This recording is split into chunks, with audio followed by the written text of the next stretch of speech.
This is interesting. Talk amongst yourselves for a second, guys. So yeah, who's stabilizing whom? I'm taking care of Sildar. What about you guys? Who's helping the dwarf out? I guess there's only a couple of us who are medically inclined, right? I can go over and hold his hand and stare longingly into his eyes, but I can't do anything else for him. I'm not magic in that way. But heck yeah, I think he I'm was gonna go over stable, if there I and remember say rightly. hello to our new friend. Yeah, I think he's stable, just unconscious. If Aryan's gonna let you guys know that we should make sure he's fine, and we should leave him because we're not dragging him with us. Remember our talk? We want to keep this thing a secret. We're leaving him here. Yeah, let's just abandon him unconscious in the woods. No, okay. So, anyways, I'm having problems stabilizing Sildar. So after you're done with the dwarf, I'm going to ask you to come over and help. I will come and give you advantage.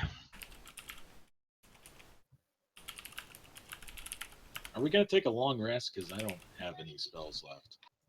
Okay, so he's coming to try to help me, and I'm trying to stabilize him. He looks like he's really. Wait. Like, the thing is, we'll need to get rid of this guy. No, we can't get rid of him. What do you mean? Well, we had it like, we can't just let him die. You know what I mean? No, he's not gonna die. He looks fine. Look. Oh, I'm talking about Sildar. Oh, Sildar. No, we're not leaving Sildar behind. But that other guy, the dwarf. Oh yeah, just toss him in the woods. We don't care. Yeah, we don't like. What? No, we can't do that. You seen how this guy swing? Could barely swing an axe. Like. Well, being inept at swinging axes per se doesn't mean you should be left in the woods to be gnawed upon by wild animals. He's gonna be a dead weight, is what I'm saying. Plus, Well, like, we're gonna I have know we one shouldn't more bring him- person that knows, like, about the cave. We cannot have him follow us in the cave. Well, Avarian, have you told him about the cave? Hell no! Well, I haven't, so let's just not tell him. Let's. Except we're not done with it. Exactly. Well, we have to go back, but we can't leave him here alone. Someone should stay here with him. Well, we can I'll leave stay him here with him, I guess. I can we could- stay. What? No, we can leave him here with Sildar, and we can get Ventus up, or not Ventus. Actually, that's a brilliant idea. Let's leave. No, Sildar's never gonna forgive us. I was about to say let's leave Sildar here, and then when they wake up, they can make their way back to Phandelver, you know? Sildar's gonna probably escort. Well, I guess I can resuscitate this dwarf guy probably enough that he can care for himself and watch Sildar.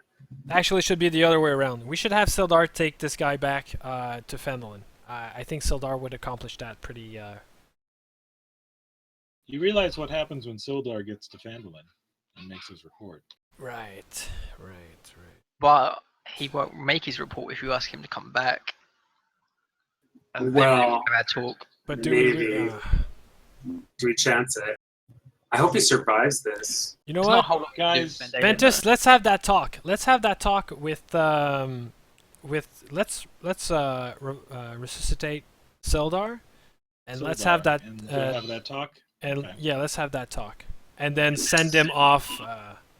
Or we were supposed to have that talk before we had this combat. So can we say that we had that talk and roleplay that first, and then depending on how that works out, some other stuff could happen. No, I think it's time we have that talk now. And somehow I think still Brett knows why I'm asking that. Just don't piss off the DM. That's all I'm gonna say. Hey, Don't piss off the DM. I think So far- first things so first. far, Richie has been my friend, but just.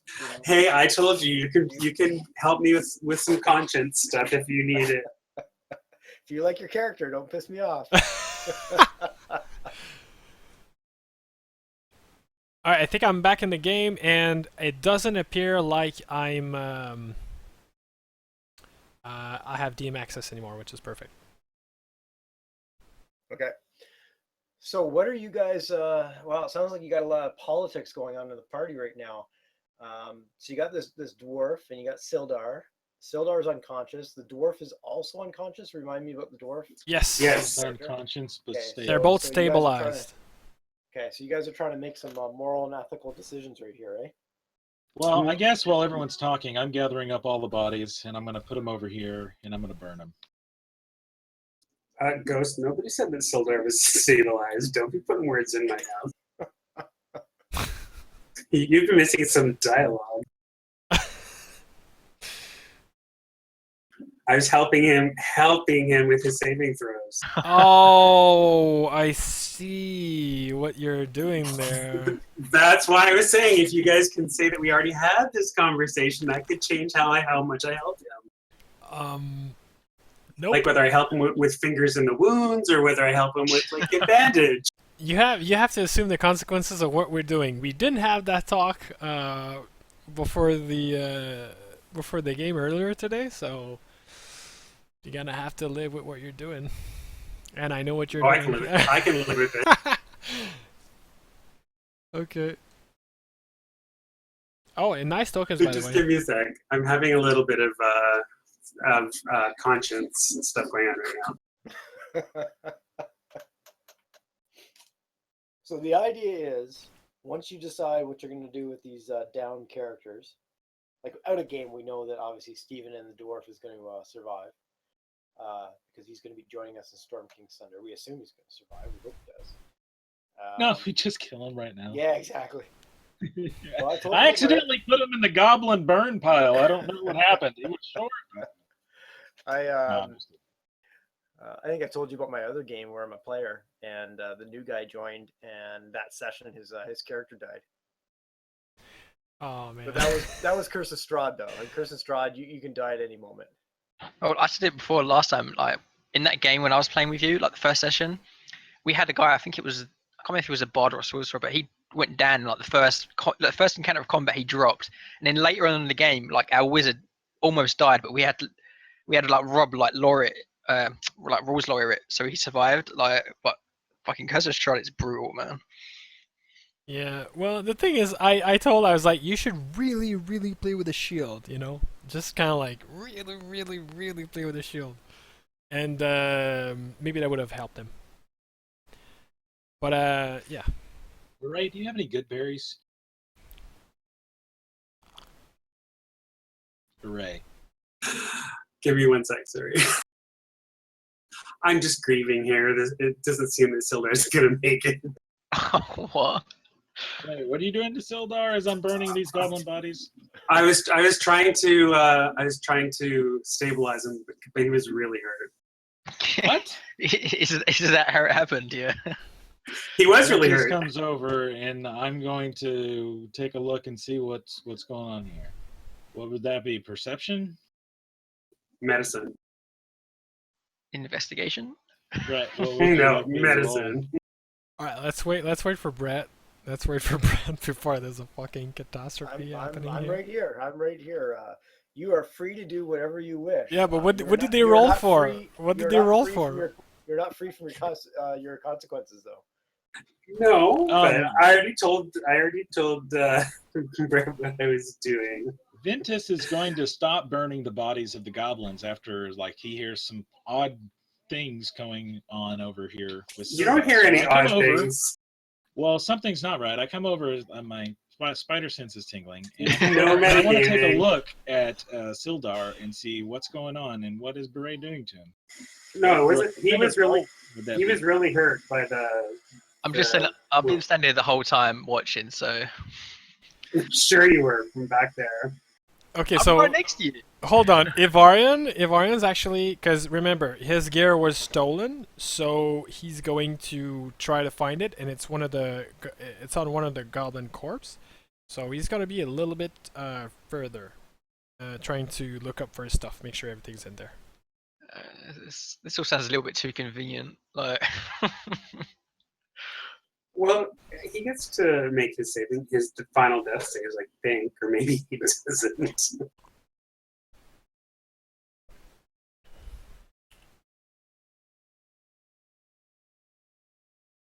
Let's throw the. Yeah, but I'm not like sticking a shiv in him or anything. I'm just. We just not walk really- over and you're holding like a cloth over his mouth, smothering him. He's No. fine, guys. Trust me. Nothing like that. I mean, I was inspecting his wounds and seeing what I could do for him, if anything. Can Simple we message, get... Brett. Yeah, I got. Yeah, I just saw that. And I guess my answer to that is I kind of missed for what. So if you can.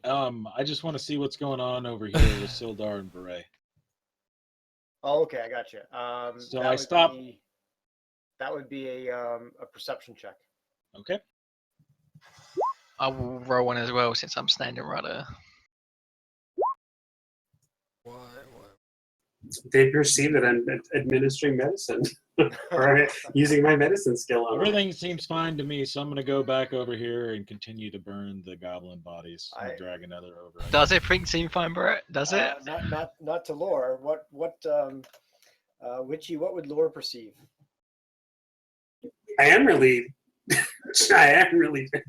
How do I want to word this? Again, just Carefully. really not trying too hard, and I'm inspecting the wounds, etc. But like I said in the very beginning, if you look at the first thing I said, I guess I could do an opposing roll of some sort. Like a sleight of hand Oh yeah, or something. there we go. Yeah, I think it'd be Yeah. deception.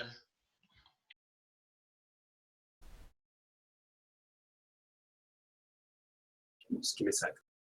Yeah, no problem. And thanks, Pulse, for the idea and the tip there. I'll look into that. Pulse is trying to help me with the non-pinging chat window here. I also do tech support. He better be helping me, not you. Oh, there's no help for you. I can tell you right now. I've been reading your whispers. There's absolutely no help for you. God love me.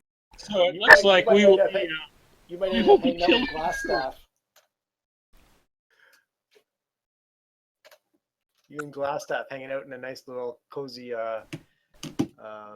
cozy cell in Neverwinter. You know what happened in prison, right? Oh.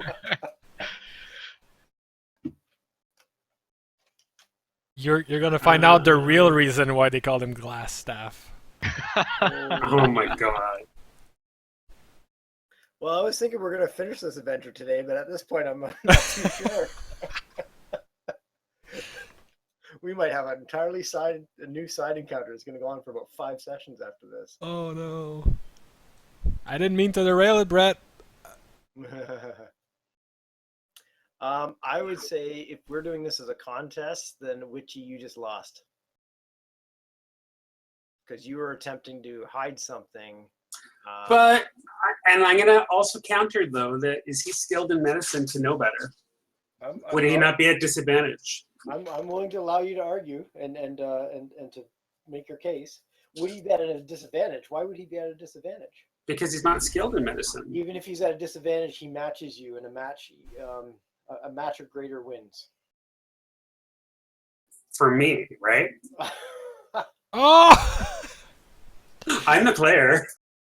Hey, I'm a player as well. Yeah. You both win. But I'm trying to move the story along. Screw them all. What's do you have? Does Burrell have what's the word I'm looking for? A check mark against medicine. Proficiency. Proficiency. Thank you. A check mark. Yeah. It's the only way I can think of saying it. Well, Give me do a you? second. I'm double checking. No, maybe I better double check as a DM. You take your hands off your character sheet and let me have a look at it. You do not. I don't. Neither does Lore. So I think that balances everything else. So far, I believe Lore has perceived you attempting to hide something, and you're not succeeding. You have one more chance to convince me otherwise, or that's where I'm going. Oh my god, tension! Hold up. Tension! I would just like to point out I am proficient in deception, persuasion, and the other one. Well, if you're perception, if you're proficient in perception, you Not do perception. very well. I'm so sorry. Persuasion, intimidation, and Okay. deception. Okay, well, we may need you to intimidate some people in a moment. Hang on to that thought. So I'm, like I said in the very beginning, the very first message. See what I was doing first. I'm gonna go back to the whispered message to me. Right after the owl attack. I don't know about the owl attack. I don't know what that's talking about.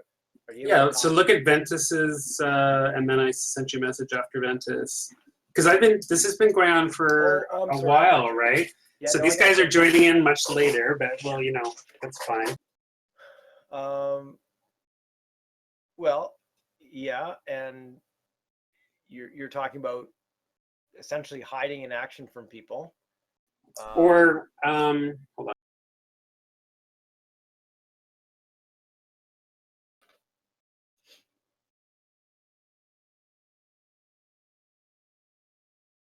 Oh, this is getting juicy.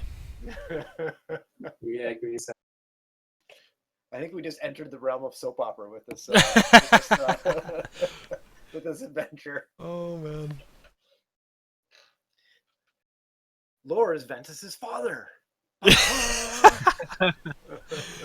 Guaranteed nobody else played Lost Mine like that, you know?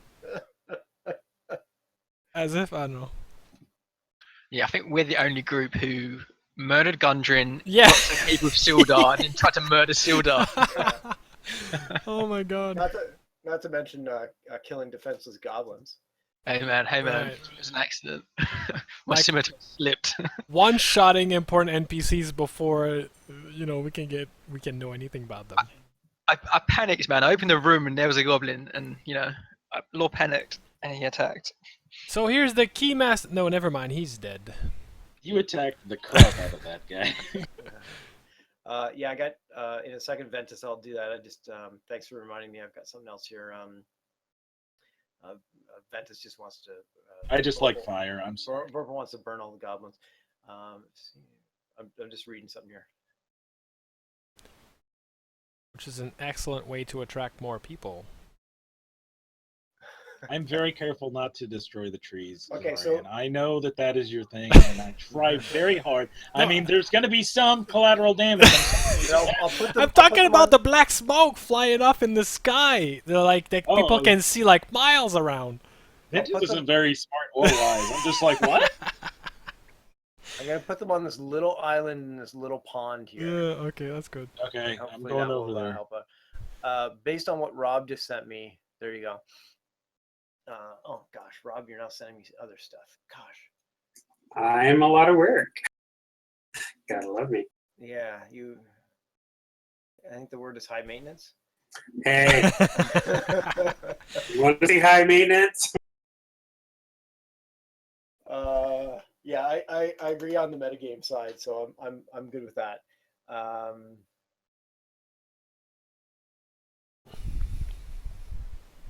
So what I would say to Rob is, why don't you? I essentially want to say, why don't you tell me how, and you don't have to whisper this, how you want this to play out, because I agree on the metagame side. So here's what I'm going to settle out. So Witchy mentioned, hey guys, attend to the dwarf, and he'll tend to Sildar, which it sounded like you guys were doing. After all that's done, Lore is kind of checking in on Witchy and maybe getting a little bit suspicious of what was going on there, and does a perception check. But I would suggest that maybe it's been done a little bit too late. And Well, I mean, even if I was tending to the dwarf, like it's still within like 5 to 10 feet of each other. Like I was in the area, I didn't move from this area. Like, But then it's passive perception. yeah, and I would also say that you got your attention. Like, yes, passive perception. You've got your attention on the dwarf there. And I'm not shitting him or anything. I'm just not. no. I'm just not helping him. Yeah. So what you would perceive at this point is you've got the dwarf all stabilized. Things are good. You're looking over at Witchy there. Hey, how's things going on that end? And as you look over, you're kind of thinking like, Witchy seems to be going through the motions, but doesn't And really taking a really long time and not getting anywhere. It doesn't seem to be really doing anything. It's kind of like casting a spell. You're mumbling, and you got your hands up in the air, but you're not really casting the spell. But how? Okay, I'm gonna pitch in from Yep. like an outsider point of view. Go for it. Both of these guys are not proficient with medicine, right? So Neither are. exactly. So technically, from probably Laura's point of view, what you see is a guy who really don't look like he knows what he's doing, which would be normal for somebody that's kind of like not proficient with medicine, right? So I'd say I'd probably use a deception check, as if like Burrell is able to play it as he doesn't know what he's doing, or kind of like if he fails at pretending he doesn't know what he's doing type of thing, you know? So maybe that settles it. Braille's deception check against Lore's what? I guess it would Or be perception or insight, because deception. insight. It would be insight. It would be insight. Yeah. Deception and insight usually go together. Or passive perception against his passive perception, because he's not really paying attention. No, but it's more insight because you're trying to lie or you're trying to deceive.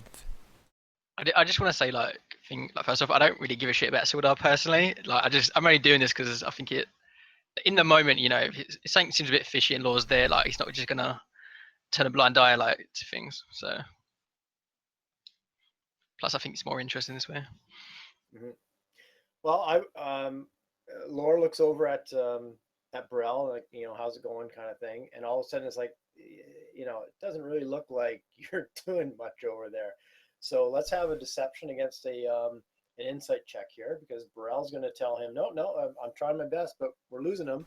And so I want to see Burrell's deception. Ooh. Yeah, you're giving me a charisma roll. I'm Oh. like, All right, guys. Oh. Lore, you are not convinced that Burrell is telling you the truth. Do I see anything? Did I actually see anything now? Is it seems a bit too, it just seems like he's fumbling around and not really putting in the effort. That's really what he's doing, is just fumbling around. He's not putting it, he's making it look like he's doing it, but he's not doing anything. He's Okay. pretending to help heal this guy, but he's doing a bad job of it. So I come over, right next to Witchy, and I just, not realize, like I said, I don't realize anything nefarious is going on. So I just look to Witchy and just say, "Oh, do you need some help stabilizing Sildar?" Yeah, I'm not really good at this. I should be. I mean, I've seen it done, but my mentor used to show me this stuff, but I never really caught on. I thought I was better at this, but I'm just making a mess, I think, and he's got blood in his hands and stuff. Okay, so I just put my hand on his shoulder and I just say, "It's okay, you're still young, it happens." And then I say, "Why don't you pass me that healer's kit and I'll show you how I do it." Okay, and I'll go get my healer's kit. Rummage through my bag. I look a little dazed though, because I'm like, that was a big battle. It took a lot out of me. I have no spell slots left. I have no wild shapes left. I'm just tired. Yeah, I'm pretty fucked up as well. So I'm just gonna go with being really tired and be really slow. How's Sildar looking through all of this? He's doing death saves. How many death saves has he done up to this point? None. None? But you have to decide based on that stuff I told you if there's any impact to his death saves before people started, interfering with my loveliness. Yeah. I've had Sildar unconscious for quite a few rounds, probably about 5 or 6 rounds before this start to happen. So Right. I didn't roll any saving throw because it was an NPC and stuff like that. But I'll definitely leave it into your hands. Gotcha. Unconscious and unstable, I'm assuming? He wasn't stable? You can be unconscious and stable at 0 hit points. No one stabilized him, and he just has to pass his rolls. So if he dies, it's all your fault because nobody stabilized him. Is that correct? Kind of. Well, we stabilized the dwarf, right? You guys stabilized the dwarf? He stabilized himself.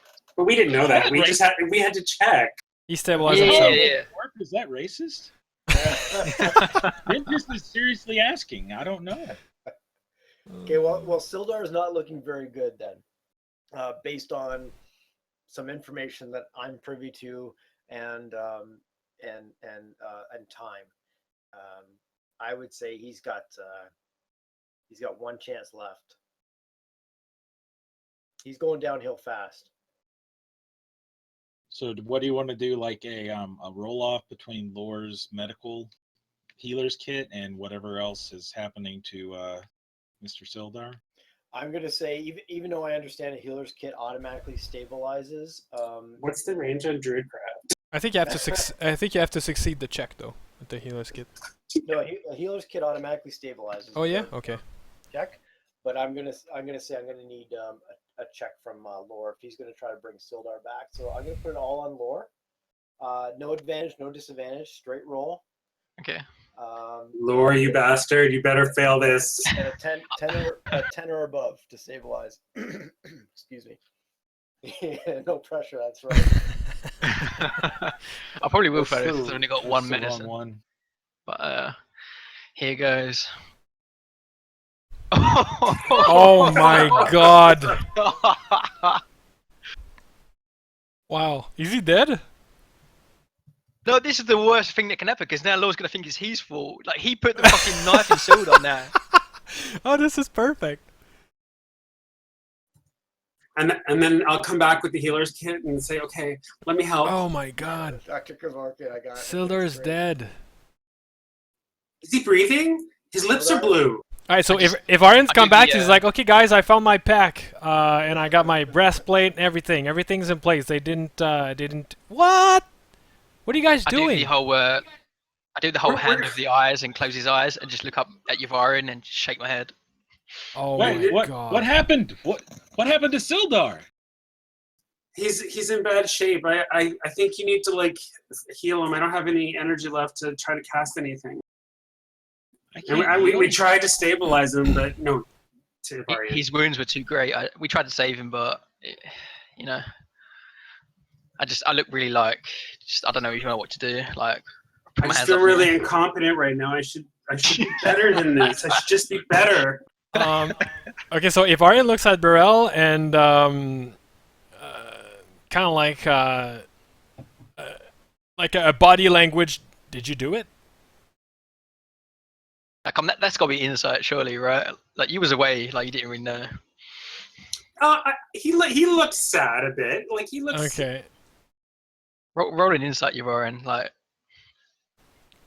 I mean, no, I don't know, but I know that Burrell. I didn't shiv him. No, so what are you going to get out of that? I'm saying if Yvarin thinks it's something suspicious, then I think if you roll an insight, then it would at least like help you understand. Like, I'm wondering if he's gonna give me the nod. Maybe he's gonna straight up be like, "Hell yeah, man!" Like, we finally got rid of him. Okay. No, but Yvarin and I did have that one aside the one time where we kind of implied that we didn't need to save him. Alright. Okay. Don't worry, Brett tried to save him too, Seth. Okay, I mean that gets rid of an XP leech, right? So. Yeah, I've moved Sildar over by the funeral pyre there. No, don't burn him. No, he's got to come back. No, we'll give him a proper burial. And I'll for Sildar. Can we do a Return of the Jedi moment and just burn him on top of the funeral pyre? Yeah. I gather everyone around and I say, Phandelver has just lost a great protector, and the Lord's Alliance has lost a good man. Among so many corrupt, Oh my god. he stood out alone as a shining example to us all of what a good man is. I'll And he will liberate be his. missed. I will take his longsword and kind of like put his hands across his chest and put the longsword between his hands. So kind of like typical thing you'd see in Lord of the Rings, where you have the guy laying like straight down with the sword across his chest and hands gripping the hilt. Ventus looks to see if that's the magic weapon, and if so, he's going to replace it with his dagger. No, I liberated that magic weapon. Okay. Yeah, the mace was magical, not his longsword. Yeah. Oh, okay. I just remembered he had a magic weapon. Yeah, so. we gave him a temporary. Okay, that's fine. Give him a sword. Should we bring his body back to Phandelver? Does he even have any family or anything that we know of?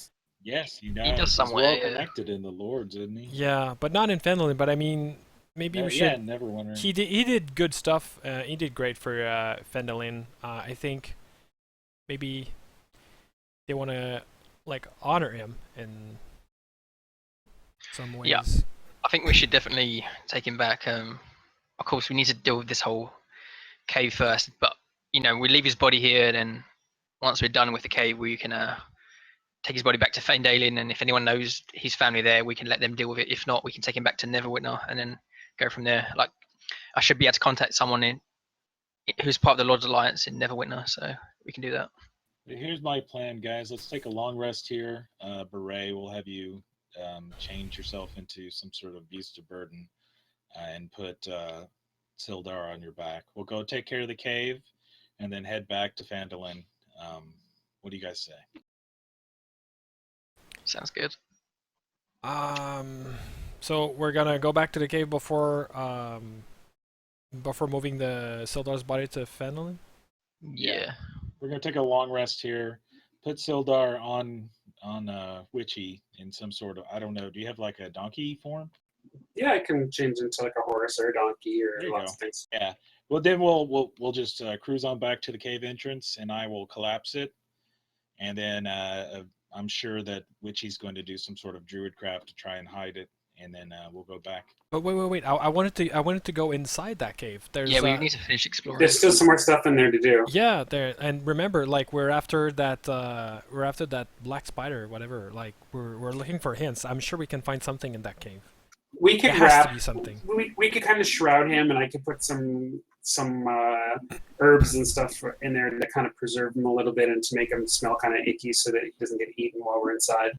I thought the whole plan was that this thing was too powerful and it could fall into the wrong hands. Yeah. And plus, it has been weakened Afterwards, over magic. Afterwards, when we leave, we're gonna collapse it. But it still have like I'm sure we can find some hints in there. Okay. Do you want me to bring up the cave map that you guys have been mapping? Yes, please. Yeah, just for a sec.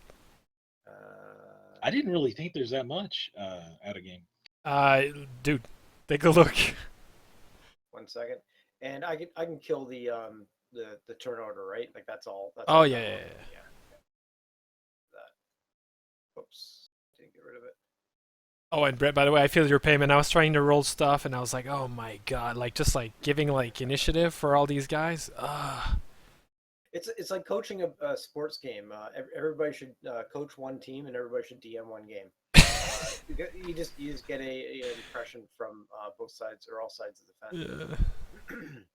So, Can I use druidcraft to preserve a body temporarily? one option, I don't know if you can. We'll have to look that up. But one option is you can pull it into where that dead dwarf is in the first room there, and leave it. Leave him and the other dwarf. Have Steven's dwarf wake up beside dead Sildar and dead dwarf. Not know what's going terrible. on. You guys are exploring the cave or something like that. That's what I would do. Yeah, we'll leave a note on Steven's chest just saying you're next. Oh man. So, anyways, there's a picture of the cave. And we don't say anything. Oh, you don't? Oh, actually, we do. Wow. Yeah. Zoom out, dude. Zoom out. Jeez. Okay, So yeah, let's shroud him up a bit, bring his corpse inside of the cave, but just arguably, if druidcraft all can these things light or here. snuff out a candle or whatever, or it does like harmless things like that, I would think maybe I could chill the corpse a little bit or something comparable. Yeah, I'm good with that. And there are successive resurrection spells, like they all have different names, of somebody who's been dead for I think 10 minutes to an hour, 10 days, X number of years, even up to 100 years. But they increase in cost. Really? Yes, they do. Do they work when the head's been removed? Just Oh asking my for a friend. God. Asking for a friend. So you guys go exploring the cave, and Witchy's like, I gotta go to the washroom. I'll be back in I'll meet up with you. Um, So what's the plan? you know what? I think speaking as Ivarian, I think we should go back to Phandelver and deliver the body. Like carrying this body is just gonna be like a huge hassle. Plus, got the- like it's got. We have the mules though, so we can just toss them on the back of the mules. Why don't we just pay the dwarf to do it? Yeah, we could do that. Phandelver's about 10 plus miles over rough terrain. FYI. That's If- about it. That's about a day, right? Yeah, I think 24 miles in a day plus resting, camping, and all that kind of other stuff. So Or if okay, we- listen to this. I got an idea. We can leave them here, and I'll send a messenger to Phandelver to tell them that they need to retrieve Sildar's body and also that dwarf, and that I'm gonna apologize profusely and tell them that we had to leave them there, even though it's gonna look really, really, really bad. But they're probably we gonna wanna- send people to retrieve the bodies. we don't want to bring people here until we've covered the cave entrance and stuff, just in case. God damn it, that's So- right. So no, let's just pay the dwarf. You know, we'll save this to the side. We'll just pay the dwarf with some of his cash. You know, we'll send him back with all his gear and stuff and his cash, but we'll pay him, you know, with a little bit of his cash and say, hey, deliver this body to his order or whatever they call it, and just be done with it, and then tell him to come meet us back here in a couple days. That's actually a great idea. That gets rid of the dwarf, and then we look nice because we bring him back. And Let's have Lore write a letter to the Lord's Alliance that we can send back with him. right, yeah, that's true. Lauren, what do you think? Yeah, I think we should do that. I guess I would know, right, Brett? Like, surely I would know, like, someone to contact within the Lord's Alliance and just kind of like a name or like person of contact and just say, you know, like, this is what happened. Like, Sildar, like, obviously being part of the Lord's Alliance and yada yada, and just, you know, like, try and help get Sildar's body back to his family. Yeah, And we're gonna need a new whatever he was. He was in charge of this area, so they're gonna need to appoint someone else to do that now. Yeah, the Lord's Alliance is certainly not a secretive society. You could find like their whole deal is a rough connection alliance between all the towns and cities in the north to try to keep everybody safe. So, and beyond that, you also went to Neverwinter with him after Craigmont Castle, where he had to deal with Glassstaff and stuff like that. So you've run into people that he's chatted with. So you'd be, and you also remember him telling you that he's originally from Neverwinter. So all that kind of put together, you should be able to. Yeah, so I'll just write a note up Connect the dots. addressing the members of the Lord's Alliance that we probably met in Neverwinter and just saying, you know, like, Sildar did these, like, he did, you know, did us great honor, but, you know, I won't actually, I'm not going to mention anything about the cave. I don't know if Sildar mentioned anything to them, but I personally won't say anything. I'll just say that, you know, on our quest, you know, we encountered some troubles and Sildar unfortunately met his end. Yeah, basically just leave it at that. Yeah, I know. I know one of the plot points you guys are kind of moving along is Wave Echo Cave and the magic inside, and how do can we trust public knowledge of this? Sildar knew that Gundren and his two brothers had uncovered Wave Echo Cave. People know of Wave Echo Cave, that it was this cave back in the day that they would mine, and there was some magical significance to it. But Gundren and the brothers knew the location, and you got that location off the map in Craigmont Castle. So they're aware of this kind of backstory of it, but obviously it's taken hundreds of years for somebody just to find the location of it. So this is not something that, it's a story people know about, but it's not like the next person. If it took hundreds of years for Gundren to find it or somebody to find it, it's not like somebody's going to trip across it unless somebody who already knows about it, like you guys, mention anything. So how you wish to take that and role play it from there is your call. All right.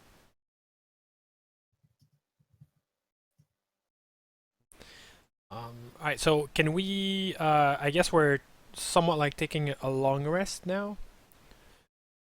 Because and by the way, Brett, they spend a whole probably at least maybe not like a whole 24 hours, but they spend like the whole day, and then because it was at night, the whole fighting was done at night.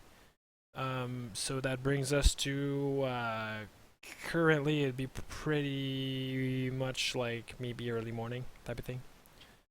And then so that's 24 hours. Can we take our long rest?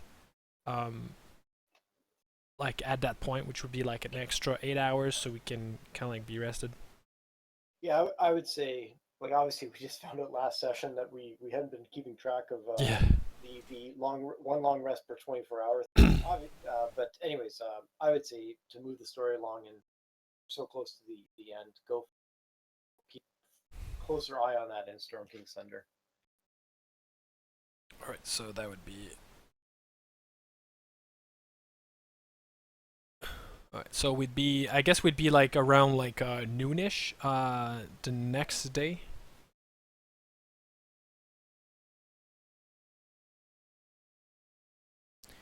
And Well, if it's daylight now and you're planning on taking a long rest, it was in the middle of the night. Like the fighting was done at night, and it was about like it was. I got you.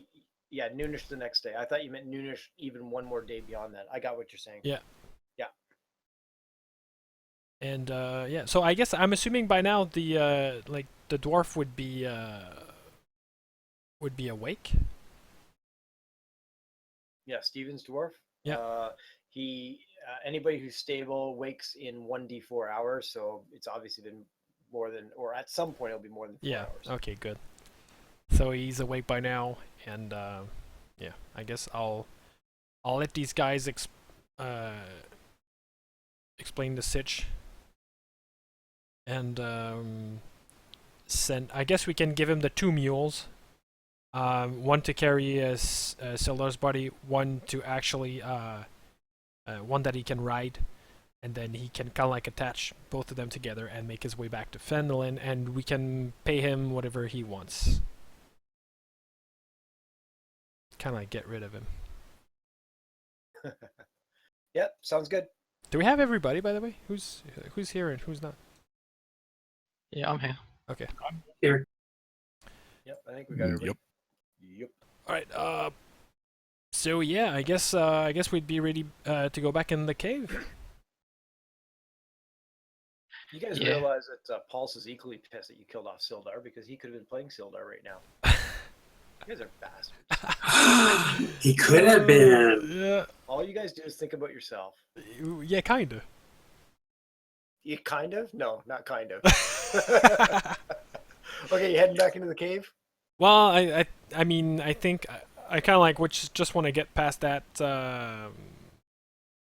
whole thing. Since like Steven's not here and things like that, so doesn't really have his say in it, fortunately. Yeah, and I just realized that you guys, there's just one area there that I just cleared off from the cave, because that's how you got out of the cave last session, as you came along that pathway right there. Cool. Shoot, I'm trying to ping. There we go. Okay, so are you ready to shift, for me to shift you onto the cave battle map, the dynamic light map? Anything you want to look at on this map before we move? No, and okay, so I guess we'll just. I can bring you. During our downtime, What's that? during our downtime, we I think both Ghost and I, Ivarian and I, were saying we were gonna sketch out little maps of the cave, right? Yeah, I was kind of using this as you were sort of sketching it as you went. Exactly. Just so we, yeah, that's all. Yeah. So I can always bring you back to this map anyways, and then reveal the sections that you have been in. All right, back to Wave Echo Cave without Sildar. Ventus will ask Beret if it's cool if I catch a ride. My joints are achy. We're like 5 minutes away. I hop on Wolfie. Inside the cave. Yeah, sure. Goofball. And you've also had your long rest, so so your hit points are up to maximum, and your you you regain half of your hit dice. So if you have 3 hit dice max, then, well, I guess most of you guys are level 4-ish. So 4 hit dice, then you regain 2 of them. I have 3. Oh, I had 3. Okay, so I'm good.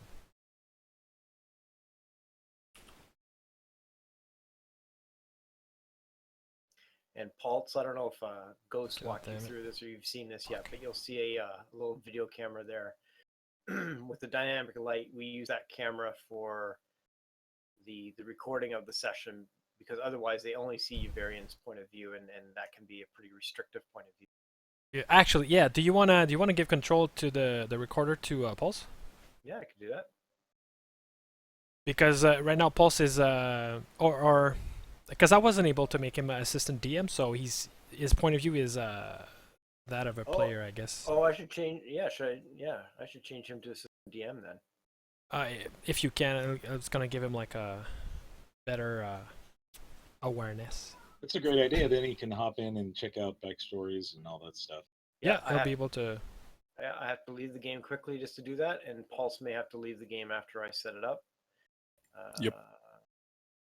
I quit messing around with this character sheet after I imported it into Storm King's Thunder, so that's where all my new bio stuff is, Pulse. And the Storm King's Thunder game.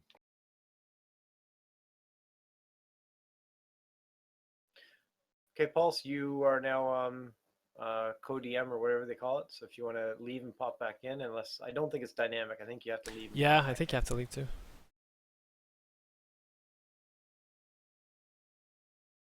When he leaves, do you want me to kick him from the game, and then we'll just all? No, we shouldn't do that. Plus, yes, I do know that Pulse can still hear me on Discord. Oh, I was planning my revenge. It's like, I've unlocked the car doors, click lock. I've unlocked the car doors, click lock. Okay, let's play some D&D, shall we? Yeah. Without trying to kill NPCs that the DM would like to keep around. Yeah, or NPCs we no can idea kill what you're this talking week is spent. We should rename this show to Making a Murderer. Oh. Exactly. All right. So there's that rope tied to that rock by where your Varian is, which allows you to get down the 20-ish feet into that caved out or whatever. Yeah, so me and Ventus are finding this cave pretty familiar. We're feeling at home, so we're just quickly climbing down the rope and heading. Lost somersaults down. Really? Athletics check. Yeah, I like it. Or acrobatics, or a little bit of both. Good enough. Is it?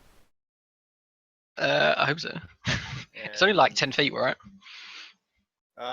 It's more like 20, actually. I think. It's It's like 20. I have advantage because I'm badass, so.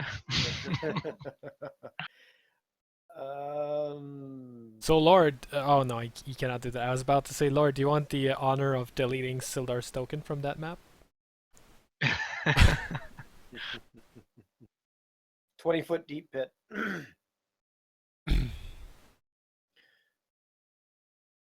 Does a 20 do it for him? Yeah, or a 14. How does he get an advantage on that? Because I'm cool. I thought you actually had like a feat or something. No, I was just bullshitting. Actually, based on the adventure, it's supposed to be an athletics check, and you missed by 1. Nice. Sure, it's not athletics rather than athletics, because that's jumping, right? It's actually, I'm sorry, that's for climbing up and down without a rope is the athletics check. For the acrobatics, 20 feet with an acrobatics, I would still throw some damage your way. Throw it my way. I've been rolling bad this entire like. Great start, Lore. Barry was rolling like a god, and I was rolling like terribly in his like session. So. Okay, given it's a 14, I'll have you halve the damage, but it's going to be 1d6 per 10 feet, so 2d6, half the damage. Ventus, when you and Lore go traipsing around between now and Storm King's Thunder, you might want to shave off this guy's, so you take 3 of that.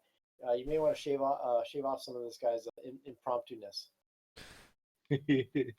It's okay. I at third level I get haste, and then everything will die. Nice. I can't wait for haste, man. That's like haste on me is like godly. Dude, twin haste on you, and I mean it would work pretty good on Ivarian, I guess, if he wants to throw some damage down, or if Beret, or even the new dwarf, whose name I forgot. Yeah, I think on the door is gonna be sick. Well, what is he, by the way? Can you tell me? Yeah, he's a mountain dwarf. His name is Alborn. And he's been swinging a great fighter? axe. Oh yeah, he's a fighter. He's a fighter. What did he go? Great weapon fighting. Cool. So I don't. He's level 1 at the moment, so he's not picked in advanced class. So I told him to. If he wants to make it simple, I said go champion. But like, I said if he wants to be badass and do some really cool shit, then go battle master. You're a champion though, right, Lord? Yeah, I was going to like when I was like rolling up lore, like I was going to go battle master, but it looked really complicated, so I was just like, fuck it, I'll go champion. But now I kind of regret it because battle master is really, really good. So Ivarian turns to you and he's like, "What are you guys doing? Like, come on." Okay, like lore like picks himself up off the floor, like and dusts off his shoulders. It's like, yeah, like no one saw that, right? Ventus says, Lord just fell on his ass back here. I'm going to send Minnie Penny down to help him up the rope. We'll be there in a second. How is that any news, though? Wow. And then we move up and up here by Ivarian. So I take it you guys are doing this not stealthy then, as you are yelling at each. Yeah, fuck stealth. No. Do you want me to cast light on anybody's head? This is my living room now. Everyone can see in the dark. Right? What about Use the mace. Use the mace. Oh, the mace. I have the mace. I said I picked it up. It So has light on it. yeah. So if anybody needs the light, does anyone not Give able it to see right now? Ventus. Dude, I can see through Minnie Penny's eyes. That's like why she exists. Man, Yeah. never So mind, Minnie we Penny. can all I see love right you. now. Okay. So go ahead and move up to your movement more or less 30 feet-ish. And whoever's taking the lead, which it looks like Yavarian is, then just hold off while everybody else makes it to wherever you get to. And then I'll just give the Yavarian the go. And so, yeah, keep on going, Yavarian. By the way, Yvarian, did you put on that breastplate I gave you? Nope. It's on my backpack, and it's kind of like clunky. Like I'm loaded right now, man. You guys offloaded everything on me. Carrying like fucking books for Ventus. You'll remember where you are right now. To the east and north is a doorway, and to the north, and then on your right-hand side is a doorway, and that's where you ran into the ghouls back in the day, chomping on some So that's the bones. ghouls. Just north of there, yes, is the ghouls. Okay, so And- we need to go up. Yeah, we want to go all the way north. And then to your west right now is where you ran into the jello pop. Yeah. Okay.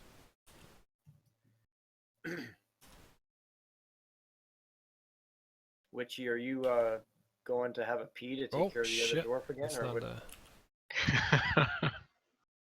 I'm just following behind. Yeah, I'm sure you are. So it's more. Don't that hate. way. I'm surprised that Laura is okay with you following, like being behind him as opposed to him watching your every move.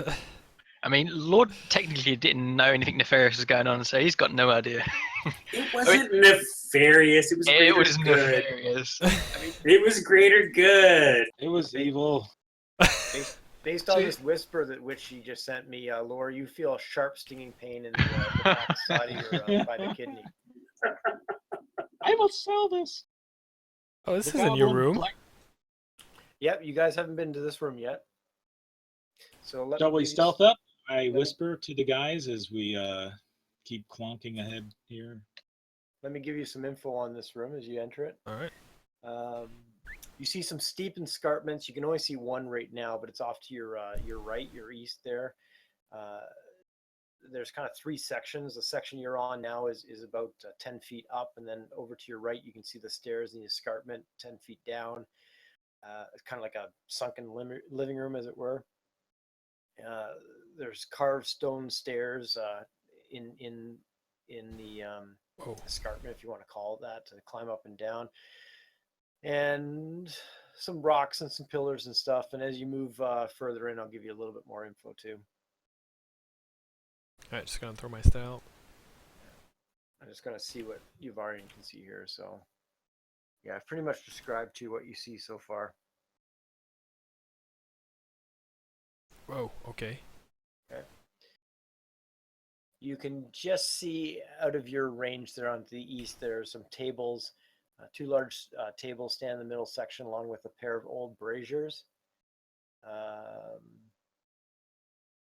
Some skeletal remains of dozens of dead warriors, dwarves, gnomes, oaks, ogres, all kinds of various races and such, attest to the fierceness of the fighting that took place here long ago. I turn a little bit back and I whisper, there's a lot of corpses down there, and remember last time some skeleton like rose up, so be careful and be ready. And you continue to hear that booming noise that you heard before, and we're able to discover one of the last two sessions is continuing to come from the northeast.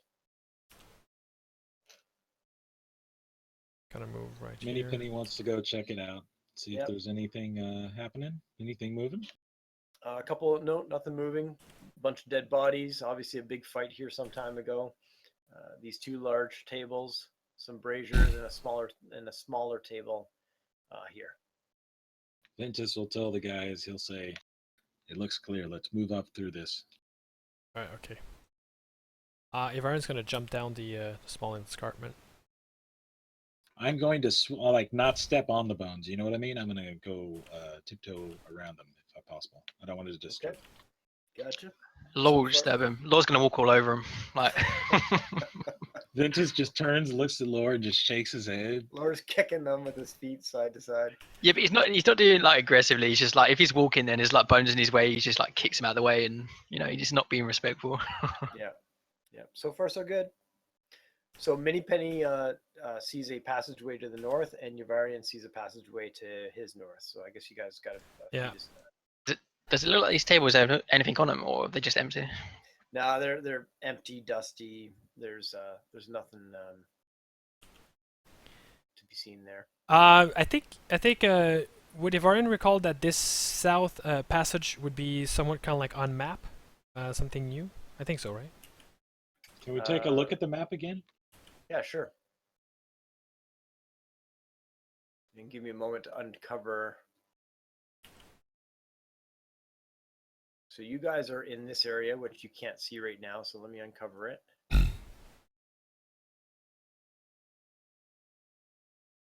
to figure out the best way to do this.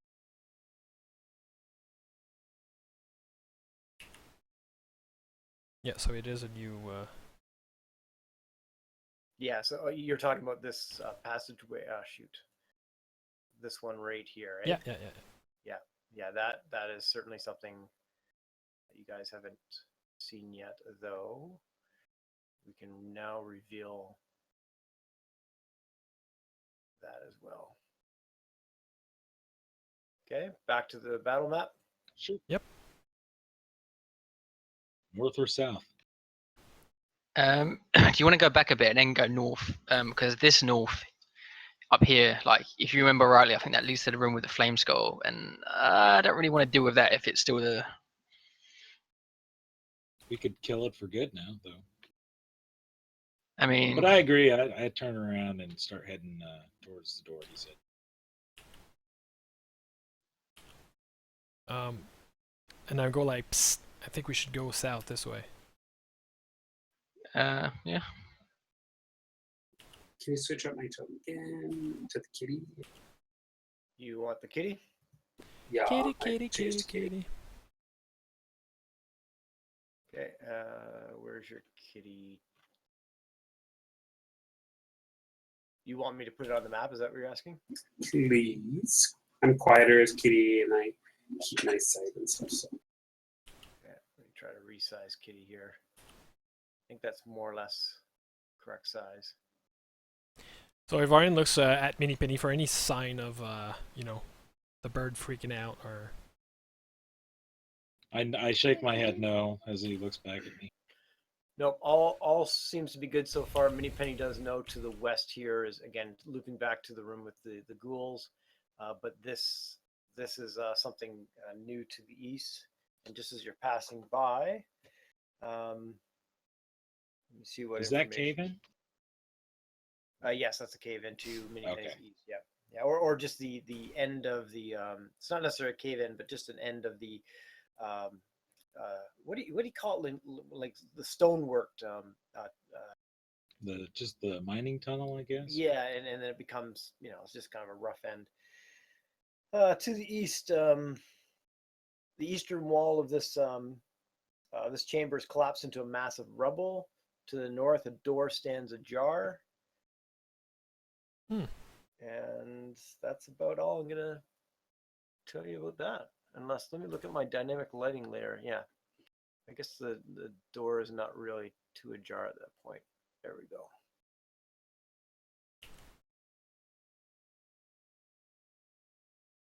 Looks like there are some supplies in there. That's all I can see for now. Yeah, and we'll do Rob. Where's Kitty? Right there. And 60 feet, you said, Rob? Yes, please. You're on. I guess I'm gonna approach the room and push open the door completely if I can. Mm-hmm. Yeah, the door opens without an issue. It's a good-sized storeroom. There's dusty kegs tucked neatly against the walls, but all of them are cracked, split open with age. They've just kind of whatever sealant they had is gone or just puffed up with age, and so it's a bit of a sticky mess. Okay, well I'm gonna walk in and look for anything interesting, you know. Just gonna do I'm gonna actually waypoint my whole like path and then just gonna look through everything. So you're kind of rummaging through the barrels and such? Yeah, and I'm gonna show my path that I don't know if you can Alright. see it. Yeah, no, I did. You want to give me a perception roll, please? Yes, coming up. And Rob, I see what you're talking about there, and I don't know what's going on. And my passive is 15 actually. So I guess that'd be Gotcha. Yeah, you don't notice anything of the ordinary. Everything I just explained to you. Okay. Just give me a second on. I think I know what the issue is here. Rob. So I'm just trying to fix Rob up here.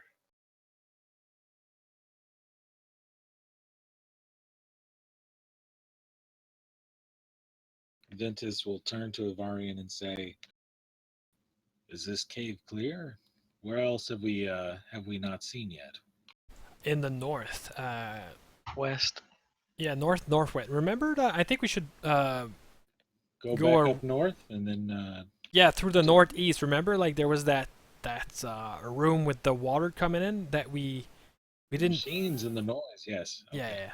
We should just check it out a bit more and then go west from there. I think.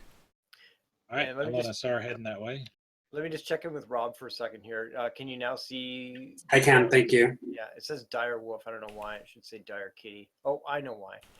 Dire panther. There we go. That should be a little bit better. Thank you. Yep.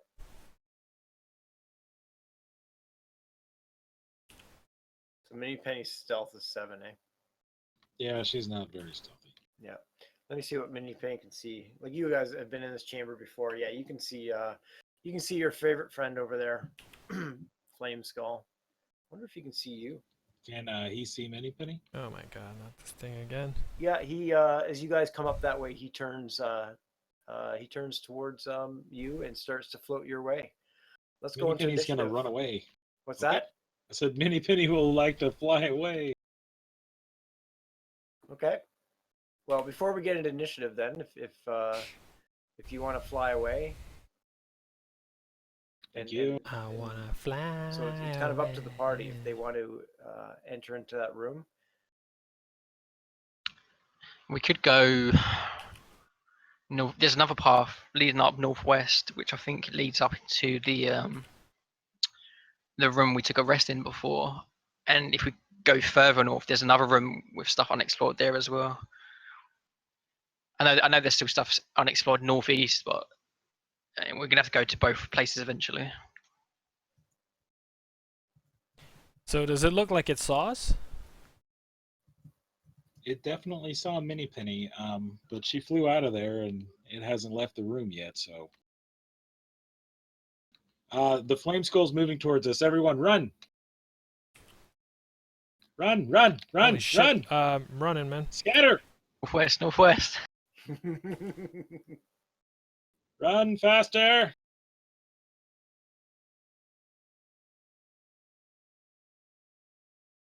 Oh, these guys are running over there. Okay. Don't leave me behind. All right, where are we going? That was the extent of my plan. Do you want me to bring up the other map? Go west from here. Yeah, I guess if you go up there, it can still see you. Yeah, I know. That's why I stopped. Do we see the light of the flames from that head coming into the cavern behind us, or no? No, you don't. But the flame had two kind of levels of light. As it got enraged and was fighting you, it could get really bright. So Law's gonna move up to this corner. He's gonna poke his head around quickly and take a glimpse. Okay. You see the that was perfect. You see the flame skull, though it doesn't it doesn't seem to notice you looking around the corner. Okay. You have an idea of the location. So once again in Law style, he does his little hand gesture commander movement. So he does the fist up to stop, and then does the eyes forward like you see something, and then points to his left to the doorway leading left, and just says, and then does the like follow me gesture. I hope they all understand that. So which way do you want the party to go? Left from where I am. Okay, so I nod my head to show that I understood. Mini Penny will try to stealth again with me. Okay.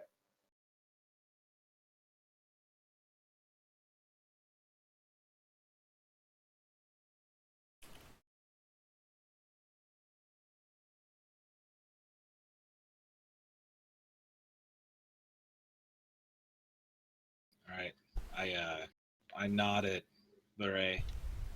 Try to get closer. So are you waiting for us to go, Lore, or? No, I was waiting for you to catch up first, and then I was just gonna. Okay.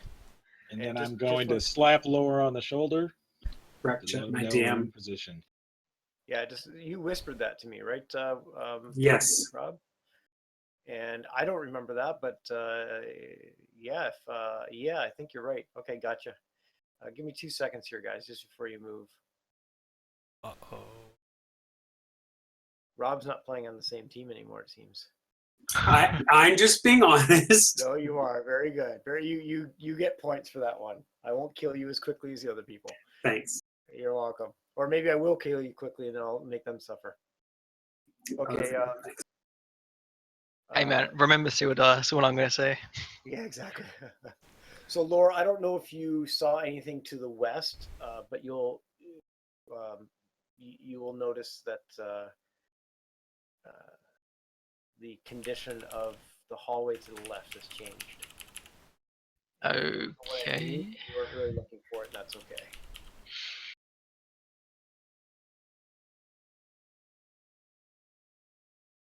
You don't necessarily need to metagame that too much. You can. I mean, I didn't see anything. I think the door was open, right? Was it open? That's what's changed. The door Okay. is not open. That was a DM mistake from last time when you guys were roaming around. That's the only change. Okay, so I just like lower my voice a bit. I just say, "The skull's around the corner. I'm gonna run for the door. Follow me." And then I dash for the door and push it open. Pull it open. Okay. You dash for the door and you push and pull, and the door doesn't move. Oh, fuck. I kicked down the door. Oh no. And this has gone so well for me in the past, but I'm gonna do it anyway. Give me a strength check. The door moves a little bit, but doesn't come in. I think I remember Minipenny giving me advantage. I mean, give me aid on this check. Ventus sees that Lore didn't kick it good enough, so I'm going to run and try to help him with my shoulder while he tries to kick it again. Okay. Because this is very important. Avarian and Witchy, are you guys coming up with us? Well, I'm a little bit behind, but I'm waiting for you to open the door. And I'm Laura's- staying behind Devarian because I'm not going to Laura- squish him. Laura's going to do a strength check with Ventus helping, the old man helping. Yes. Okay. The old man encouragement. One more strength check, Laura.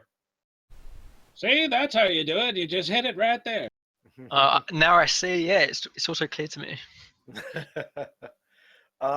It budges a little bit more, but doesn't move. I just yell out like this stupid fucking door, and I kick it again, like just for good measure, like hurt my foot, obviously. Oh, I turn to Brill. I'm like, go help them. Like Lawson's really frustrated at this point. Like he's just like, for fuck's sake, like what is with this door? you can knock the door down. I don't know if I can. No, I'm talking to Burrell. Like, Oh, okay. And at this point, I'd like everybody. to I'm roll peeking. initiative. Yeah, I was going to say, I'm peeking around the corner first. I'm not going to walk in there. I'd like everybody to roll initiative, I was just So I imagining guess this. he sees me with my 23, I guess. and Laura's not being stealthy anymore. Yeah, I was gonna say, I imagine it's a great scene where Law's Yeah, standing there kicking the door, and the flame circle was like slowly creeping up behind him. incoming fireball.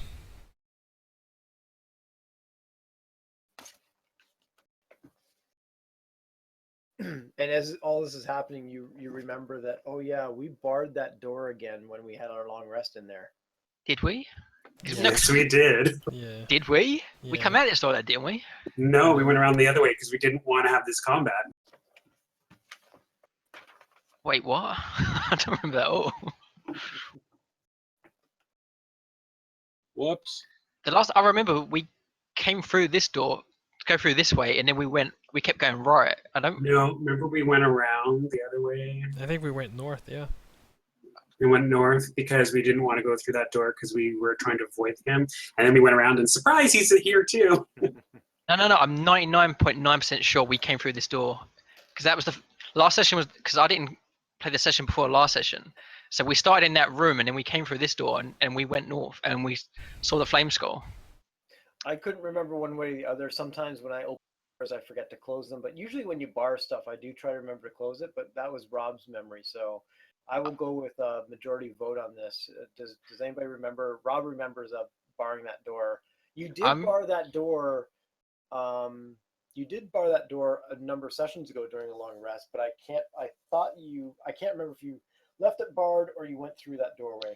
I am 99.9% sure we came through this door to go right last time. I remember putting the stuff up there so we could take the rest, and then I remember being like, "Well, crap! Now we have to move the stuff to go through the door." Oh, I don't remember that conversation. Okay, so that's two people remembering. That's probably why. I just remember we came through this door because I went first last time, and there was that black square there that got removed, and then the flame skull was north, and I was shooting at it with my longbow. Okay. But I'm 99% sure because we started in that room to the left. That's just what I remember. I kind of remember it not being barred either. Varian, do you remember? Sorry, I really don't remember. I know like at once it was like barred, but I don't remember because we've been in that room a few times and it's. Yeah, it's fair if more of them remember it not being I don't barred. remember. To be honest. I won't be heartbroken if we can get through. Actually, you know what? You guys have dealt with this guy a couple times. I do like him being around, but I'm willing to say it wasn't barred, and you guys go rushing through that door. Flame Scully is still back here. Flame Skull is not a really big role play need, so I was going to hand that over to Pulse, and he was going to beat the hell out of you guys with Flame Skull. You guys just, you're not being nice to Pulse. Nope. Got all these opportunities for him to beat you guys up. Stranger danger. Especially if he plays it better than you do, we'll be all dead. Wow. Shots Just fired. saying. Doors barred. Get back there. Only Beret. He trips and falls. Yeah, no, Suddenly you. something falls in front of the door and The knocks door's shut. too It's like, small oh, for the big cat. You're stuck in there. Slip falls, breaks his neck. Oh. Alright, so we gotta Already get out of killjoys. here. What do you want to do now? I guess we have to go around up here, I think. Yeah, the big lake is to your west, or I don't know what big lake, but the big body of water is to your west. Okay, and then I'll just have you hold up there for a moment Oh. because it's been a while since we've been here. So Okay. I'll just kind of give you the update. And we'll wait for Dire Kitty to get up there. So if you remember this area, this is where you came up, and to the east was the drow, which turned into the doppelganger. Story lore: the doppelganger's killed unless Yeah, right there. Yeah. That's okay. I get another chance. There's still a corpse, though. Oh no, we moved the corpse. They're in the corner. What kind of person do you take me for, Yuvarian? Just saying, man. Just saying. Paul's, He's not there's a little bit of a there's a little bit of an inside joke here with Laura trying to make it with a drow, and then the drow ended up being a doppelganger. So this is where you ran into the doppelganger, a couple bugbears, if I remember correctly. They seem to have been looking for something. They were supposed to hurry up. The boss wants us to try to find this, but then you just kind of pounced on them before too much, and then you tried to take a short rest and. Grix, I think. Short rest, and the Grix came along. You have not been to the west, and also if you go east, there's a passageway on the northeast side of this cavern. Again, this is all from memory. Passageway to the northeast of this cavern that you have not been down along. And then again, if you go into this cavern again, there's also a water stream, and then there's a passageway in the northwest corner. That's if you go east into the cavern. So you remember that cavern having a number of exits and entrances. And of course, there's the obvious hallway to your west, too. Okay, so what would you like to do? I tell the guys that the part that I would check in first is kind of like just northeast of here. I think it circles around to that body of water with the waves. And before we do that, I want to go and check those corpses for. I want to check them again, see if we can pull out any hints for that black spider, because like they seemed they were working for someone, and I'm pretty sure they were working for the black spider. So I want to look for clues. So Okay. I think we stuffed them in a corner. I think it was like this corner over here. Yeah. So, however, wish the cavern. Let me check here. I think this is another 20-foot. Yeah, it's another 20-foot drop. That you would need rope or a check. But you guys have been in here a couple times. I'm willing to. I'm sure you got rope to be throwing down on stuff. So regardless, Just takes out his shiny grappling hook and silken rope. That's I think there's a net though. Isn't there a net? a net. Like, yeah, wasn't there some sort of like a net or like a ropes device that was on this cliff? Let me see if there. Oh yes, I'm sorry. Several ropes are secured to iron stakes along the western edge of the cliff, leading down to the chasm floor. So your edge of the cliff, not the other edge. There was no rope on that side. Exactly. Okay. Cool. Yeah, and so checking out the bodies and such, you don't really see anything different than what you were before. You see Lore kind of looking longingly at the doppelganger, but that's about it. You do notice that at the bottom where the two bugbears kind of started before you fought them. They have disrupted the ground, like whether they were looking for something, burying something, digging something up, or just walking around a lot. Or there just seems to be a lot of activity in that area alone. And that's and then here's the stream that comes from the lake that you guys or I keep calling it a lake, but you know, that body of water we talked about before. Here's the one trail that you've noticed before. There's also a oh man, they should never have cavern tunnel. There's a tunnel going that way, and then you guys have already been down this tunnel. You know Yeah. this leads to the flame skull. Okay. And that's I'm gonna climb down, and I want to investigate that. What you've talked about, that kind of like concussion here, and see like if they indeed try to hide something in here, or if they were digging for something. sure. Give me an I'll investigation pounce check. down.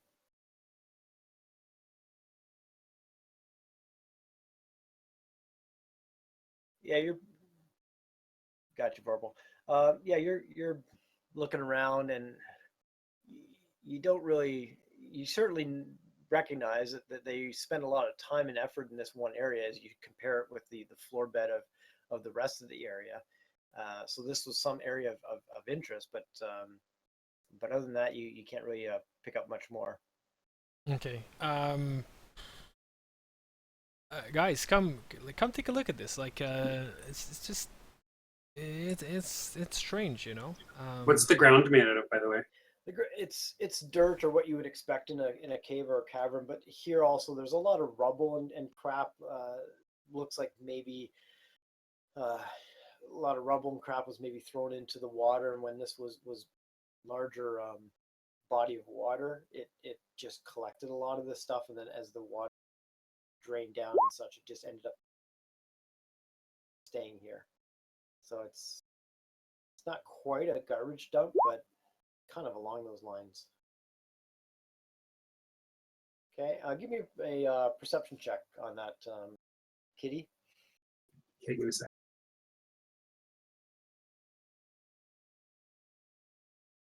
I don't know if there's any bonus for smelling, but you can decide. And plus, I have the observant feat, so What's the observant feat?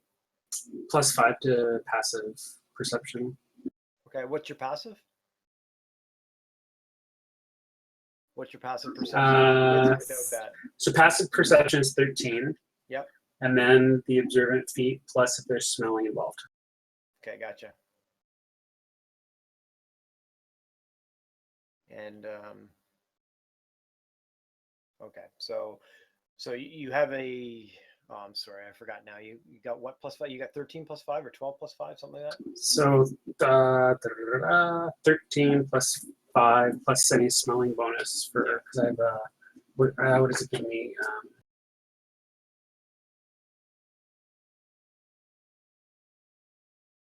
Advantage if Yeah, so you got 18. Yeah. Either way, you have 18. Gotcha. Yeah, your passive would certainly give you the 18 without the advantage, anyways. As you are sniffing around and pawing at the ground, you catch a bit of a hint of something underneath there that would require just a little bit of moving the rubble and stuff like that. But you know that there's something down there. It's tough to tell from. It just smells differently than the other areas of the ground. Okay, I'm helping him. Okay, and over a little bit of time, 15 or 20 minutes of moving the huge out of the way, you see a crushed skeleton of a dwarf. And other than tatters and rags of old clothes on him, you certainly see some gauntlets on him that are shiny and nice. Ooh. Which would indicate to you, of course, that they're magical. Nice. Ooh, shiny. Dibs. Ventus, Can I look at yeah, that? come take a look at this. And I guess I help him somehow. Mm-hmm. Now, it does say casting the identify spell on an item that reveals its properties right away. So I'm trying to figure out, like, Arcana. You would probably confirm that it's magical. Be like, yep, this is clearly magical. Yeah. Oh, yeah, certainly. You so with that roll, here's what we'll do. You certainly know they're magical. You've confirmed that that's easy, and that you what you believe, Ventus, is that they allow they allow you to become stronger. Oh, nice. Anything specific you don't know at this point, and you would need to either do the identify spell or do the short rest with them, as we've talked about before. Laura could probably Gotcha. use that to open up doors. Does anyone like to be stronger? Laura, would you like to be stronger? Witchy? I mean, I think everyone would like to be stronger. So I mean, other than that, I can use those gloves. The metal. I'm sorry, are they metal? Yeah. I believe they are. Let me just check here. Yeah, Ivarian's interested by that item. I am also interested by that item, All right, so depending on what it does, I suppose. the way it works, the person with the least magical item gets it automatically if they're interested in it by DDAL rules. If more than one players are interested by it, then the players can kind of like talk it through. And if they're really both interested, then it's kind of like DM decision, or like players can roll for it.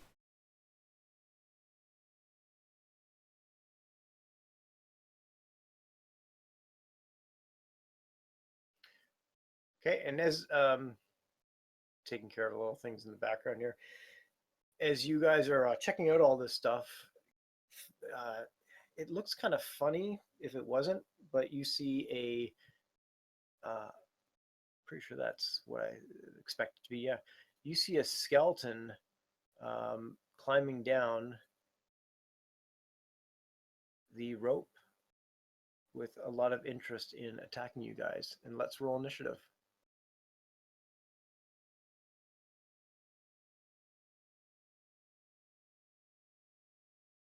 I only rolled up one skeleton. That pissed me off.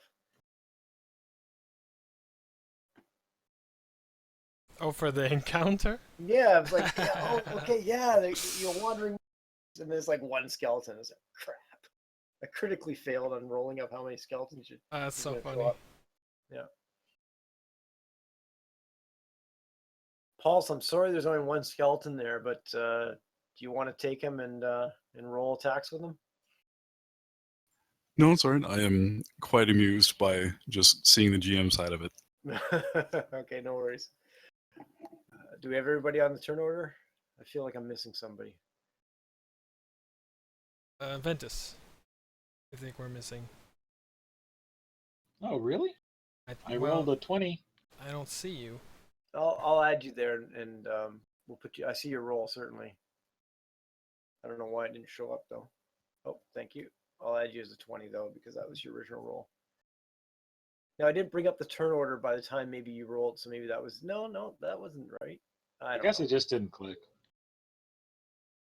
Who knows? Who knows? Let me go first. I'm a kitty cat. Yeah, you and Ventus can arm wrestle who goes first, or we can look at decks. What do you want to do? I have 16 decks.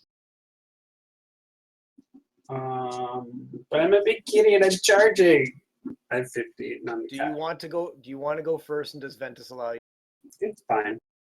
If it looks like the kitty really wants to go first, it can go first. Well, you can see me starting to charge because we're kind of going at the same time, right? Okay, Kitty goes first. Kitty goes first. Are you up on top of the ledge? Yeah, up by Laura. It's a pounce. So you just pounce down 20 feet? Right onto him, yeah. How did we looked into this last time. How did we play that last time? It was trap damage, wasn't it? Yeah, it was Yeah. 1d8. Well, first of all, you completely missed him. So that's ball damage. Yeah.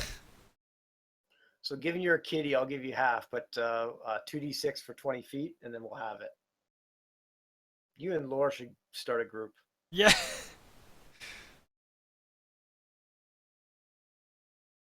Okay, give me a second. Again, you're free to make choices. It's the consequences that Exactly. hit you. Charge it.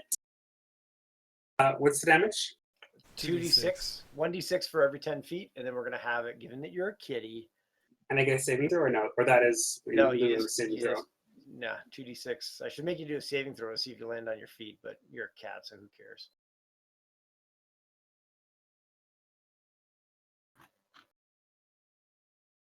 Waiting for your 2d6. Are you gonna roll, or are you waiting for me to roll it? I was trying to roll it. Okay, there It's you being go. difficult. Divided by 2, so Yeah. 4. 4. Yep. Okay, Ventus, you saw this cat just kind of go flying off of the ledge, and Wait, he gets crushed though, right? Does he take damage? you missed him. You You missed rolled a him. 6. Didn't I at least fall on him? Apparently No, not. you tried to, and like you flew over his head and landed on your kind of face. You rolled a 1, parts. man. It's like, Nerd. Yeah. So It once wasn't again, one. Ventus, you saw this big panther go flying off the ledge, and you don't even know what she's doing. Smacked against, or he smacked against the edge of a. I start laughing as I cast Firebolt, and I whiff. Wow. That's brilliant. Yeah, Then that's my turn. that is a miss, certainly.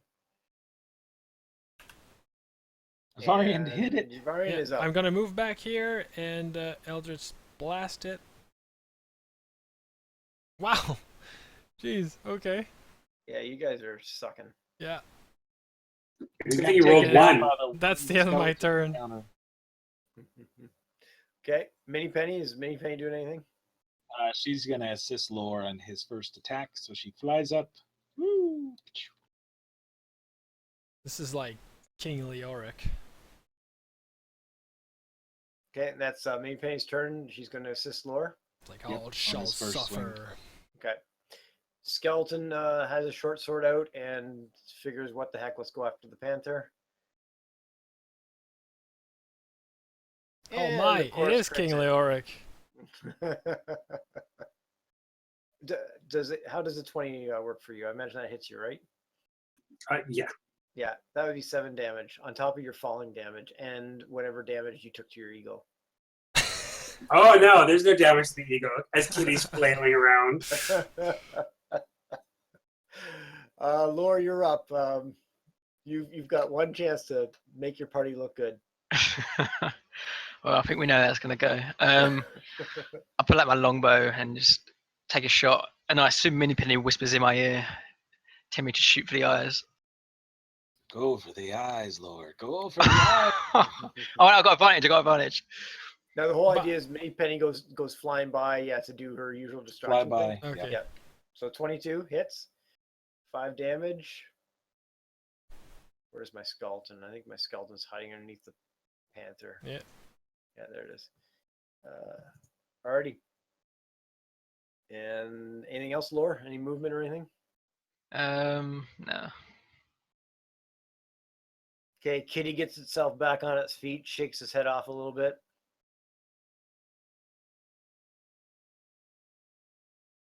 And bites the skeleton for how much? 7. Piercing though. That skeleton is being held together by the shortest of threads. Ventus.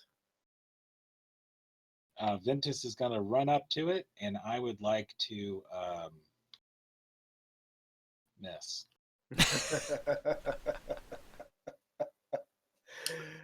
But now Again, I'm standing right next to Beret, so he got to see me totally whip too. You Okay. missed earlier with shocking grasp. You're like, we're like, is this thing on? Okay, that's your turn. Yeah. It shocks a piece of stone. Oh like, my right next to god! Are Beret. you what? Oh man. Did we drink starting- something funny or what? I'm starting to regret my decision not to pilot this thing.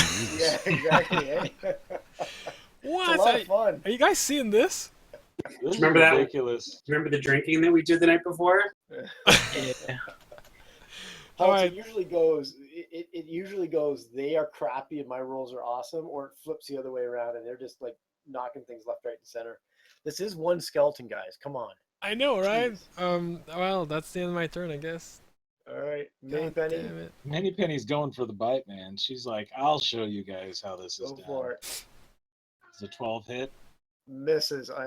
Close, but misses. I'm sorry to say it misses because it would have been great if it hit. Oh man! And now she's over here with me. I'm willing to go out of game on this one. If Mini Penny had hit for her 1 hit point, the skeleton would have gone down. Oh, that would have been great. That would have been so embarrassing. Then I would have like Same thing for that hobgoblin earlier. He really like left with 1 hit point. Yeah. Okay, short sword to the kitty again. Well, that looks like a good hit. This skeleton's like a god. Yeah. 8.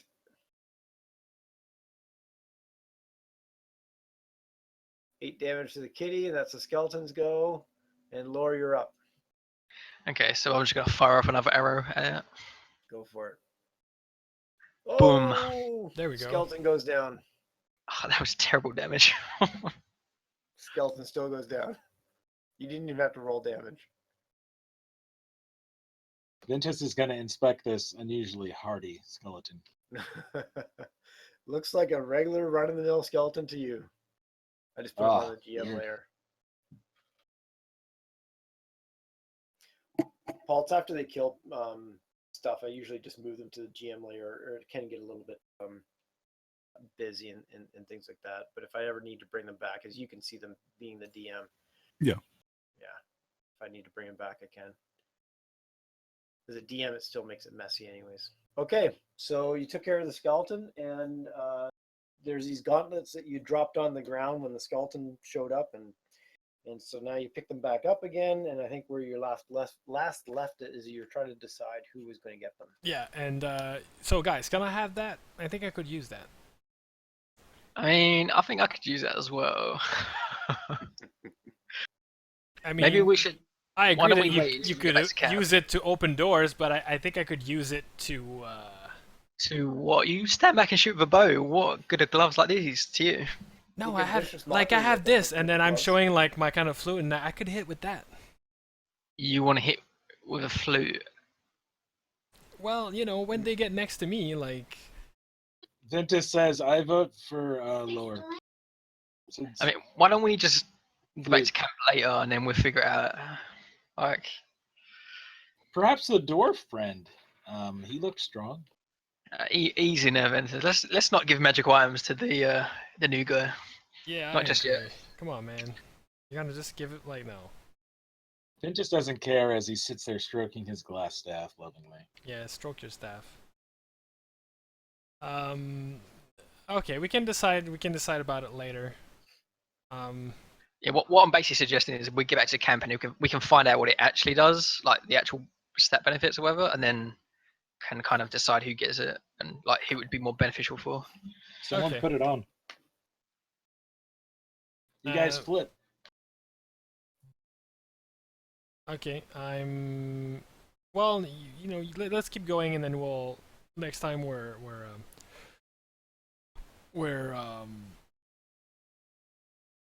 like resting. We can kind of like see what does it do. So do you want to carry it or I Oh, carry it? you don't You don't can want to carry it. try them out. Well, I think you need to do some sort of a rest for to figure out what it does. Isn't it, Brett? Yeah, I don't mind if they have a certain effect that you can kind of put them on, and I still believe that unless you need to attune to them, that you get the effects of them, you just may not know exactly what they do. So, like, if they were like boots of flying, for example, like, and you don't need to attune to. If you do need to attune to them, you put them on. Nothing happens. You know they're magical, but nothing happens. In my Okay, mind. I tried them on, and I try to lift the cat. Try to lift the cat. Yeah. Oh man, now you're gonna make me look in the rule books, figure out the weight of the cat and everything like that. The cat seems to lift a little bit easier than you usually would lift the cat. But by how much? That was the whole point of it. Well, now If I you need had to know- give me a number between 1 and 20, yeah, exactly. Now I need to know what the weight of the cat is. You're gonna make me do all kinds of math. No, a cat would be Can we easy. see It's a the, dire cat. Can we So see try the to map? Google that. Yeah. In the interest of moving the game along, the cat lifts a little bit easier than you would think the cat would. Okay. Well, Would lift. it's. Yeah.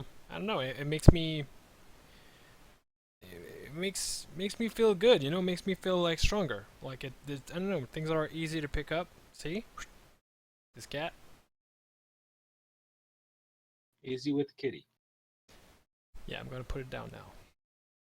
Ivarian, show me that map again. Let's see where we are. Okay. So I take a knee and kind of like draw something in the on the ground, and I let him know that just northeast of here, this circles around the room with the wave, and the booming sound, and then if we go northwest of here, it seems that we haven't explored this area, but it seems there's a path going there. Yeah, I step back and I can see a staircase from where I am, like right about. There's a path leading to the left. But let's explore the.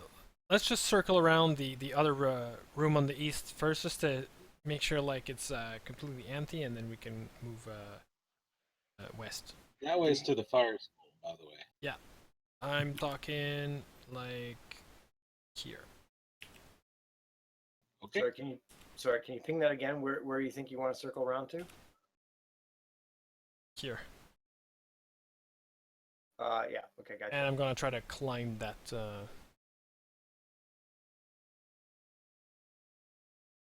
gonna use my grappling hook and rope. Ninja old man like Ventus.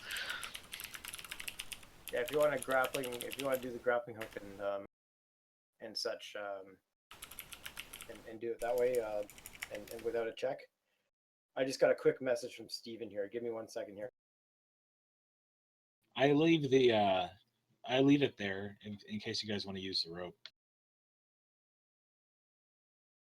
Kitty just jumps up there.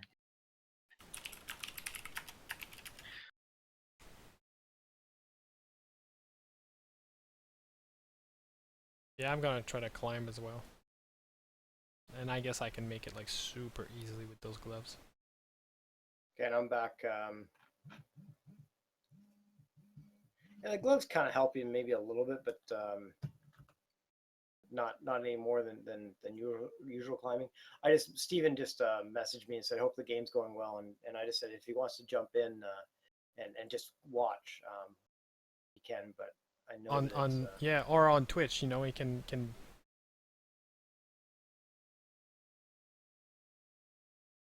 yeah, it's the true. stream link. Yeah, if you don't mind giving them the stream link there. Absolutely not. All right. Okay, so up there. This is so metaphysical. We are in a game talking about a player in the game who's going to go on the stream that we're currently streaming on to watch the game. Do you think the universe is gonna collapse? I think I don't know. I just blew my mind. I'll tell you that much. Okay, so you're popping along this little cavern thingy here. Yeah, and we're just gonna Stealthing it up. I see. I guess we'd have to reroll stealth, and that would be convenient for me. Yeah. And Rob, you mentioned the 2 hours on the cat form. When did you go into cat form? It was a little while ago when you were roaming around. Yeah, it was shortly after we came in. So we've been roaming around a while. So let me know. I would give it at least an hour, probably an hour and a bit, because you guys were checking out that thing. So you're probably getting something. You're probably 15 to 30 minutes away. Okay. From doing your transformation. Oh, I rolled the wrong stealth. Damn it. Lore loves it when you transform. By the way, he's like, oh, that. So, Beret, did you like pick up your pace any or anything? Is there any noticeable change when you're getting close to the end of your shape shifting? Nah, it just, I'm sure I can tell.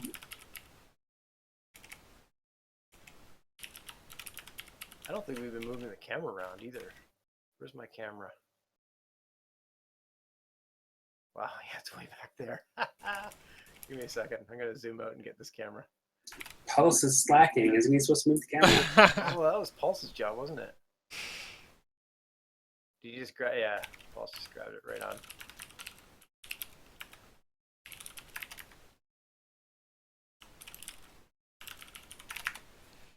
And you can put the camera in the middle of them. You can put it kind of in front of them, behind them. Ghost will be able to see what that camera sees. Actually, you know what? Given that Pulse is running it, I can take your vision off that camera if you want, Uvarian, for this game. I mean, I don't mind it, but then would that defeat the purpose of having the OBS? Yeah, let's not fool around with it. Ventus, did you get stuck in the wall? Maybe. Oh no. Yeah, of course I did. Oh my god. How do you? Uh-oh. Earth elemental, or what kind of creature was it that pulled him in? Yeah, I don't know. It was stupidity, I guess. I don't know. Yeah. As you, I don't know if Ventus is ahead of you, but anyway, as you come around, I think you're starting to just catch the glimpse of the edge of the cavern where, and of course the booming is getting louder, where you were from the southern entrance before. This is where the water surges in, creates that big booming sound, wave echo boom. And, Wave echo boom. yeah, the wave echo boom. Penny, are you now on the wall? Ventus? No, okay, never mind. Ventus is going for a swim now. Yep. All right, so apparently I'm just, it doesn't like it when I select Ventus and Mini Penny and then try to move them. Okay, gotcha. And so again, the water, I think it's about 15 feet below you, and as it surges in every minute or so, the water comes up with about 5 feet from the edge of the ledge there, and then as it goes back out, it falls again back down to 15 feet below the edge. Okay, so apparently nothing special. Yeah, it seems to be. There's an indication that maybe there's caverns off into the northeast, based on how the water's coming in and the sounds and everything like that. But other than that, nothing really special. All right, can we send Mini Penny to scout? Yeah, she's taking a look right now. It's just the ocean or the lake. There's nothing out here. Okay. And out of game, there is nothing. It's just the idea that the caverns could go on, and maybe there's other caverns further in that, and this is just an underground river and lake and whatever. But in terms of this adventure, nothing there. So no indication that it's been mined this deeply or that there's been any inhabitants recently. No. Sorry, this area? Right. Yeah. No indication that. Steve's in, but he's got a dark map. Okay, give me a second. Oh wow. Didn't even do anything, and my whole Chrome just went crappy on me. That's what you get for using a Google product. Yeah, I know. What browser do you guys use? Because I'm not keen on internet. Firefox. Firefox. The only problem with Google Chrome is that it memory leaks and it kills your your RAM. It just goes crazy. You don't have 64 gigs of RAM? I do have 32 actually. That's pretty good. I have 64. Do you really? I'd only leave I home with that do. 128. Come on, I- guys. I bought 128, but I shared half with my roommate. Steven, if you exit the game and come back in, you're now a co-DM, and you should be able to see everything just to kind of watch the game. And for everybody watching on Twitch, Steven is going to be joining us in Storm King's Thunder, which should occur in another session or two. And so we're just kind of letting him hang out as well as Pulse and just kind of see the flow of the game. Okay. So let me see where you guys are here. Let me kind of zoom out a little bit and give you some ideas. Okay, Ventus and is it Burrell or Beret? How does it pronounced again, Rob? It's Burial. Oh, excuse me, We've all Burrell. this entire time. It's not French. It sounds French, man. It's It like, does, though. I know. it's like Mireille, you know, like. Yeah. So Ventus and Burial recognize the Witchy. witchy recognize the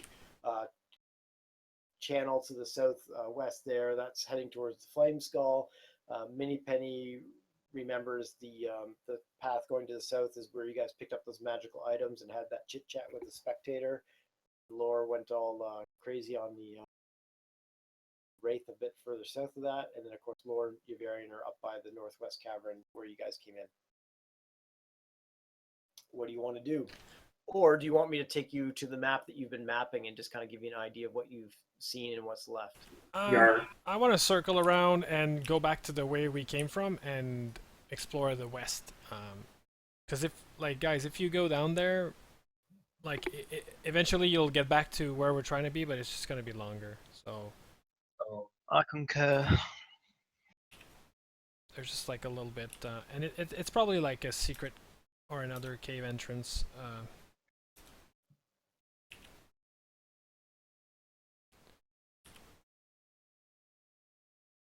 And I'm gonna climb down. Sure. And then just at the bottom of the cavern, just hang on there until everybody kind of catches up. The old man is way in the back here.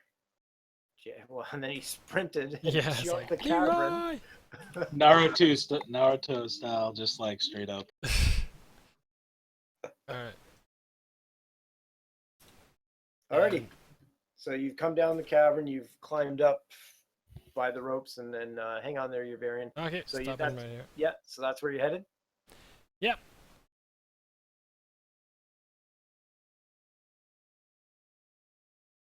Okay. And hang on just there for a second. Please and thank you. Because I have to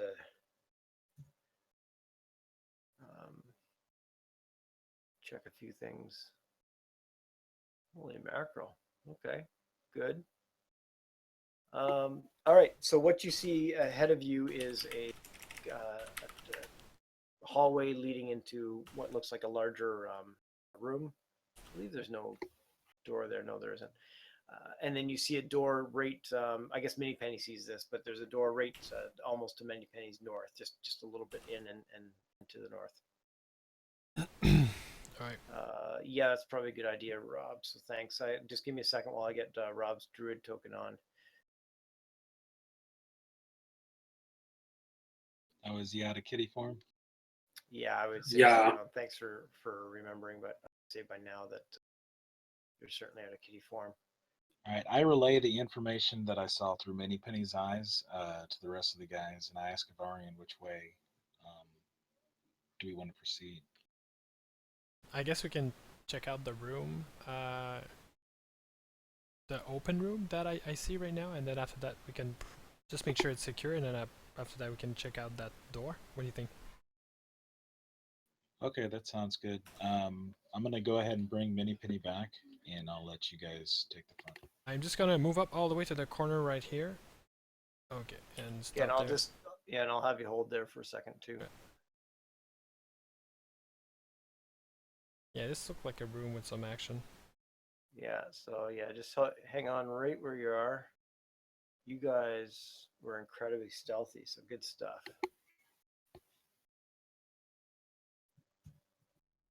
Ew. While I describe what you see, Well, you can have Yavarian said he wanted to find the black spider. There you go. You found a few black spiders. Yep. Yeah.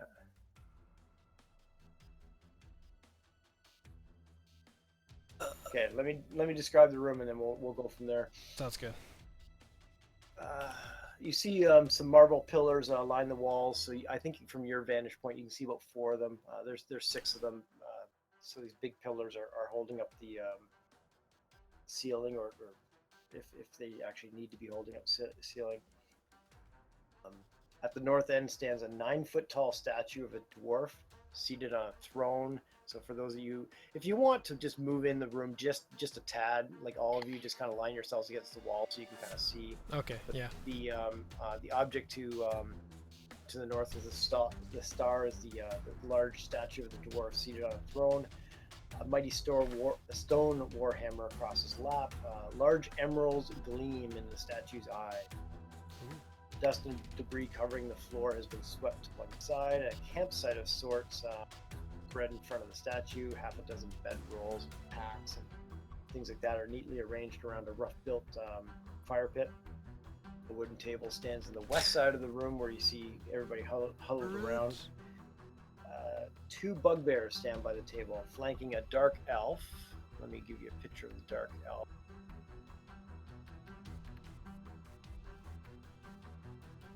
There's too many people here. I can't click the right guy. Oh, sigh.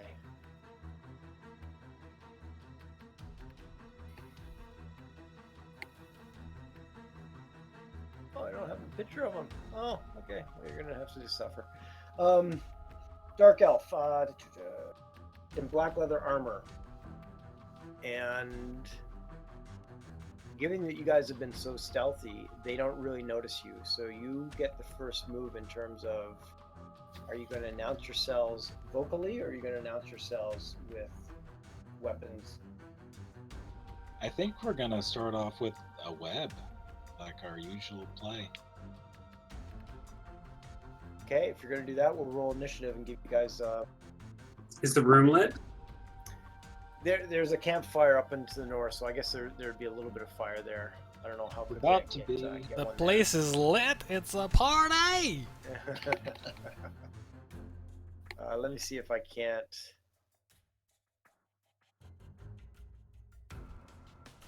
Bring something in. This is not going to look like a campfire. Live with it. Just to add a little bit of light in here.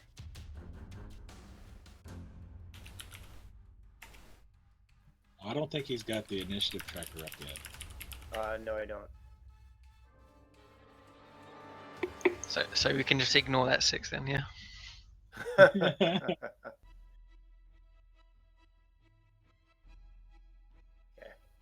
There's I my think little earth- I think you guys are waiting for my roll, right? Laura's 6 got in there. Varian got in there as well. Oh, Ventus 23 with the web. Pulse, I'll give you another chance to help in on here because there's going to be a number of things for me to juggle. It's completely up to you. There's the ugly spiders you see, by the way, guys. But it's completely up to you. But if you don't mind juggling the spiders and the bugbears, I'll take the drow. Okay. And what I typically do, I know the suggestion in D&D, the core rulebooks is you roll like the groups you roll together. But unless the group gets too big, I tend to roll individually just for fun. And I'm just going to whisper something to you quickly before we get into this.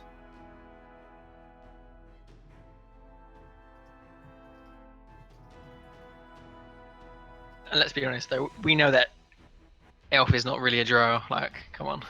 At this point, I think I know what's going on here.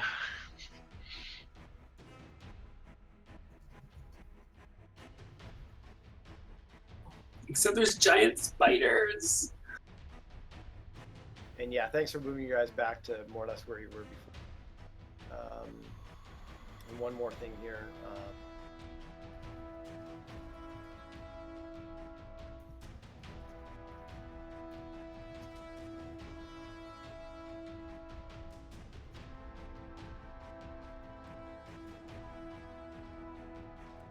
Okay, so I'll let you. So everybody's got their initiative in there. Yep. Okay, so I'll Pulse. I'll let you deal with the spiders and the bugbears. And then, oops, am I still on that player? No, I'm not. And Ventus, you're first up. So the guy with the web plan ends up actually being on top. This is fantastic. So, Lord, cast- which you can fight in terms of which order they want to be in. So where are you casting this puppy dog? It's going to be up in the where all of them are. Hold on one second. You gonna draw it, or I'll let you draw it since you know exactly where it wants to go. I just wanted to get you the spell card real Yep, quick. appreciate it. So Paul, Ventus's favorite thing is to shoot off a web to attempt to trap people, and then he lights the web on fire for extra damage. That's kind of his signature move. I don't know. Is that it? Let's see here. Yeah, that's It's a maybe. little bit too tall. So cut off 5 feet from the top, I guess. Yeah, give me your 20-foot arrow there for a second, and hold it there. So bring it back. Yeah, just hold it. That's 20 feet right there. Awesome. Is that Okay. where? Can you move that white box now that you've drawn it, or do you want me to Let's move it? see. Is it where you want it to be? I guess is the question. I wanted to get on all of them. Let's see. There we go. All right, and then after that, I'm going to use the Quicken, burn 2 sorcery points to cast a cantrip as a bonus action, and we all know what that's going to be. Firebolt, and I light it on fire. I would like to go for the first one right here, and let's let it work its way back. Okay. Wow, it's really tough for me to see this square. This map is not the highest resolution map, so it's just tough for me to see the individual squares. But we'll. I hope What it's I'm better gonna- in SKT. I'm sure it is, right? What's that? The Yeah, oh, yeah. maps? Oh, Yeah, okay, oh, yeah, good. yeah. What I'll do is I'm just going to color in, and I'll just show you as an example. I'm going to color in like little red spots like that to the south on the web, and then we'll change them to black when they've burned out. Did we have surprise? Yes. So Ventus, you guys had amazing stealth rolls. I wasn't expecting this, so you guys screwed up my plans again. So everybody gets a turn. Yep, and that is the end of my turn. So he also took 5 fire damage from the party. The spider right here. Yes, sir. Okay. How did that work? Okay. Your variant's up.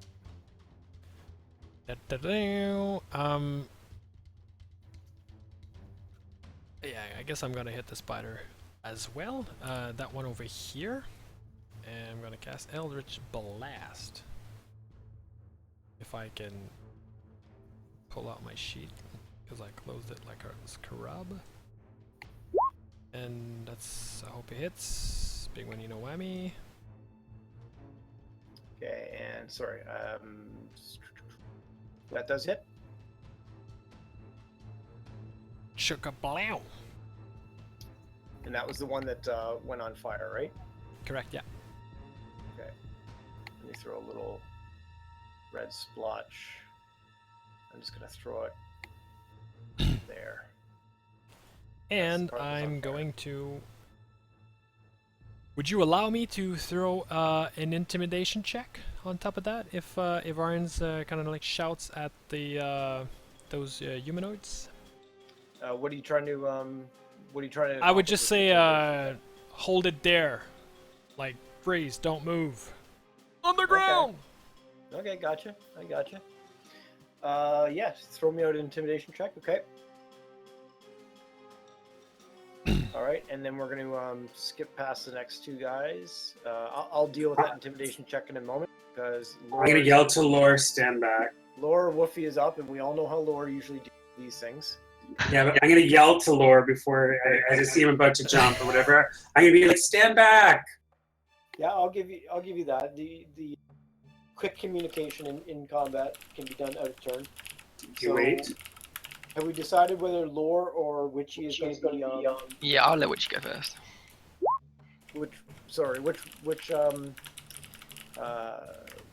who's going to be first in the turn order if we Me. Witchy is? Okay, so Witchy. And I threw a fairy fire Okay, at who? at the same square where the webbing is. It's the same size. Okay. So you made the web purple and everything in it. This beautiful purple web, and then they have a saving throw, right? Why didn't it give me the right card? Hold on.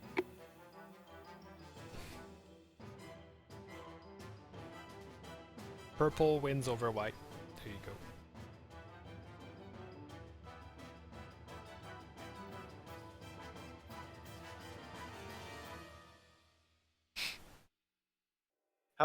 How used are you to roll 20? You like obviously if you got any questions, let me know. But you know your way around it pretty well. I normally don't use the little character cards, but I'm otherwise familiar with it. Yeah. Okay. If you got any questions, let me know. So you tend to have the sheets in front of you and just do it that way. Yeah, I usually just type it out. Yeah. So they have a dex save. And if they're restrained, they have disadvantage on that, I believe, right? Ooh. Oh, that's Um, right. We didn't roll man. the. But it was at the beginning of their. I don't know how it works. Yeah, you guys are making me work hard.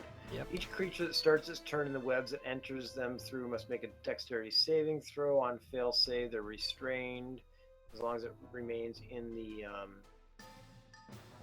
web. Restrained strength. I don't see anything about disadvantage on dex saving throws. So, well, hold it. Let's check. What it about out. on surprise? No, Restrained- it's not on surprise. It's on restrain. You have disadvantage on. Oh, I thank you. Yeah. It says restrained. A restrained creature's speed becomes 0, and it Yep, can't I'm sorry. benefit from any bonus to its speed. Attack rolls against the creature have advantage, and the creature's attack rolls have disadvantage. The creature has disadvantage on dex saving throws. I will say this though, I don't think spiders can be restrained by webs. I'm pretty sure that's a benefit they have. You would absolutely be right. You notice that the spiders don't seem to be too bothered by the web. It's okay as long as they burn a little. They probably will. As long as they turn purple. Okay, so if we're gonna do all this with the fairy fire and everything like that, I guess we better go around the NPCs and figure out whether they are restrained or not. So the spiders are not. Pulse, if you want to do a dex saving throw, and again, let me know if you need a little bit of guidance, but do a dex saving throw on the.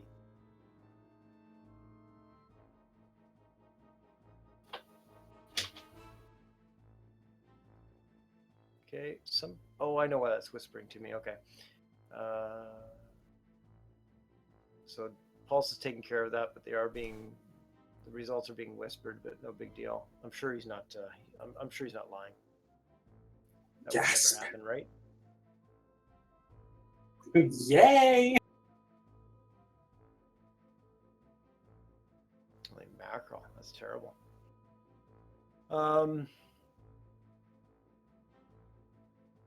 So yeah, gotcha, thanks. So the bugbears are purple, and the drow is purple. The spiders are not purple. Damn. Let me. How long are they purple for again? 1 minute. So Concentration spell, though. Yeah. Yeah. How many turns is 1 minute again? 6. 6.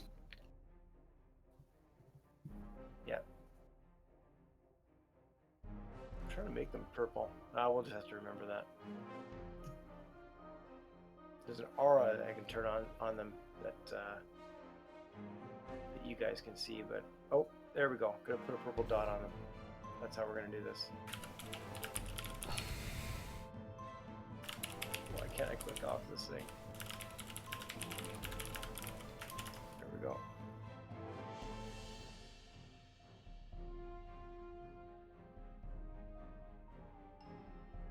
All right, done and done. Where the heck are we? Witchy, is that your turn? And then for my now all these names of actions are screwing me up. For my bonus action, I'm never going to turn into a wolf. Okay, so you want your. If you can swap out my token. Ooh, that was a big wolf there for a second. Where'd your wolf go? Yeah, I feel like there was a cock shot inserted in my. Again. Nice. I'm going to exit and come back in because I'm seeing some weird stuff going on. 1 second. And usually that keeps the turn order. But of course, it messes up all my pop-out screens that I had with my chat windows and everything.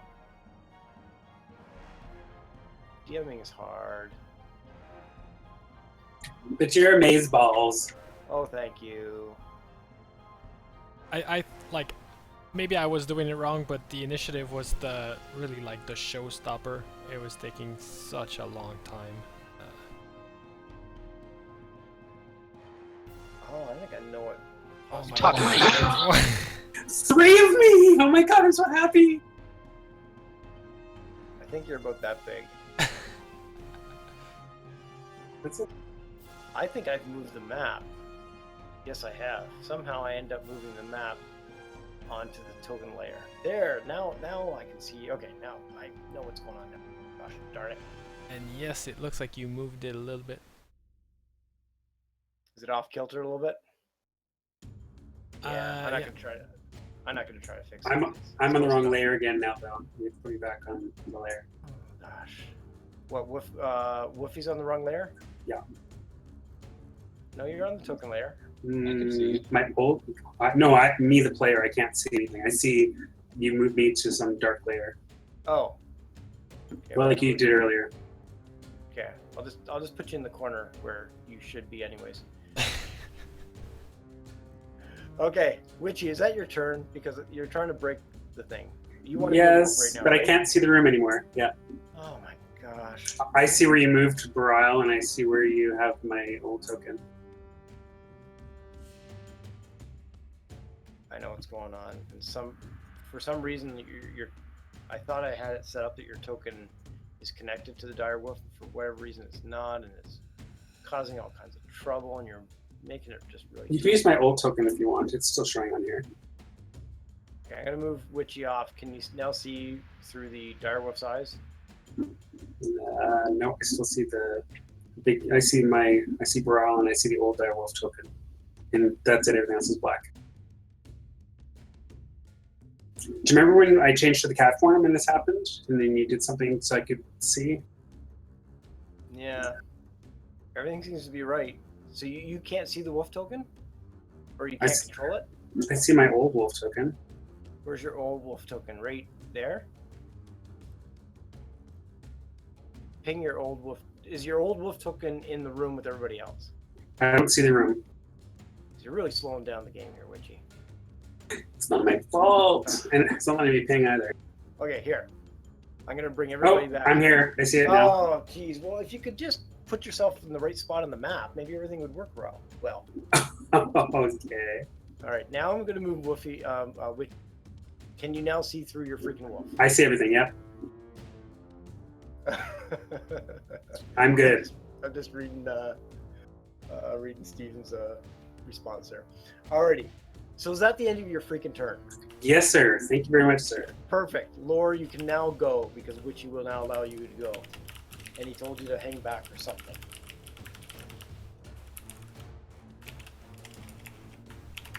Is Lore here? Is that- Maybe he's muted. No, I'm here. I was just trolling you guys a little bit. I will. Were you on the Twitch channel? No. These assholes. I say to the rest of the group that we should stick together. It might not be a good idea to spread out too much at this point. And if worst case scenario comes, then we should back up and bottleneck them in that corridor we came up through. But after that long-winded explanation, I'm going to pull up my longbow and take a shot at the closest spider. That one was the one that got fire damage to it, right? This guy has This guy's been hit a couple times. Yeah. Fire damage and something else. Eldritch Splash, something like that. Yeah, I'm gonna take a shot at that one. Okay. Oh, not. Yeah, Wow. you're close. Wow. You're really, really close. No, you weren't. Actually, you were really far off. Is that Laura's turn? No, I'm gonna move there, and I'm gonna drop my longbow, and then that's my turn. Okay. I don't know how obvious it is, but there are double doors down here that are closed. Honest. I can see a little bit through like a little crack, but I can't see Yeah, anything. I think that's because I shifted the map slightly. Okay. Surprise, surprise, surprise. Mini Penny's up. So this is the last turn before we're back to the top of the order. Okay, she's gonna stop by me, Ventus. I'm holding up a flask of oil. She grabs it in her claws, flies over here, and just drops it once she's over the head of that guy, and then she's gonna fly back.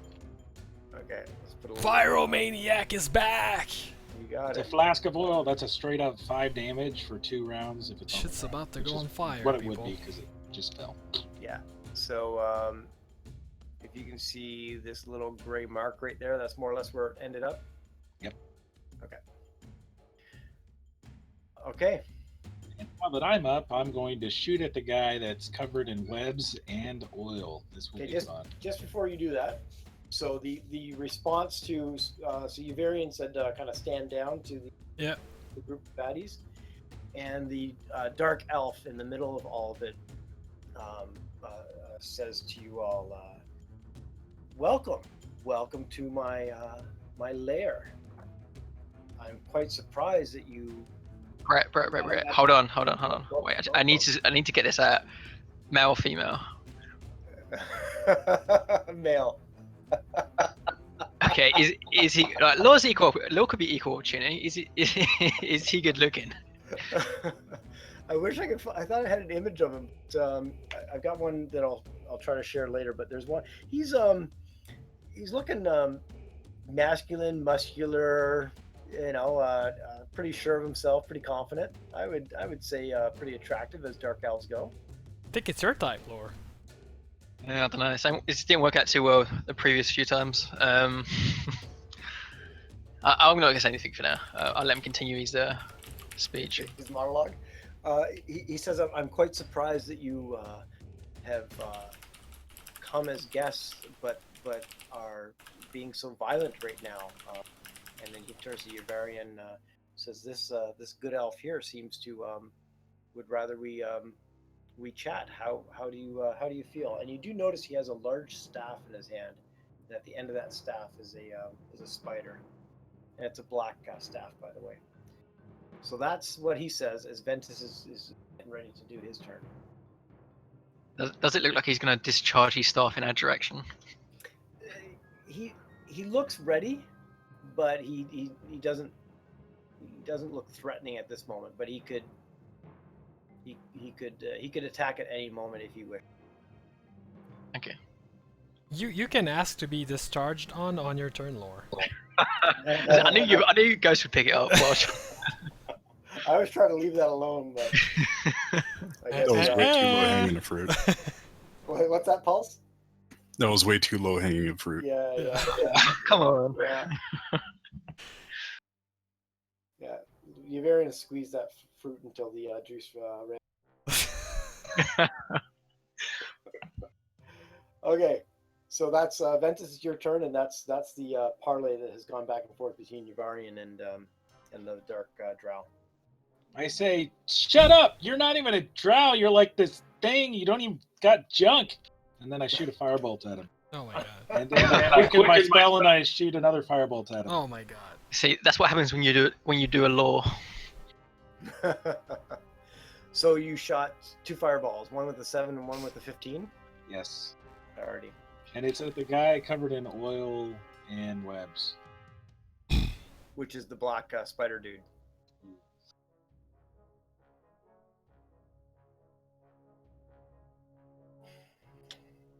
I have to check a few things.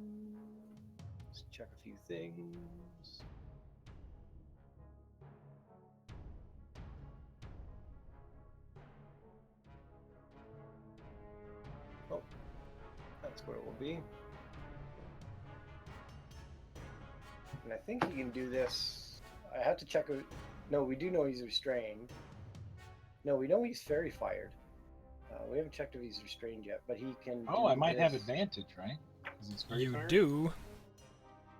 Ooh, I hit him twice. Oh, you did.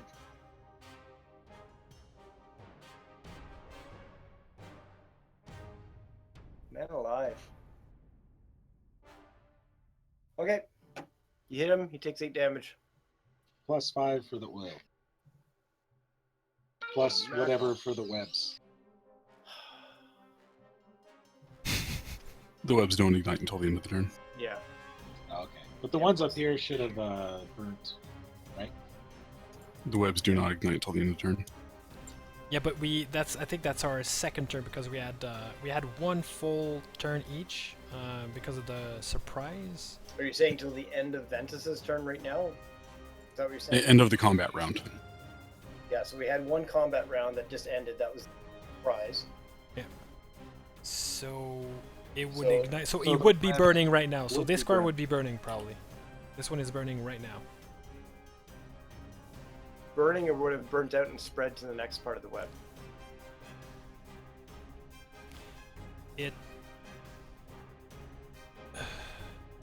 It started burning after. Burns away in the entirely web exposed to fire, burns away in 1 round, dealing 2d4 fire damage to any creature that starts its turn in the fire. It burns away in 1 round is the main language you need to worry about.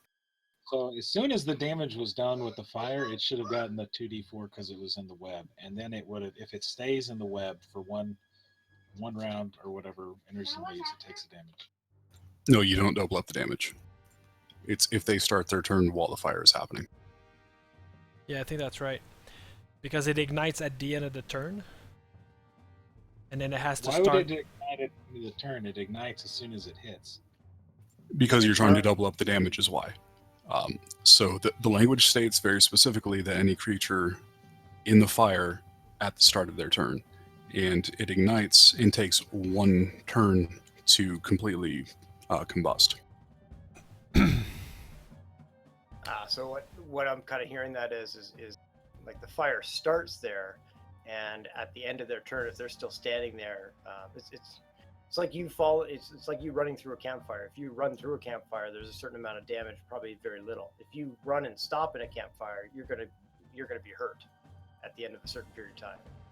It's the kind of way I'm reading that. So there's 2 ways to look at it because this happened on the surprise round. One way, the more draconic way, is to say, well, it burnt out the surprise round. They didn't take any action, so therefore it's non sequitur. Mhm. The more forgiving way to do it is to say, well, the fire's happening on this turn, and so anybody that starts their action in the fire this go around on their action, they then take the damage. Those are the 2 ways to interpret it. And I would kind of lean towards the latter. And before we get into this, let's just take stock. So the Dark Elf has taken damage from the 2 fire bolts. I gave him that, and then fire damage. I think the fire damage is what we're talking about right here. That is correct. So so how much fire damage did you take? 5? Another 5? Was it? 2d4. Yeah. What did you roll for the additional fire damage, or have you rolled for the additional? No. Would you Okay. like me to? No, I think what we're hearing is at the end of his turn, if he's still standing in that fire, then I'm going to have you roll the damage. So I think we're where we need to be damage wise, and then if he still stands in that fire at the end of his turn, then we need to roll some damage. But the thing No, is, it's the other way around. When he starts his turn is when the damage is applied. Oh, excuse me, when he starts his turn. but he was covered in oil, right? That's your whole point, Ventus, right?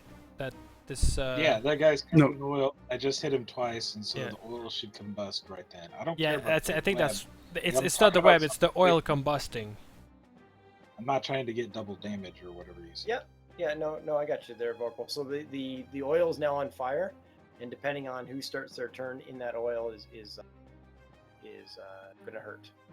I'm going to move the oil here because it won't quite exactly where. No, I think because remember last time we played it, the oil can be splashed on the ground or on a target. If it's splashed on a target, it's not splashed on the ground, and only that target take extra damage next Okay. time it burns. So Okay, remind me, did you splash it on the target or on the ground? No, Sorry, just on the ground because she didn't want to make an attack or anything. She just dropped it. So she just Oh, dropped it on the ground. then it would start burning at the Yeah. end of this. Okay, good. Sorry. Okay. Alrighty, so I think where we are is if that dude starts his turn in that fire, then he's going to take the fire damage, the extra fire damage. Correct. Yeah. Okay. Yep. Ventus, is that your turn? Yes. I'll probably Alrighty. try to move back one step. You're right. And the dark elf yells out, "You insolent bastards!" and he turns to the bugbears and the spiders and attack. And now it's your man. variant's turn. Shit. I was about to say, hold it right there, and we're gonna kill your spiders, and then we can talk after that. If you do any threatening actions toward us, there's not gonna be any negotiation. He says, "You come into my house and you attack me, and you want to Well. negotiate." It was just a misfire. We were clearly just trying to get rid of your spiders. Calm your tits, sit down. We're just gonna negotiate after we get rid of the spiders. Hold tight. That's right. Stay right there in that square. All right, we'll see how well he believes that. I'm just gonna kill your favorite dog, but just stay there while I do it and don't do anything. All right, go, Uvarian. Just I for won't shits. even- Okay, well apparently that wasn't. Yeah, I was gonna say I'm not even gonna have you roll a deception roll, but Okay, what's I'm the- gonna Eldritch Blast the closest spider to me, the one that we've been hitting. This one.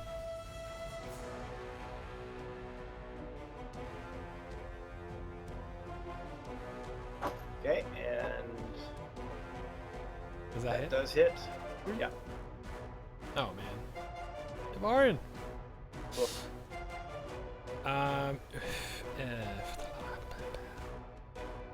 And I'm going to move back.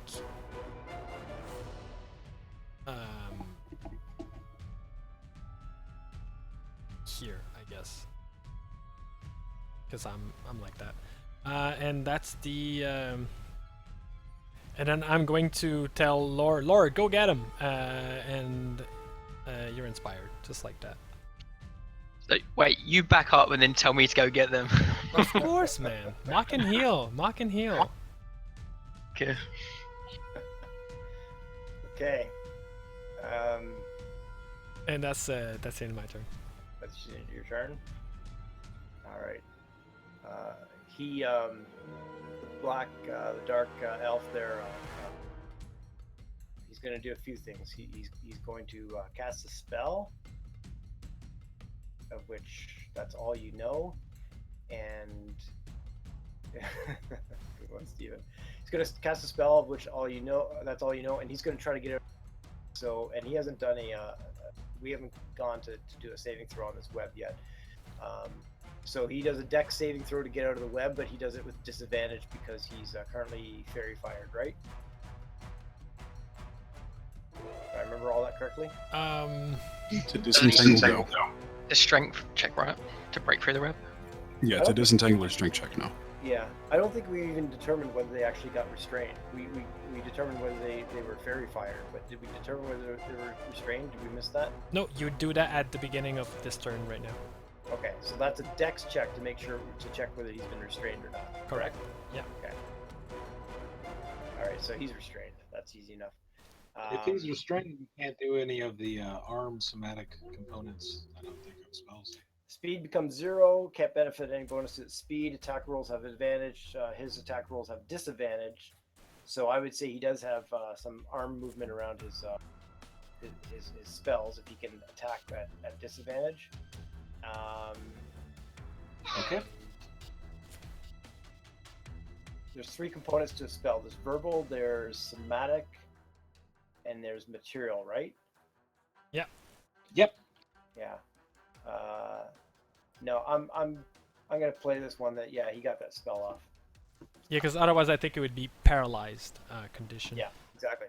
Okay, that's his turn, and hey, spider time. Pulse, would you please do some damage to these people because they're totally screwing up my whole And by the plan. way, I'm gonna interrupt you guys right now. I only see 3 spiders on the turn order. I think we're missing okay. the one that we've been attacking. This one. I don't see it on the turn order. Just saying. Yes, you're right. Thank you. I'll get that guy on there right now. And guys, don't be mad at me. I got a Same taste of the team. DM side, and Same team, same team.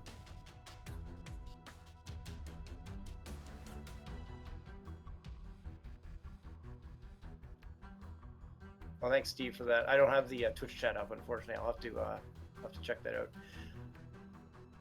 Okay, Pulse. Spider in the top left-hand corner is up. Correct, and it throws a web in the white area for that spider, and it also moves.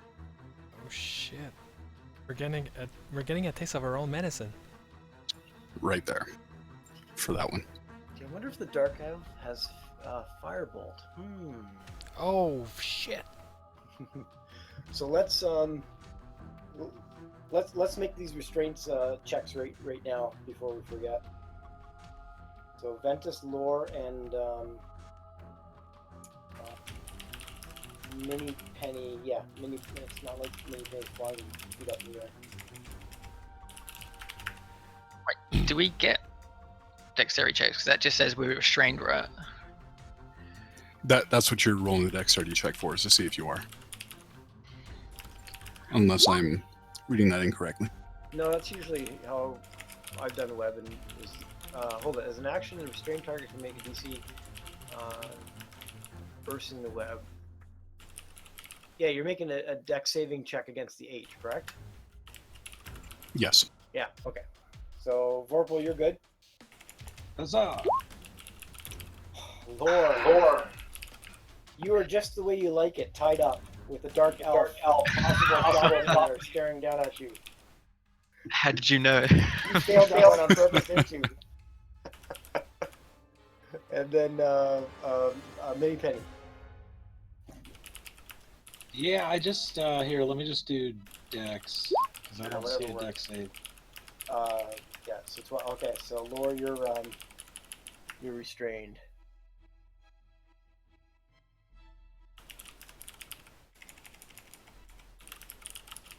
I'm looking for the manacles to put on you, because I know that's what Lore likes too.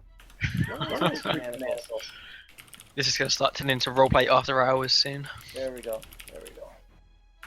They're really big manacles too. Actually, you know. Okay, so that's so hey, Bugbear. Pulse gets to have some more fun. So bugbear number 1 makes a strength check to burst the web. Right on. And that's his his 11. And he fails that, because the web is 12, I think. Correct. Good stuff. So at this point, does he take the damage, or are we still waiting? The bugbear will take damage, yes. Should I roll that, or does the DM? You go ahead. I was roll. just rolling them. I was just Okay. rolling to take damage or to take care of it. Yeah, whatever works.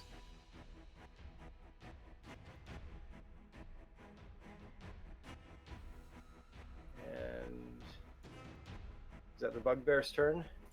Yep, that was that bugbear. Okay, move on to the next. Did you take the damage off him? Yes, I did. Okay, perfect. Thanks. Okay, and you can move the turn order ahead if you want. Now Spider in the southwest corner there goes. I'm just taking these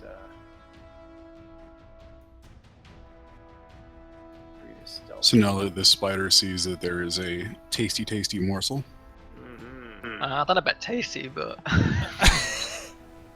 it's a matter of taste, you see. Yeah. Does the spider discharge anything? That's what we want to know.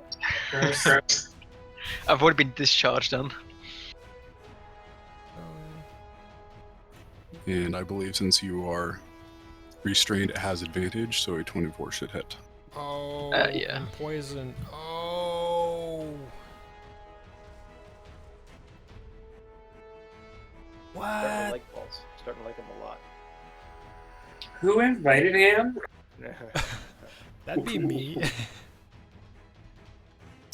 8 damage in a DC 11 Constitution saving throw. Oh man, that poison is nasty. Wow, good for you, man. Jesus. Good save. It's like one of the only benefits of being a fire is constitution saves. And you have +4 Constitution? No, it's Constitution save. Fighters get proficiency in Constitution Oh, saving okay, throws. because I was like, you're a tough motherfucking elf, man. Corporal, forgive me But for he going takes back. 8 Oh, outings go from the ahead. fire. Oh my god. Ooh. Nice. Who just took the fire damage? The spider that almost ate your lore guy. Gotcha. And Vorp will sort of go back to this, but the oil that you dropped, was it dropped on the bugbear or was it dropped on the dark elf? Or dropped it on the square with the bugbear or the dark elf? It was dropped on the square because I didn't make an attack roll. If you make an attack roll with it, then it actually gets on the person or the target, Yeah. the creature, whatever. But if you just drop it, and like she's dropping it from way up high, so it just smattered on the ground, and it's just on the ground at that point. If Okay. they're standing on that spot where the oil is, and the oil happens to be on fire, for 2 rounds they'll take 5 damage, and then it goes away. Gotcha. Okay, Pulse, anything else with that spider? I believe that is all of his actions. Yeah, I think it is too. Witchy, you're up. I am going to. I don't know how this is going to work, but obviously I'm not going to walk into the webbing, so I'm going to have to attack the webbing. Is that going to be square by square, or how would that work? I'm pretty sure it's the whole thing, right? It counts as one. Usually, yeah.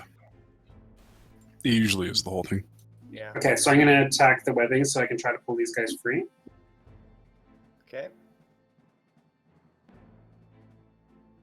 Sorry. This is stance. So roll a general attack roll. And 5 does not hit the AC of 10. No, it is not. I'm like trying not to get caught in there, and I'm kind of scared of it. Oh, wait. Mini Penny is actually Oh, I have quote advantage. unquote I threatening have the- advantage. No. Hold on, what's that? How do you threaten an inanimate object? Pack tactics. Pack tactics. Oh, from Mini Penny? I- Guys, no, guys. She like dexed out of there, and now she's way up above the web. She's not anywhere near the bottom. where the Oh, web is. sorry, man. So I'm not close to you. I think I might be like 10, 15, maybe 20 feet in the air, depending on how high. You have to be within 5 feet. Okay. Yeah, but We that's tried, fine. we I was tried. biting at it but being a little too dainty about it, nipping at the edges. And Just that's how it. sticky is this? Yeah, exactly. Hey, I'm not going to find out. A 5 doesn't necessarily mean you don't hit it. It just means that you weren't able to do any damage against it. Tastes like shit. Like, yeah. Okay. Well, so, technically, it would be spider shit, you know? It come out of anyways. Oh, let's Moving move on. Witchy, that's your turn. Yes, sir. Okay, Laura, you're up. So about now, I think it would have been real nice if I had those gloves right now. I'm going to try and make a strength check to break free of these webs. Okay. It's just a strength check, right? Not a saving throw. Yeah, just a straight strength check. Boom. Yep, and that bursts the webbing on you, so you're no longer restrained. Do I still get my action, or is that take my action? That is your action. Okay. In that case, I will.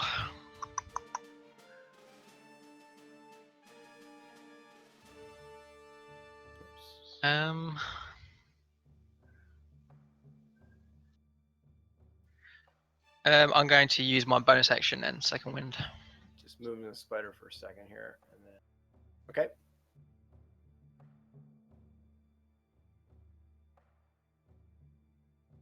Oh, nice. Just yells to Lord, "Get out of the webbing!"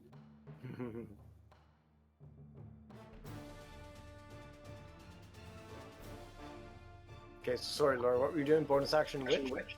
Second wind, Thank which you. I carry on. Okay. So you just Okay. bumped up the- Yeah, I'm gonna move there. That's still in range of the spider, right? So no opportunity attack. Yeah, as long as you're touching the spiders, yeah, you're good. Yeah, that's the rest of my turn. All right. Oh, you got 2 more spiders happening. Let her rip, Pulse. I like Oh, what boy. I've seen so far. This place is about to be webbed. But there's already web there. No, what I mean, you have more chances of putting web like everywhere. I really. So, Oh, sorry. so that spider there decides that he wants to attack the guy that's throwing fire because fire is bad. Fire is bad. Fire's bad. With a 9. No, sir, that misses. Okay. And so the spider that you've all been beating up on, the poor little thing, is going to go over here and try and get something.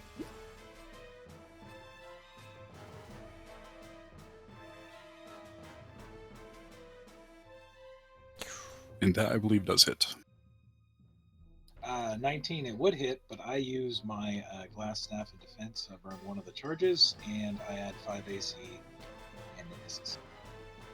And Ventus, don't forget that you've been passing at least one full day, so you can adjust your charges. Just reminding you. Oh yeah, we did rest. I don't think it's related to the rest, but I think it's really related to... Sunrise. Yeah, exactly.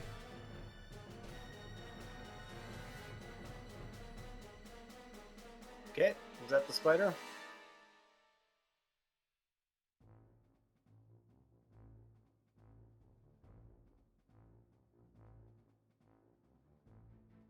Oh, nice, it's full. So I'm at 9 for my staff now. Sweet. Thank you for reminding me. No problem, man.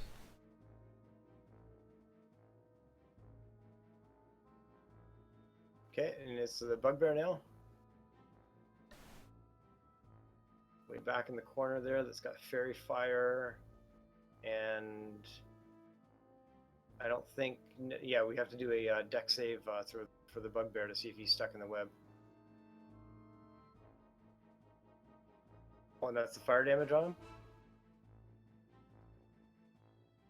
Think so, yeah. Yeah. Yep. Okay. All right. What's your plan with that bugbear? Or yeah, he's got to do the deck saving throw to see whether he's restrained or not, right? Yep. Yeah, we should have done that as soon as Vorpal shot the web, guys. Well, he is definitely restrained, so he's going to make his attack at disadvantage. And either of those will hit. Who's he attacking with a Morningstar from there? He is attacking with his Morningstar on the webbing. Oh, gotcha. Sorry. Like, he's not close to anybody. So yeah, that does hit, and he's freed. So could I have made an attack while restrained to try and break out the web as well, instead of making a strength check? Yes, but you're at a disadvantage for that attack as opposed to just having your flat roll for the burst out. Okay. Interesting. Yeah. So does that just break the web in the bugbear's area, or does that break that purple web? I've always seen it done as if you break the web in one place, it breaks the whole thing. Like, for instance, if Burel had broken it when he bit at it, it would have cleared everybody. Snap the whole thing? Okay. At least that's how I've always seen it done. It's not my call. Yeah. I'm good with that, unless I always throw it up to the players that if they have a good reason for... I think that makes sense. Otherwise- 5 HP for each square is a little bit ridiculous, I think. Yeah, no, I agree on that too. Alright, that web's gone. And he's going to use what little bit of movement he has.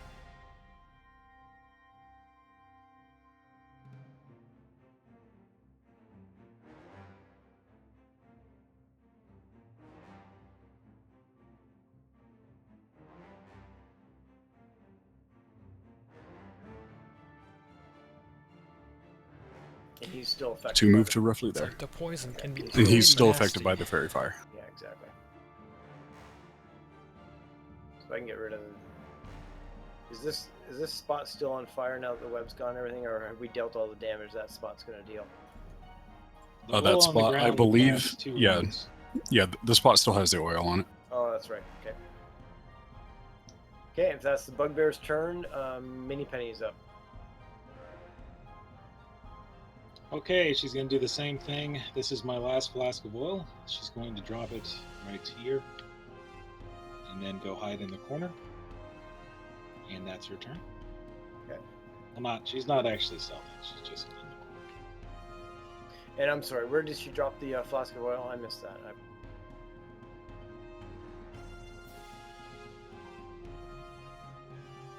That square, can you see? Yeah, kind of like right there where that gray stuff is. Perfect. Alrighty. And Ventus, you're up. Okay, since I made my dex check, I'm going to sidestep one towards the right. And I'm still in contact with the spider. Is it okay to be in that position? You would be provoking one attack of opportunity from the one that was in front of you. No, because he's still like in diagonal. I think he didn't leave. I mean, there. it attacked me last round. Yeah, he's touching that square. You're Well- talking about attack of opportunity here on this guy. Yeah. Correct. He is square. Unless we're adhering 100% to squares, then he would be in the square that had the marble pillar to start with. Yeah, because based on his position, he's touching the square of the spider. Where was Ventus Yeah. to start with? He was in Yeah, the same square, Gotcha. Yeah, according to the map. Yeah. yeah. So I'd say he's still touching. Okay. He's still touching that spider squares. Yeah. So I'd say So no it is attack of good? opportunity. Correct. Yeah, he wouldn't. If we're doing it that way, you're absolutely correct. He would not provoke an attack.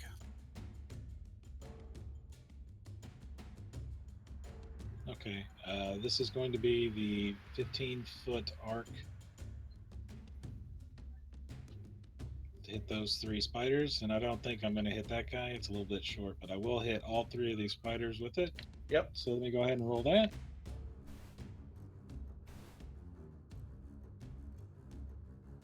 Big money, no whammy. Yeah, please.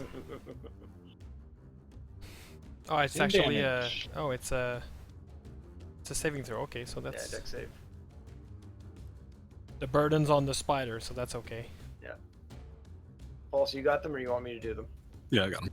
Okay, thanks. So that was the northernmost one. This is going to be the center spider. Okay. Have you taken the damage off? If not, I'll take the damage as you do the dex. Yeah, I'm not doing the damage yet. So Okay. the center spider gets hit. Thank you. I'm taking the damage as you tackle this. And the westernmost spider gets hit as well. Awesome. Sweet, and the oil ignites. Yes, it does. And the one in the middle goes down before the oil ignited.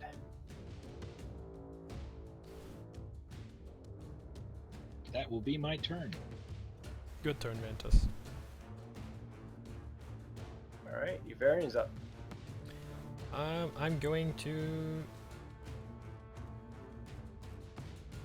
No, I can see. Okay, I'm going to Eldritch Blast at this spider right here.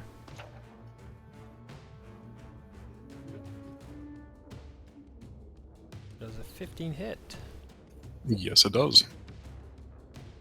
for 4 force damage.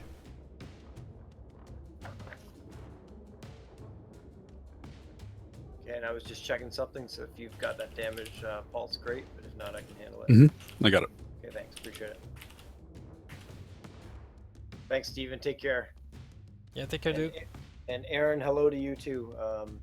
If you're still on Twitch there. Good to Oh see yeah, you. I forgot his shout out was too focused, but yeah, he said hi earlier. Yeah, I saw him somewhere in there. Well, Steven pointed out. Okay, that's Uvarian. And yeah, that's my turn. Okay. Now it's the Dark Elf. Is he taking any damage from the fire? I can't remember if we've. It's 2 rounds on that fire, right? Yeah, I think there's another round yet. I think he still has a round to go. So if you want to, who started the fire? Ventus. If you want to give me some damage on. It's just straight 5. Oh, 5. Okay. Okay, he's looking a little burnt and maybe even bloodied from whatever's being attacked at him. Oh, and Ivarian says leave the Leave the dark elf alive. Don't kill him yet. Okay, gotcha.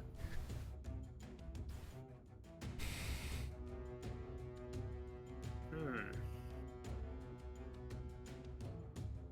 have an idea here. I think I can remove my stealth. I think we're good. Just trying to think where to.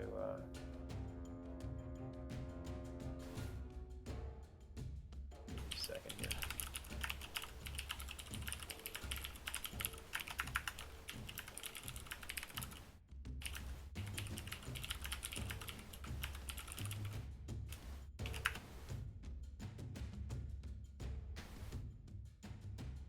It's the problem when, as a player, I'm not. I don't play a lot of magic users, so.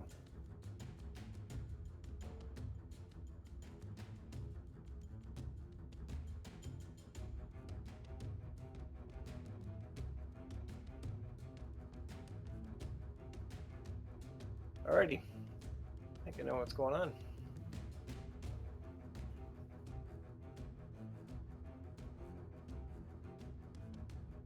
He disappears from sight.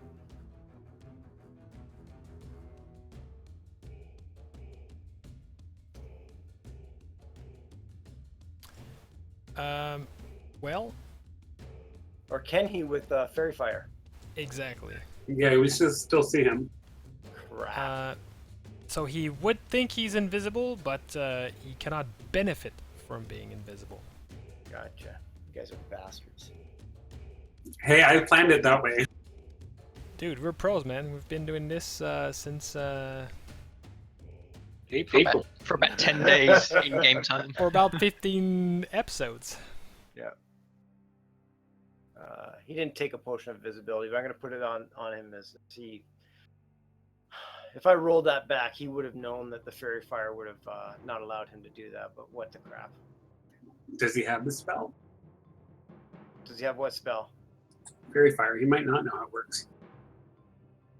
He would know how it works. Yes, because he's a dark elf. Giant spider time in the middle. Well, the middle spire sees that there's fire there and decides that it does not want to be where the fire is, so it moves out of the way so that it doesn't get burnt. In the meantime, it's going to go up in this general area and attack Ventus from the other side. Make jokes as you will. You should actually be attacking Laura from the other side. Why me? Ventus needs to get some too, okay? He's an old man. And just as a side note, Ventus cannot be in that square, so we can play it there for this round, but you cannot end your turn on an enemy square. You can go through it, but you cannot end your turn. So, like, next turn we'll just move you somewhere else. I really just want to hear Ventus scream out that he's being DP'd by spiders. Oh! Oh man. These are not sexy drums. So We have- strong. We have that camcorder going, right? Ah! We can sell this shit. It's on tape? At this point, Ventus is gonna go, well, see ya! And I'm gonna run next is the bugbear, I believe. Yeah. So I'm invisible and I'm chilling. I'm gonna go over here. What's this star? But it's not your turn yet. Yeah, Isn't it my turn? No, we're still in the last turn. Oh, I'm sorry. I got all confused because people were talking Yeah. about moving my character and stuff. Never mind. I'm there's sorry. like 7 turns, It's all but good. it's fine. No worries, man. Yeah, Ventus, Now you know what I'm gonna do. you just go whenever you want to go. You just let us know when. Just let us know what happens. No big deal. Ventus, cat, fish, and yeah. Ventus is an old man, so he forgets what his turn order is, and he just Yeah. starts doing shit. That big star is a large dwarf statue. I think it's Okay. 12 or 15 feet high. Anyway, so I think we're at Bugbear now. Yes, we are, and the bugbear decides to join the fray, as they say, and kill the man that throws the fire. Right on. Well, I mean, oh, that's too bad. You know what? I really like Miss, pulls. miss. Usually it's me getting attacked constantly by everything, but you know, I'm feeling pretty good True about this. that.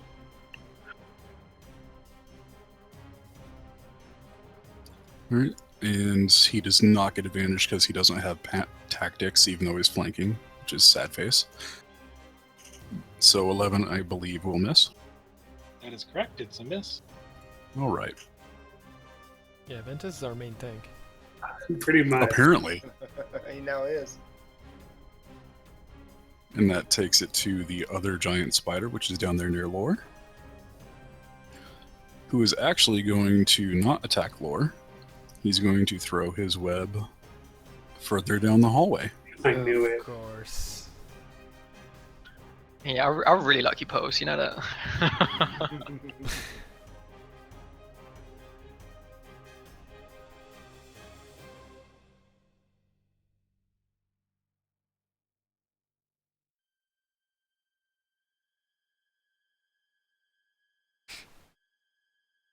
And there is the roll, which is just a 6.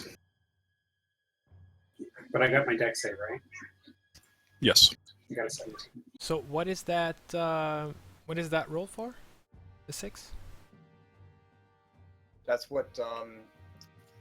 That's your whoever- effective DC Yeah. Oh. for the deck save. So whoever's caught in the web, or whoever is in the web area, that's what they have to beat. Oh. Okay. Well. All right. And My turn. Witchy's turn. Oh, the stupid. So that webbing in front of me is still there, right? He's on it. There's no webbing on top of you and in front of you. Well, I got away from the webbing on top of me. That's fine. It doesn't affect me, right? Because of my deck save. Correct. But I can't walk into the next square without. Without provoking another roll, yeah. Okay, so I'm gonna have to attack it, I guess. Now, since they're overlapping, if I'm attacking right there, You must pick one or the other.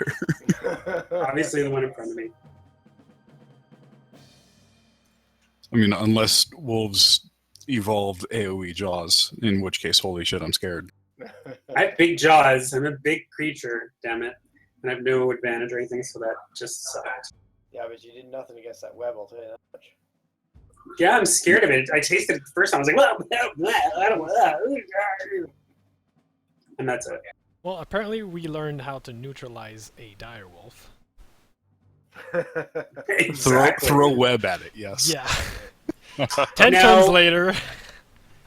Am I gonna have to do the saving throw again with this webbing around me, or I'm good as long as I don't move around in it, or what? Oh, that's a very good question. I would say that as long as you kind of stand your ground, you shouldn't provoke another save. Would that sound reasonable, Brett? And I missed part of that, so... So because I made my saving throw, I'm just curious whether I should have to move out of that square to not provoke another saving throw next round, or as long as I stand still, I don't provoke. Yeah, I would say if you stay there, you're good. But once you move into another area of the web that's hasn't been broken or burned away, then you've got to do another saving throw. Okay. Well, actually, because Ventus used web, I want to rule lawyer against it, because the spell says each creature that starts its turn in the webs or that enters them during its turn must make a dexterity saving throw. No, that's fair. If there's some rule for that, then I'm gonna move back then out of the webbing. So, yeah, it's going to be good for Ventus. Is that far enough back? I can't see the edge of the web. Yes, that is. Thanks. And that's end of my turn. Okay, Laura, you're up. Oh man, these turns are taking ages. I'm gonna move back around here, in front of the spider, next to the other one. Now, just 1 second. Is there still web there? And what did we just There is, decide? yes. Yeah, so is he possibly getting himself restrained again? Yep. Can I retract that? Like, 'cause I would have known there was still a web there. I thought it was destroyed. Yeah, wasn't- that's perfectly reasonable. Well, once again, Laura, you like being restrained, remember? You keep putting your fantasies onto me, Brett. Like, I don't know what's going on here. So this was the BDSM episode for those tuning in. If you're going to portray your character, you would go into the web. Go ahead. I'm going to attack the spider in front of me with my attack. I'm just going to double scimitar. I think only one of those hits, right? The main hand hits, yes. Ugh, my damage has been shit all day. I keep rolling fours, like I don't know why. Instead of moving that way, I'm going to move around this way, behind it, and end my turn there. All right. Spider's up again. All right, and that is the spider that's right there next to Ventus. And he's going to attack what is apparently the main tank of the group Come at me! with the 20. Okay, let's see here. I have 17 plus 5, which is the glass staff shield, so it misses. All right, And I now have 8 charges. and then takes us to the bugbear, which is right next to Lore. And Lore, I'm sorry, you're gonna have to take this one on the chin. So it's okay. I usually do. 14. Miss. You guys are getting me all excited. So many levels to that comment. I'm trying my best to keep it only to double entendre.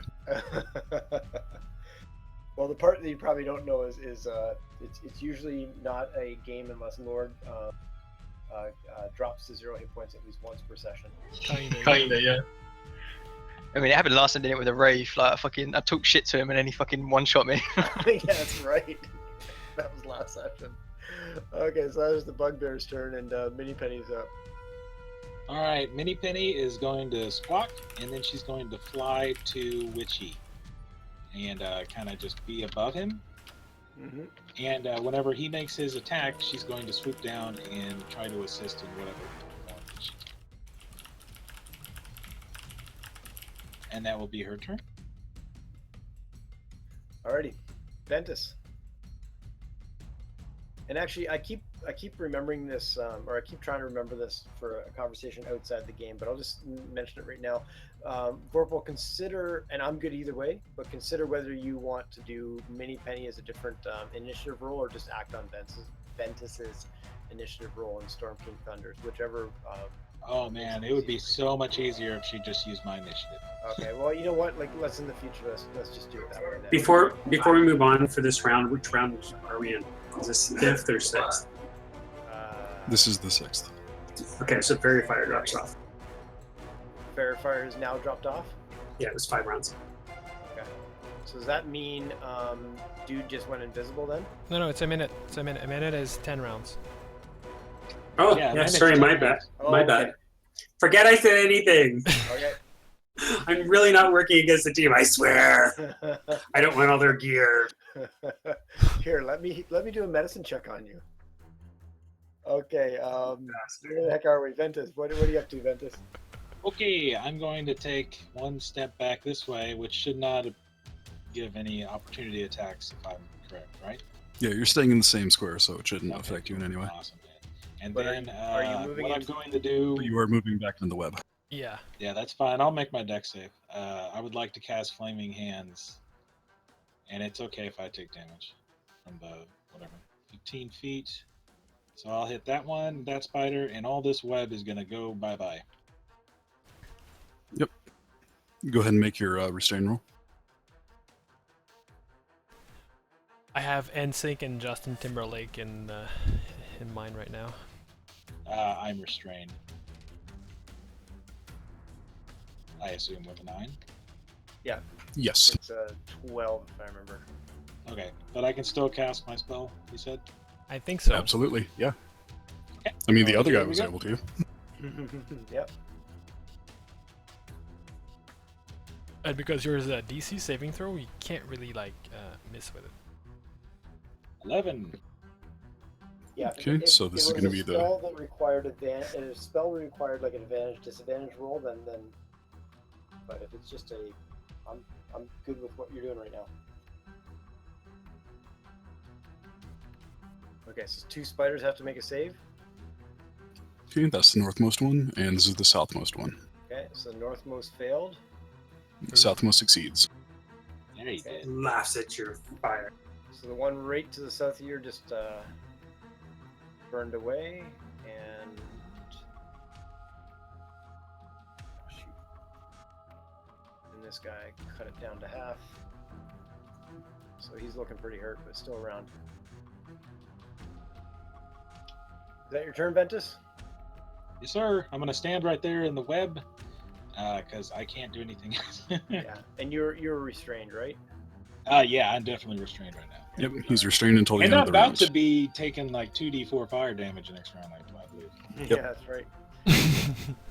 So let's. So Yvarian, you're up while I turn that web red and fire.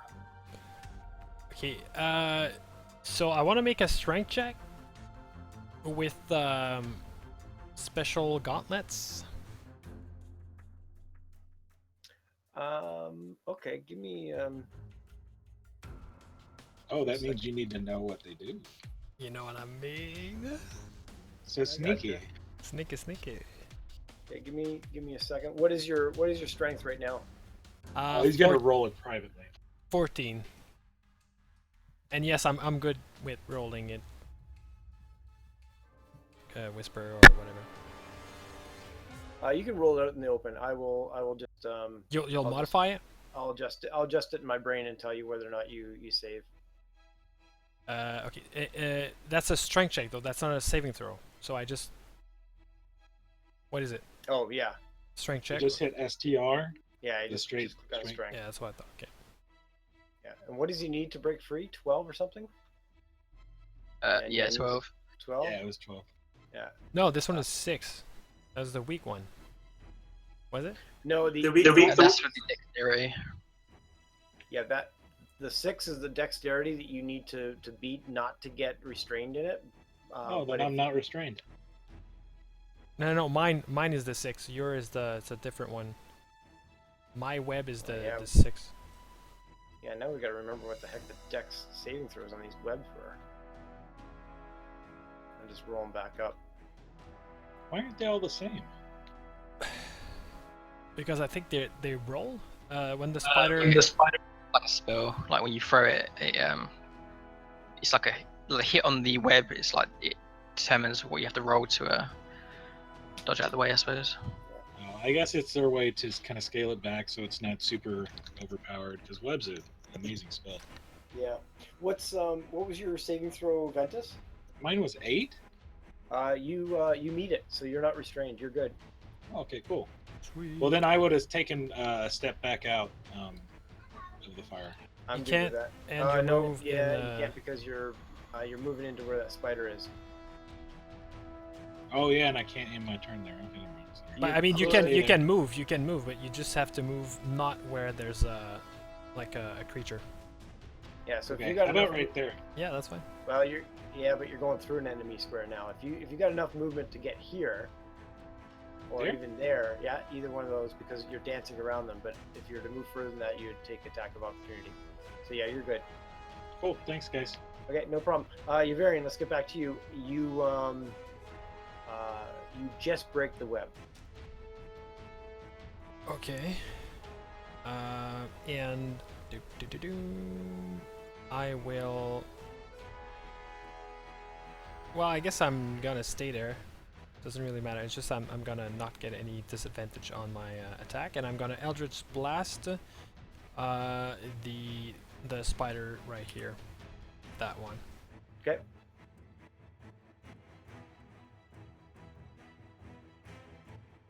And I'm assuming this doesn't hit. Yeah, that's Nope. That's a nada. Yeah, it goes flying by. And that's the end of my turn. I guess I'll say don't let the dark elf escape, and Laura, keep doing work. And that's my way to remind you that you are still inspired. Okay. It is the dark elf's turn. Scoots to there.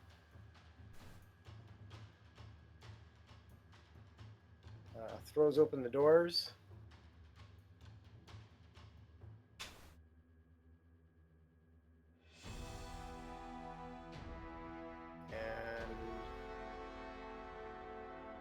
Scoot out.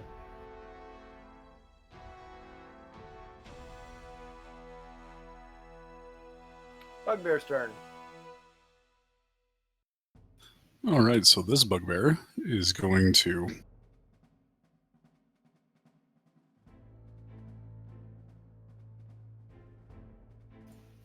double check real quick something. Yep. That never happens to me, right, guys? Never. Never. Give me 5 minutes while I read this character card and figure out what I'm gonna do. But like when web burns, didn't we say like it kind of like spread 1 square per Around. per round? Yeah. We've done that before in the past, yeah, and we never really kind of dug into it to figure out whether we were doing that right or not. Okay. And quite frankly, I'm now thinking that I like it to just kind of all burn at once, just because it just makes it easier Yeah. managing it and monitoring it. I guess similar to you cut the web and the whole web goes poof. Yeah, and I think it gets the same job done at the end of the day. You know what I mean? Like it still delivers the damage. Yeah, and in So- fact, actually, it probably helps a little bit in terms of you do a web and you light it on fire. Then rather than waiting to see if people actually end their turn in the fire or not, like some square 5 turns down, it's just hey, you're done. Yeah, I think it's better for if you're trying to catch like more than one person in that like fire web combo. I think it works better, and I think it's easier to manage, like as in like faster. So Yeah. Okay. what do you think, So- Ventus? Is that reasonable? Yeah, it doesn't matter to me how we do it. I liked it both ways. Okay, cool. I've seen it done what's the square by square way, and As long as Ventus can burn something, he doesn't care how we do it. Probably, right? Yeah. I think it's cool. It's like web and then it's on fire. I like that image. Okay, what do you got for us there, Pulse? So the bugbear is going to use a shove action, which is strength versus strength, to shove Ventus back into the burning web. Interesting. So he's pushing me where? Back Right diagonal into the burning web, or back into the square that you were in previously. Either way. So right there. All right. So on a pushing attack, there you roll strength, and then I can either roll athletics or acrobatics. And of course, I roll hilariously low. And he rolls hilariously high. Oh man, He's like, ha, sucker! 75-year-old Ventus against a bugbear. Yeah, man. Hey, he's 66. Now give him like 25 little tiny cuts as he goes by.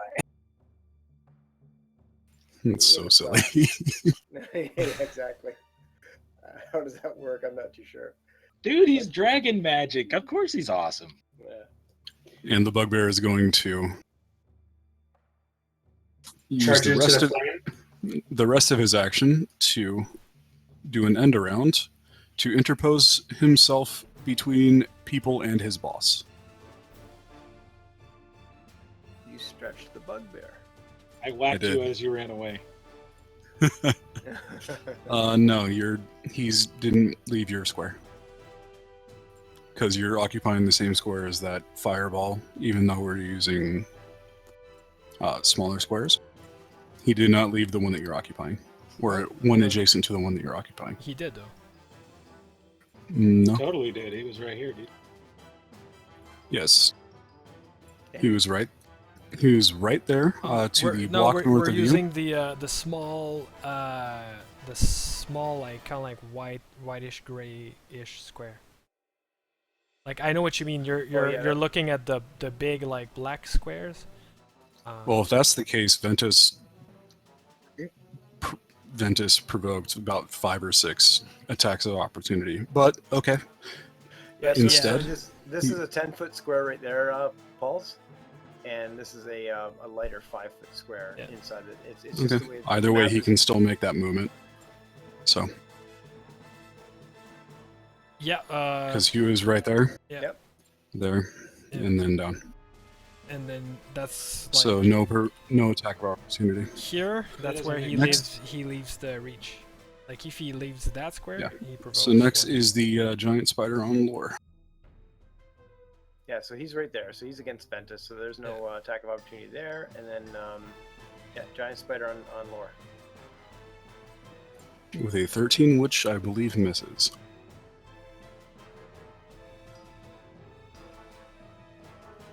Misses you, Alor? Yeah, it does. Seth, you there? Yeah. Sorry, I was just reading something out from the player's handbook. No worries, no worries. Witchy, you're up. Yay! Okay, well, there's still this stupid thing in front of me, so I'm gonna try like biting at it again, trying to get at it, and I'm gonna kind of bark too. I guess I should have gave you some inspiration. Oh, there you go. Hooray, you hit! Down with the web. And you rip the web apart Excellent. as you gnash your teeth and shake it side to side. And spit and shudder and whatever, and then I charge in. This red web is burned away by now, has it, or have we got? Yeah, I was wondering actually. I don't know. Yeah. Is it same combat round as the one Ventus ignited it? Yes. It is. Yes. Okay, Okay. so it hasn't burnt all the way through yet. Yep. Correct? It's there until Ventus's next turn, Yeah. So unless I'm mistaken. No, I think you're good. So you've got a web on fire in front of you, Fee. What? There's still a web on fire? Yep. Yeah, but who Oh, cares? then- It's cool, then I'll- man. It's cool. Like you walk through the fire and then you hit the thing and everybody dies. It's cinematic. Just long jump it. Okay, I guess I run through flames. I only take the damage once, though, right? Yeah. It's only what is it like 8d10? 2d4. 2d4. I get a dex save to see if I get stuck first and then take the damage, Correct, or Yes, dex save and then your damage. Right, we believe. And dex made it. There you go. so I make it through, and then do I still take damage? Yep, 2d4. Oh my. Crit, Brett, crit. what are you doing? Oh, good. And I'll land here where I'm no longer in any sort of flames. And I'm good. Okay, that's your turn. Yes. Lore's up. Okay then. Let's see. First of all, I expend my action to use disengage.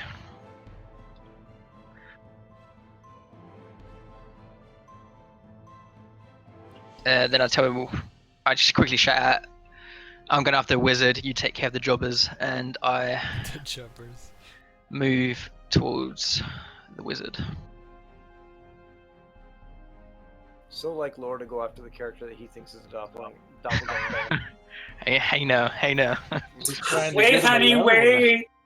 I want to get him alone, away from the rest of the party. Get his phone number. Actually, I used 20 feet of movement to get there, so I can actually do this. I can do that, right? Yep. Yeah, that's right. And then I'm going to use my action surge to attack, and then my bonus action to attack. Awesome. I like it.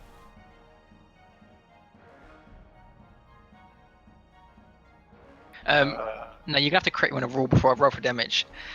When you choose non-lethal, do you have to say that before you roll the damage, or before the DM says before the DM makes a call basically for if it kills him or not? I usually don't find that you really have to make the call. However, what I like, you can, if a person goes down, after they go down, that you essentially don't want. However, if you deal enough damage that causes instant death, then it's like trying to punch somebody to knock them out, but you cause enough damage that you've actually messed up their brain and killed them. So.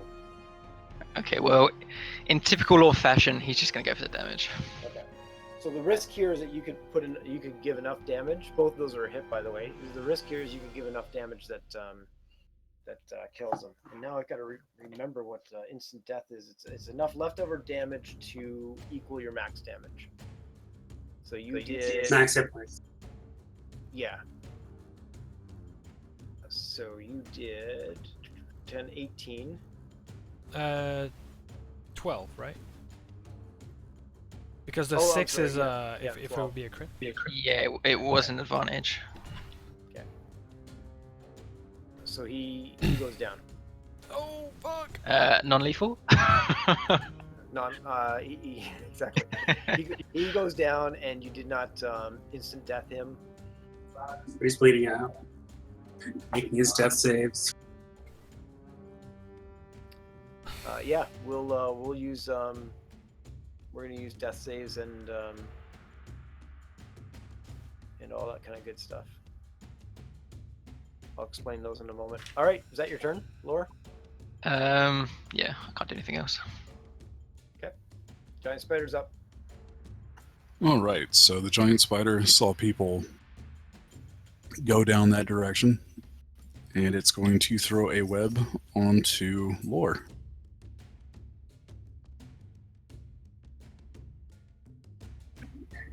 Laura's getting some love.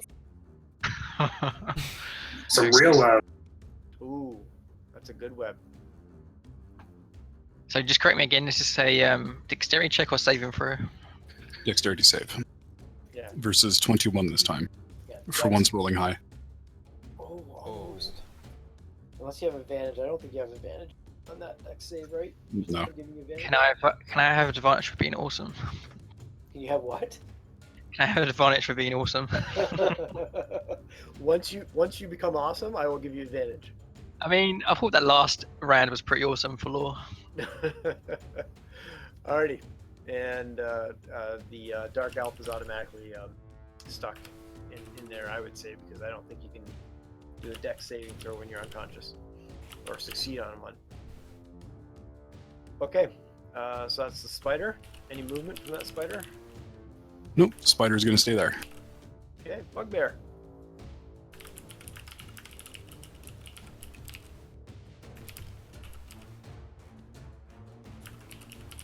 The bugbear is going to take a 10-foot step, as they say. Hoist him up a javelin and make an attack.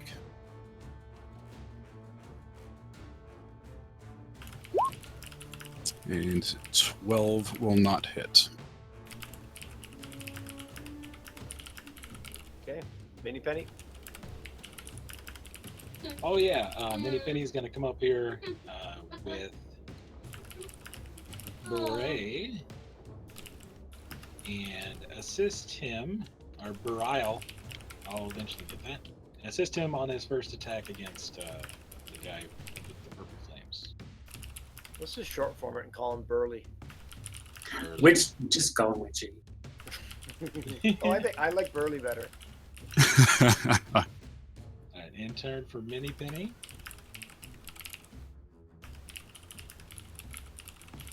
And then Ventus is going to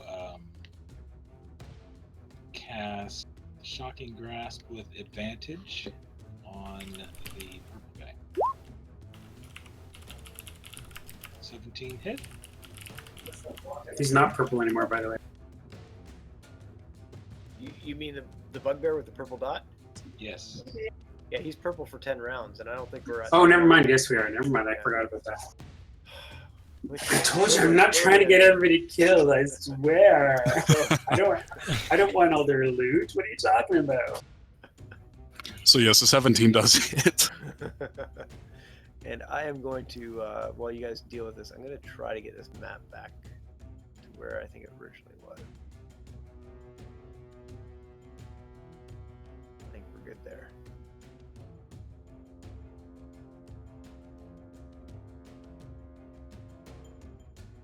Okay, as Paul said, you hit that bugbear. Yep, 3 damage, and that's my turn. You're gonna ask if he's got any metal on him, but you probably remember from other bugbears that he doesn't have a lot of metal armor. to none. Yeah, it's okay. He's very fire. Gave me advantage anyway. Okay. And it's your variant's turn. All right. I'm gonna. I guess I'm gonna approach a little bit. Like maybe here, yeah. And I'm going to Eldritch Blast the spider right here.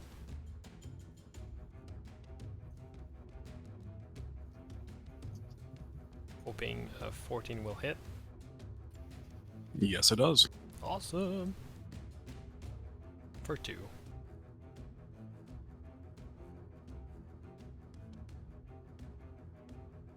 Okay, that's your turn.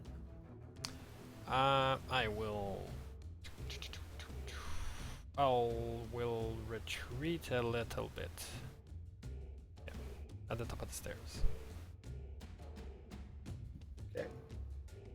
And I know you gave some info. Was that a private message to me about the yeah, here it is. Sometimes an attacker wants to incapacitate a foe rather than deal a killing blow. When an attacker reduces a creature to 0 hit points with a melee attack, the attacker can knock the creature out. The attacker can make the choice. The attacker can make this choice. The instant damage is dealt.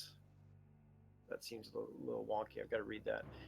The creature falls unconscious and is stable.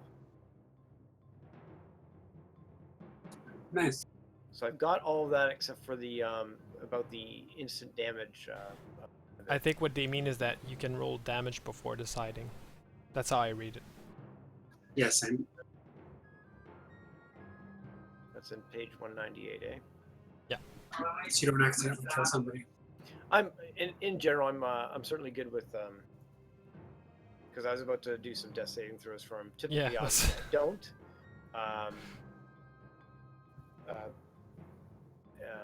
But I also like the idea that you know, you can hit too hard and potentially either kill them or whatever. So I only get into death saving throws if live. But if you're saying the rules, and Paul, certainly jump in. If you're saying the rules are essentially you can just make the call and they won't be instant killed, there's no chance of instant kill, then I'm good with that too. The thing is, there's still a risk. The way I read this rule is that, like, if you don't really know the hit points of the enemy, which is usually the case, and you're like, oh, I just want to knock this creature out. If you don't deal enough damage, so you're able to see how much damage you deal, but then you have to call it. Is that enough damage to knock him out? Because if not, you do 0 damage, from what I understand. Okay. Yeah, now I've got it here. So sometimes an attacker wants to incapacitate a foe rather than deal a killing blow. When the attacker reduces a creature to 0 hit points, there's no negative hit points in 5e. With a melee attack, not too sure why it's only melee. Yeah, I can understand. The attacker can knock the creature out. So he went to 0 points. Laura made the call. Going to knock him out. The attacker can make this choice. The instant the damage is dealt, the creature falls unconscious and is stable. Okay, so he's unconscious and stable. I still like the idea that you can mess it up and kill him and stuff. I'd say if someone was berserking or something, they probably wouldn't be able to make that call. But outside of that, I guess he's just saying he's putting some control into his attack. Yep. Okay, he's unconscious and stable. And I can't remember my unconscious token. Anyways, he's unconscious. Okay, so that's your variant's turn? Yep. Okay, Black Dark Elf is unconscious and stable. Bugbear. Bugbear Viventus. Yep. So Bugbear finds himself surrounded by foes, but that wolf has done nothing and it was having trouble with webs, so it's going to keep attacking the fire dude.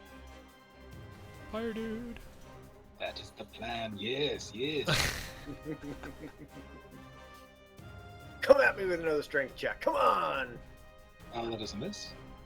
I believe it does.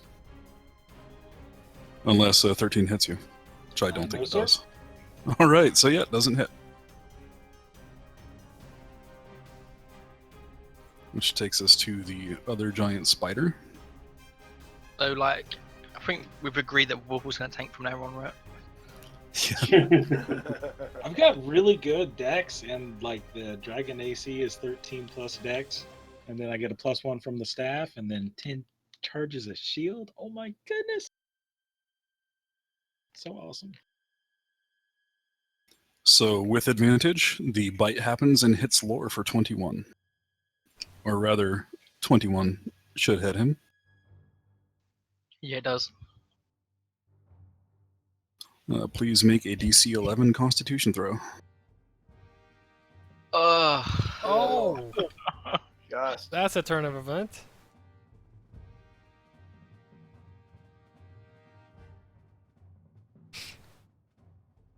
So he takes 2d8 poison damage. And is poisoned Plus- for... Plus the damage from the bite.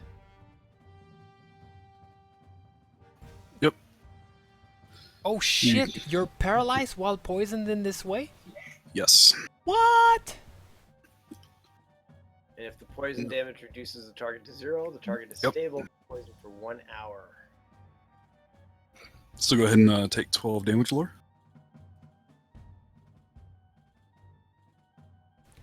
Oh, okay, so only if he falls to 0, right? Correct, yes. Then he Oh, stays okay. paralyzed for the next hour. Because I was like, man, spiders is the worst fucking creature in this. Oh no, that would be insane. Yeah, right? Because I read that wrong. I was like, wow. If it helps, Paul, so I don't know if you're aware of this, but when you roll the attack, if you hover the cursor over just beside the rolls there, so bite turns red, and then you click that, and it will actually roll the damage for you. If now Okay. that will just be straight damage. So if I just go ahead and do that, so based on that roll, he would have taken 7 piercing and then plus the poison damage. But you're more than welcome to roll it manually too, whatever works.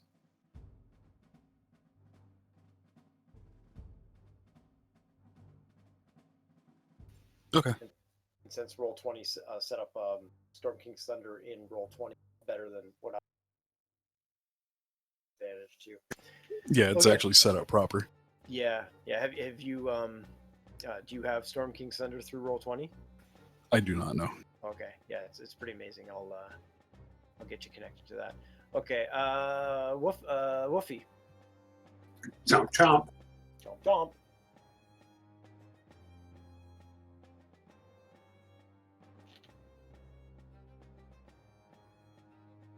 Wow, even with advantage. Even with advantage and advantage. Wow. Chomp no. Lore. It's just not your encounter, man. I know. How's Lore doing, by the way? How does Lore look? Yeah, he's looking pretty good. Yeah. I'm sure he'll be fine, all strapped up in the web and top on Just where I like it. Is what we've heard. I'm in my element right now. Yeah. I'm gonna make an attack against the web. See if I can cut it instead of trying to break through. Ooh, that hits, right? Yeah. 16 does, yeah. 7. And 7 is enough to break it, yeah. Yeah. Okay, then I'll make my bonus attack against the spider. And that will hit. Oh, nice. 8 slashing. And that puts it down. Nice. Man, I can't wait till I get rapiers. I just need to go back to Neverwinter so I can pick some up.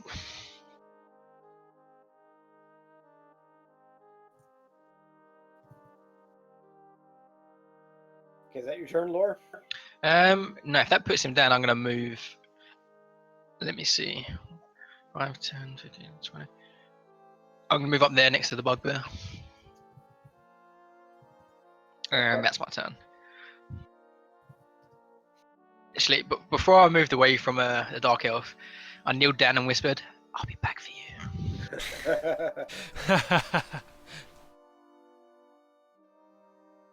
What, no kisses?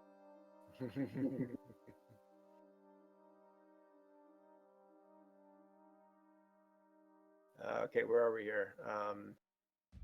Other giant spider. Giant spider. Well, I'll give you 2 guesses what he's going to be doing, given that there's still the guy that shoots fire alive. And he's the only reasonable threat. Fire's bad. Only reasonable threat. I totally dodge out of the way again. My dragon reflexes are on the game today. This is like Kung Fu Grandfather, man. Yeah. Oh, that was Plus, every once in a while, like a translucent bubble shield pops up, and like shit just bounces off like spiders and all sorts of stuff. And now, since Laura is right there in front of him, the bugbear is going to give him a good whack in the head.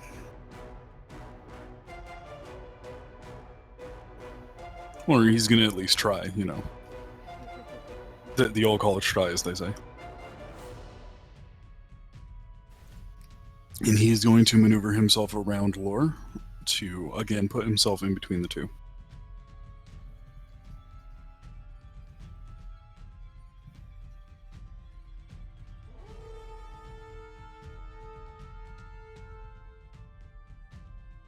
okay. And bugbear's up. Or was that bugbear? Bugbear has already acted. He had tried to hit Lore, but, you know, that's how it goes. Yeah, I'm trying to do something with this blank character sheet, and I'm screwing stuff up. Okay. Mini Penny Ventus.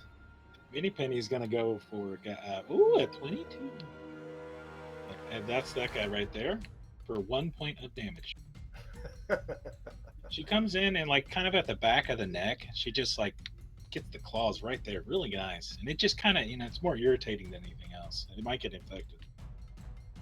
And then she flies over and chills on my shoulder. And that's her turn. And for Ventus, he is going to zap the same guy. Does a 14 hit? It does not. So I miss. And I will stay right there. In turn, you're up with Arian. Alright, so I'm gonna approach here. At the corner. Actually, I'm gonna move in. So that's 1, 2, 3. I have 1, 2, 3. Gonna move right here. And I'm gonna get rid of which bugbear? Yeah, you know, we're missing some mockery in here, right? So I'm gonna mock the this guy right here. Let's make him a tougher time. 4/4. Actually, this does more damage than my Eldritch Blast. Who are you mocking again? Sorry. The kind of like the Ventus bugbear. And I'm gonna tell him That guy. like, are you gonna keep trying hitting the old man, or? I like it. I like it. And he makes the save brilliantly, actually. So doesn't take any damage and is not affected by any sort of disadvantage. And that's the end of my turn. The bugbear's like, yes, I will keep hitting the old man. Thank you very much for the suggestion. Old man die. Dark Elf is still down, and the bugbear was just told to hit Ventus. I think he's going to oblige. At me, bro.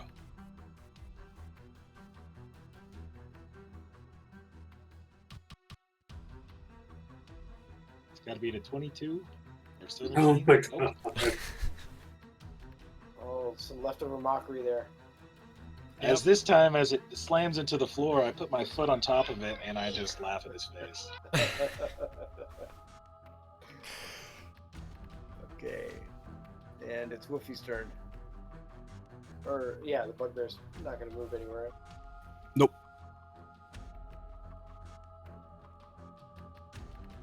Finally. Yes! It finally hits. Crits even. Wow. That's what Well, happens it's when you funny. like turn your back to me, bitch.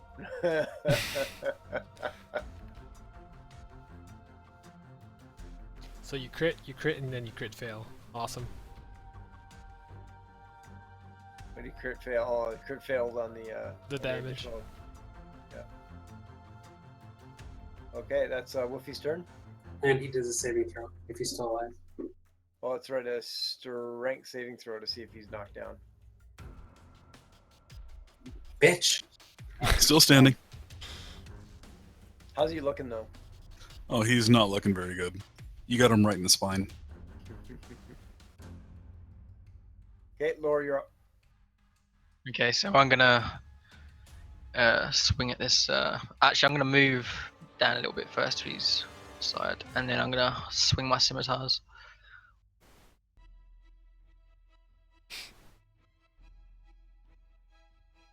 The main hand hits. Just a 7. All right. And then I'm gonna shout back to the rest of the group and just say, "Hey guys, like, I took the wizard down. I could use some help." And that's it.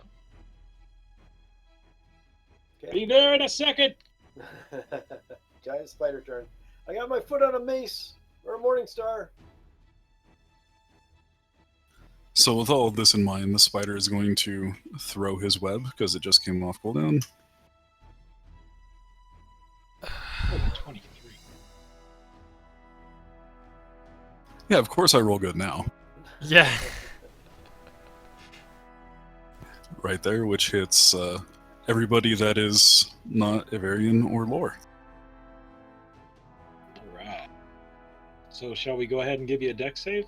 Yeah, let's go Yes, ahead and do it please. now. Ooh, a 22. That's pretty close. Yeah, it was That was- close. Not quite. Good try.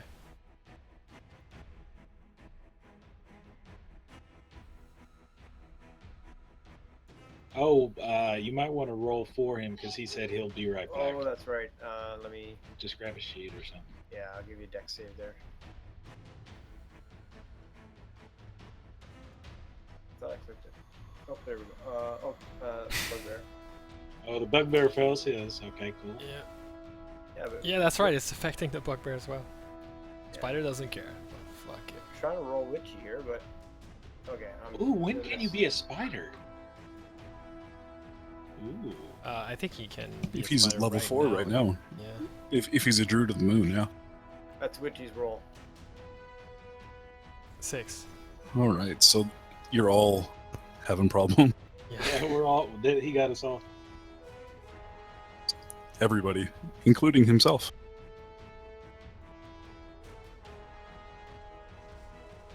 All right, and that takes us to the bugbear, which is going to try to do that thing where he melees the person that's a melee specialist.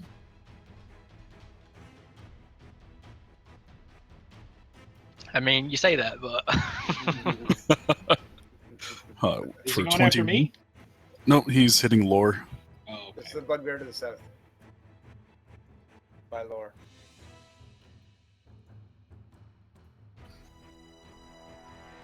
I Ouch. apparently clicked on the wrong spot. No, that's not the damage, no. say. In the chat window, where it says Morningstar 2014 or Morningstar 2124, doesn't matter. Click the Morningstar. Oh, and then it rolls from there. Yeah, it yeah. should roll the damage. Yeah, Oh, in the yeah. chat window. There you go. And it's just a 5. 5. Yeah. Well, that's much better than 20. A little bit, yeah. At least slightly. I gotta test something here. There's 2 morning stars you can click, and I'm just wondering what the other morning star is. I think that's no, that is the damage too. Okay, weird. All right. No, it didn't add the extra from the strength, so that's going to be 7 damage. Okie.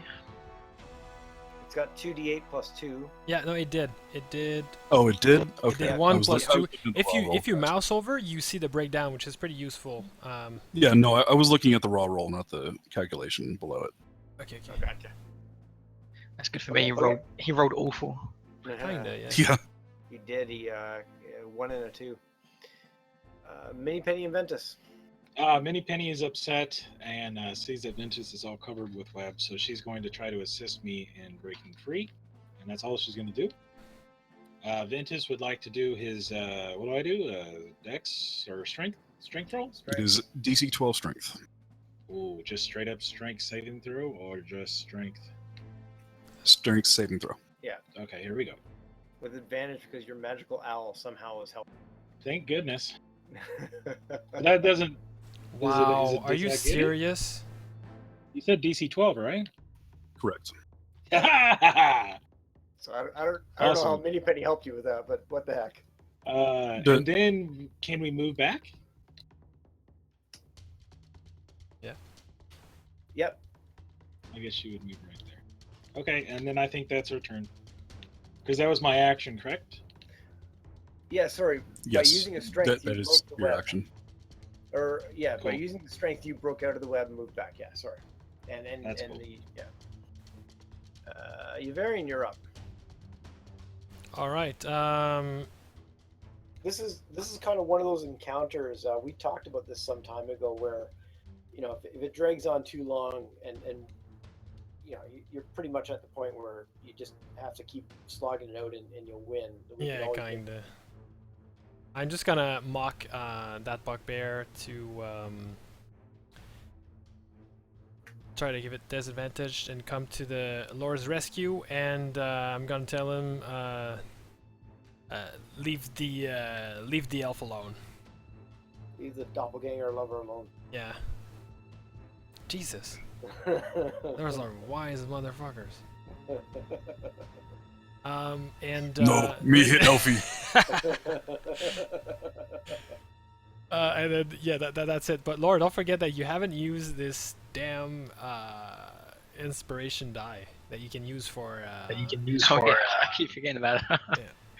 For your I attack should rolls. remember. Yeah. And that's in my turn. Put a tag on your token to remind you. Yeah. And it's Bugbear, Ventus's Bugbear's turn, or Direwolfie's Bugbear's turn, whoever.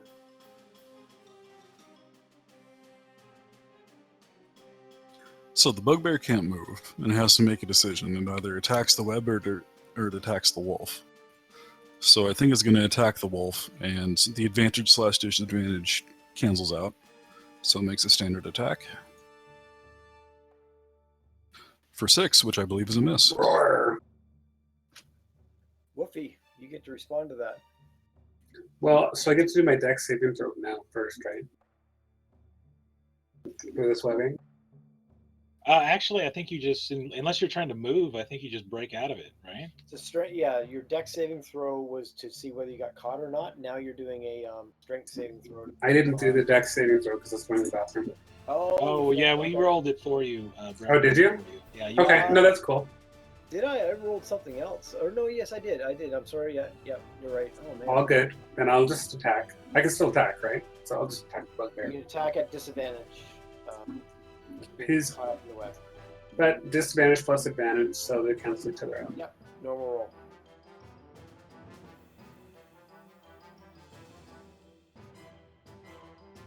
Boom. Bam.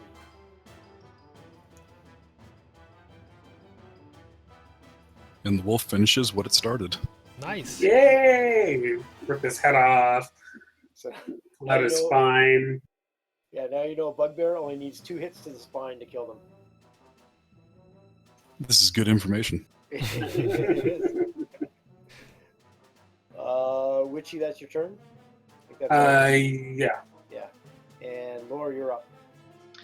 Okay, let's try and take this guy down. Hits to the spine. That's all you need. Yeah. I'm not going to use the advantage on that second one because I know it won't hit, but crit. Mm-hmm. My damage is so crappy today. So that's 9. Yeah. Yeah, you rolled you rolled a 1 on the first one. At least you got a 5 out of the 6 on the other one. At least it wasn't a total loss, right? No. And I don't think that bugbear is looking pretty good. Doing damage No. is better than missing, that's for sure. Okay, North Spider. Only spider, actually. Yep, the only living spider is going to cut its losses with this magically charmed dragon of something or other and attack the direwolf that is bound up.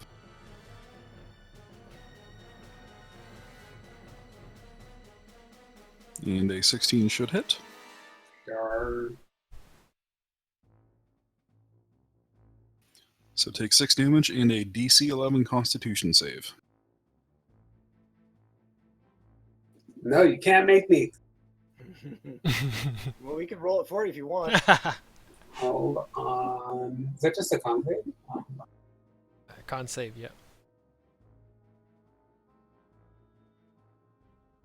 Ow.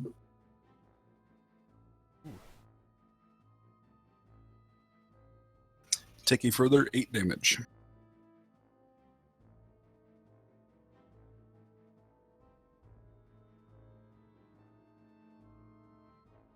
As it injects you with its terrible, terrible venom. Thank you. Welcome. And Laura's friend is up. The poor bugbear. It did not know the risks when it signed on to this job. But be that as it may, it's got a job to do. So, Lore. Oh my Blade god. 20. Well, I don't know what it is today. Everything seems to hit me, and I keep doing really crappy damage. Like usually I do Dude, roll I'm dying, man. This is so funny. like on my day today. Who's dying? Me. Oh, I missed that. As in, it's fucking funny. Dying laughing. Oh. You're so thick. I go to the And bathroom. again- Leave me alone. Leave me back to tad. And again, it rolls into your minimum for damage, so take another 6. Yeah, both me and the bugbear are having a rough day. Yeah. Yeah.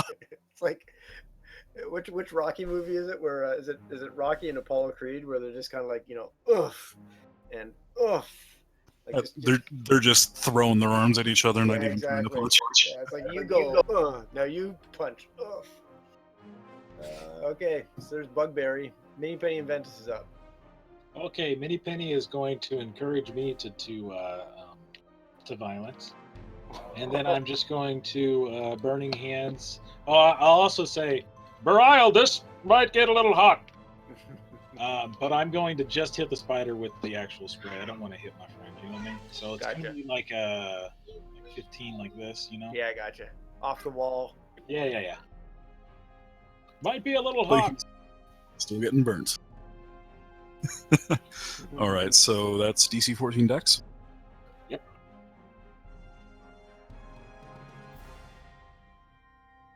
Oh, Bam. nice. Boom. So you'll take 4. Yeah.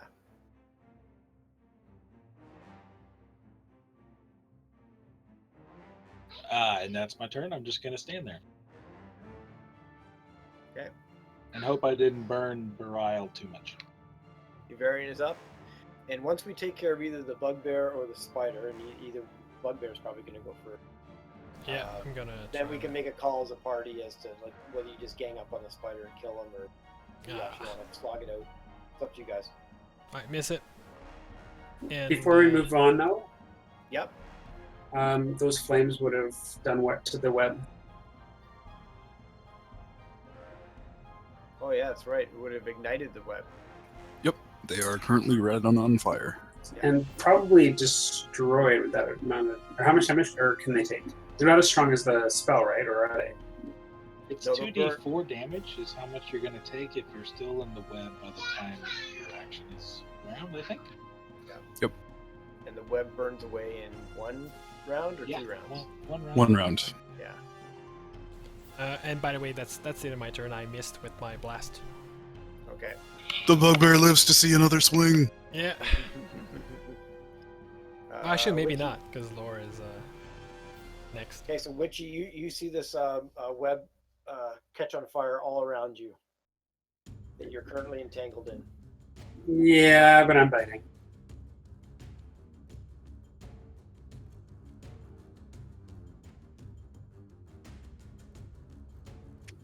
Does that hit the spider? 14 will hit. You're biting the spider or the fire? Or spider. Excuse me. Oh, Okay. 13 will not hit. My mistake. Because you're at disadvantage for attacking. Oh, he's got me with pack tactics right over here. On this, the Yeah, I got. Oh, so it cancels. Gotcha. So it cancels itself out. Yeah. I So think, yeah, isn't that right? Yeah, you're both threatening. So 6. Just tag him for 6. Just die! And that's my turn. Okay. Or wait, no, hold on. And then I'll blow a spell slot to heal. Laura, you're up. take 6 damage from the burning. I'm sorry. Does that knock you out of wolf then? No, those just cancel each other out. I healed 6 and then I took 6. Okay, cool. Okay, let's take this bugbear down. It looks at you with a rocky face.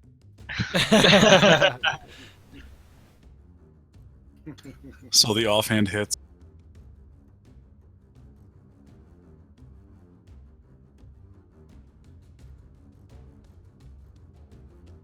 Oh, but he doesn't get that one cool ability that I thought he did. And you hit him, and he falls down face first. And as his skull crashes upon the ground, you hear the cheers of the audience. Nice. And I raise my hand. The Twitch sphere just lights up. Yeah.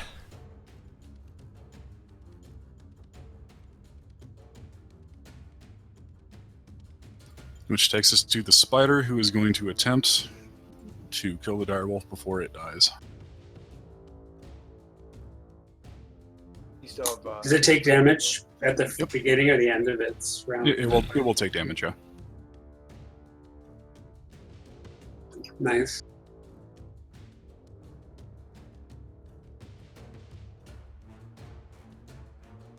So take 11, and if that doesn't put you down, also make the Constitution save.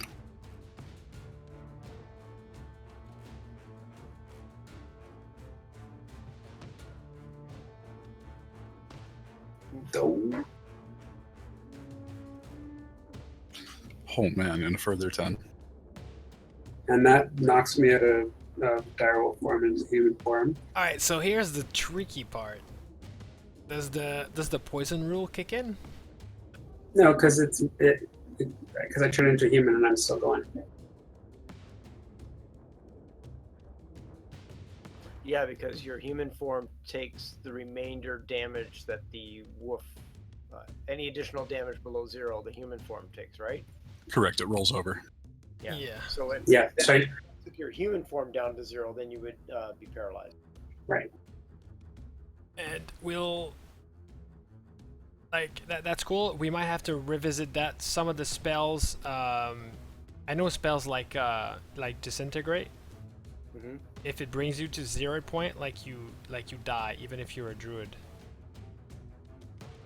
I think I saw that. Yeah, that's a high level spell though, right? Yeah, no, yeah, that's what I'm Yeah, saying. I was about to say, that's disintegrate, though. Yeah. And the key's in the name. It's like, come back from that. And the spider takes some damage, or is the spider taking the fire damage? The spider has taken the fire damage, but I don't think it's going to live through this next thing. And it is Mini Penny's turn. Mini Penny is going to assist me in zapping, Zap, zap, zappa. and I would like to zap. Zap it. Zap it good. And I miss it. You just missed it. Yuvarian, you're up. It's okay, you left it for me, I appreciate. And no! God we damn it! I think we were We gonna. left it for lore. No, we The sole left survivor. No, we left it for a slap from Burrell, actually. Yeah. But you. You're making me think. I was hoping I wouldn't have to rebut it. I can draw my weapon and attack, right? Just slap Yeah. it. Yes. Okay, I'll do that. Except you've got the. I don't have the. Because I'm holding the mace still, so I'm gonna pull out the mace and scream like a bloody crazy person and smash him with it. Do it. Gonna look cool. I don't have the mace on my Does it burst character into sheet light? yet. Oh, you don't have the mace on your sheet? Oh yeah, that's right. No, I'll just use like it won't be different than like the scimitar for an attack. Actually, if you got like well, 10 seconds, roll a you can do d20 it. plus strength. Yeah, just drag it on for me if you can. Sorry, drag what on for you? That weapon. Is it in the Plus one SRD? Yeah, it's +1 mace. So I think if you, what was the name? Lightbringer? Dawnbringer? Light yeah, Dawn? Lightbringer. But you just have to look up mace +1 and then drag that onto your sheet. No, because it has like an additional D6 for the radiant damage. Yeah, so drag the plus, or you know what? Just roll it old school. Just do an attack roll with a +1, and then if it hits, we'll do the damage because you're gonna be so close to killing the spider anyways that Yeah, it's not in the SRD anyway, so. it's a +1 mace, and you just add a little bit more flavor to it when you have your sheet. But More oomph. can you roll it old school with a +1, a 1d20 with a +1, Yeah, just one or a 1d20 plus any modifiers with, and then just add a +1 to all that. And today would be good. I know, I was just trying to see what my modifiers are, sorry. I had my wrong sheet up, so give me a sec.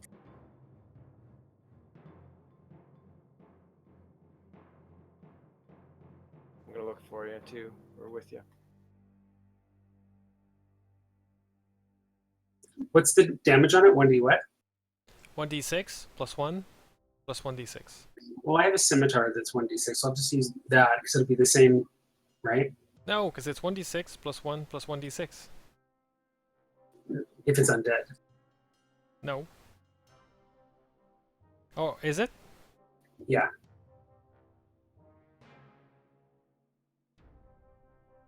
Yeah, 1d6 radiant to undead while Oh, glowing. okay.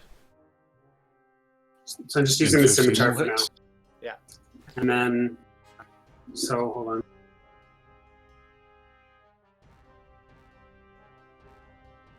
And then 1d6 plus 1. There you go. For 4 damage. Kill it. Which takes it down to nearly skittering death. Nearly. It's up to you guys. Do you guys want to just call this, or do you want to? No. I've got something. I've got something. He probably wants some epic Don't you take this from finishing me. move. Don't you dare! Yeah. Do you want me to take this out of Laura's hands, or whatever? No. I've got this. I've got it. Guys, I've got this. Trust me. Okay, so you have to bear with me on this one. I want to make a run-in jump, and then drive my scimitars down into its head.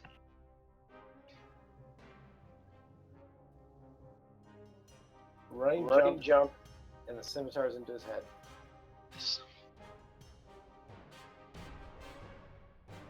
I really wish for you that it's gonna work. Otherwise, Of course, it's gonna work, man. Of course. you have a d6 to help you.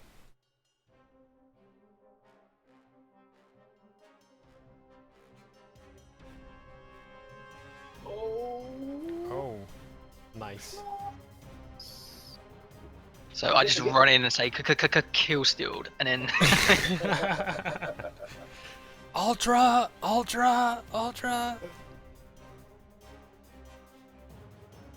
then I look around at Burrell, and I'm like, oh, I can't believe you guys had so much trouble with just a spider. Like, Also, Well, there was more than just one. and then I point to the direction of the wizard and say, well, the prize is down there. I knocked him unconscious. Well, let's go have us a chat, shall we?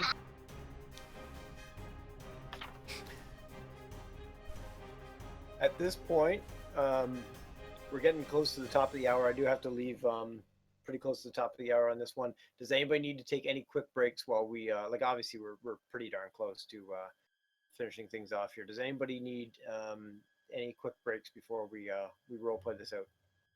Yes, I do. Really? Yes, I do. I'm sorry. Yeah, go for it. Take 5 or less, and then we'll tackle it. You addict. Just for now, until we do something else with that Morning Star. I don't see it in the SRD unless I'm not looking right. No, it wasn't actually. I looked it up and I guess we added because it was on Sildar's sheet this morning, so it was probably added. Yeah. manually. If you search the SRD for mace, there's a mace +1. Drag that onto your sheet, and then I'll just add the extra flavor to it. Okay, I can do that. It's pretty much a mace +1 plus one sentence. And while we're doing that, I will hand the gloves to Lore and say I think you could use these probably more than I do. Actually, I'm not so sure about it anymore. I actually think you might be better with them, to be honest, because just like outside of game, like I know you've got more strength than I have. I'm pretty sure you have, and I am a dex fighter, so it probably would be better if you had him, or if we kept him and gave him to someone else. Okay, I'll keep it. I'll keep it for now. Good. I appreciate.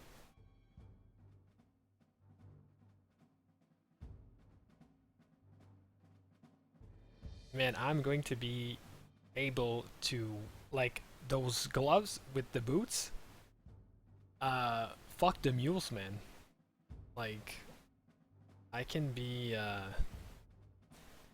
I can look like a Chinese person on a scooter. Like, I mean, I can carry.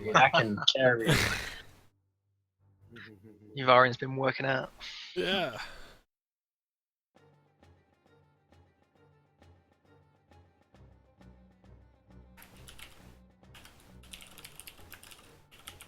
The only person left is Vorpal, right? Yeah. Yeah. So as soon as he gives the AOKs back, then we get on with it. I think I mentioned this before, but or maybe to only a couple of you,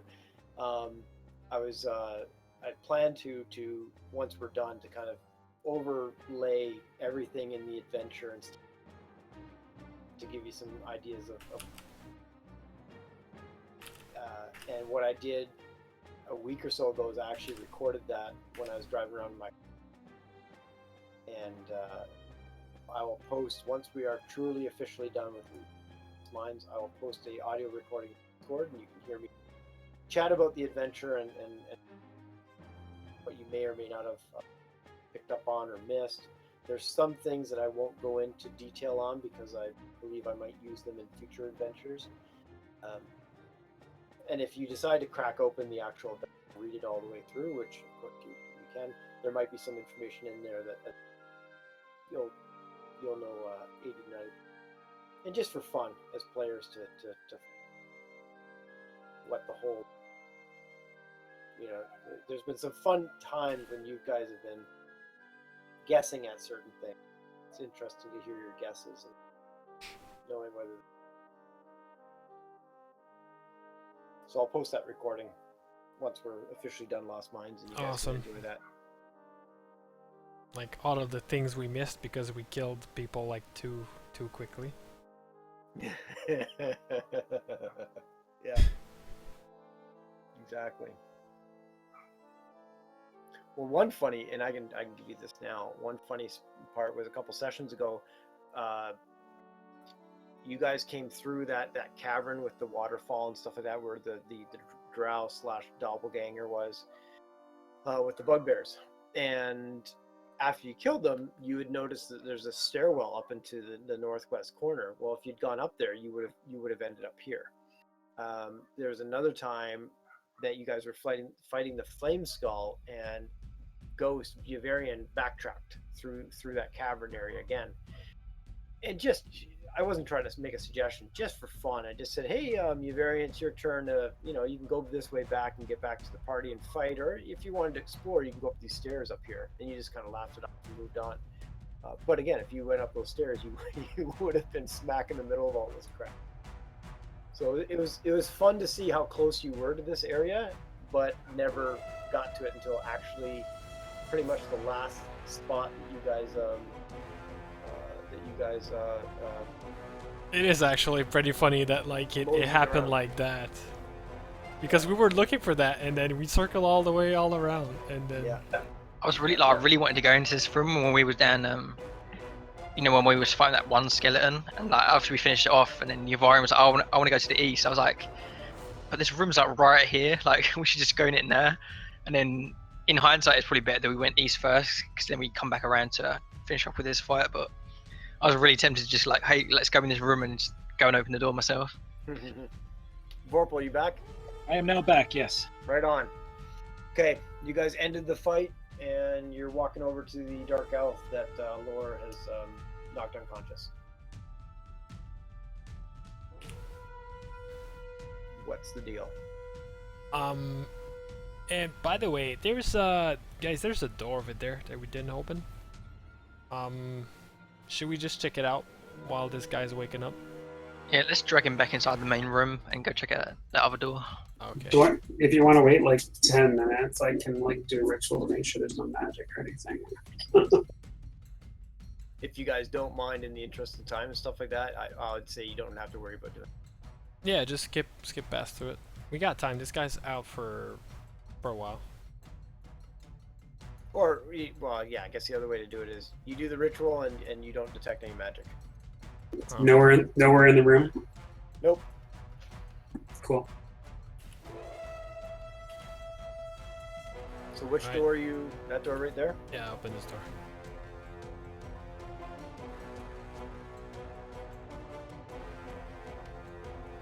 You see an unconscious, bound-up dwarf on the ground.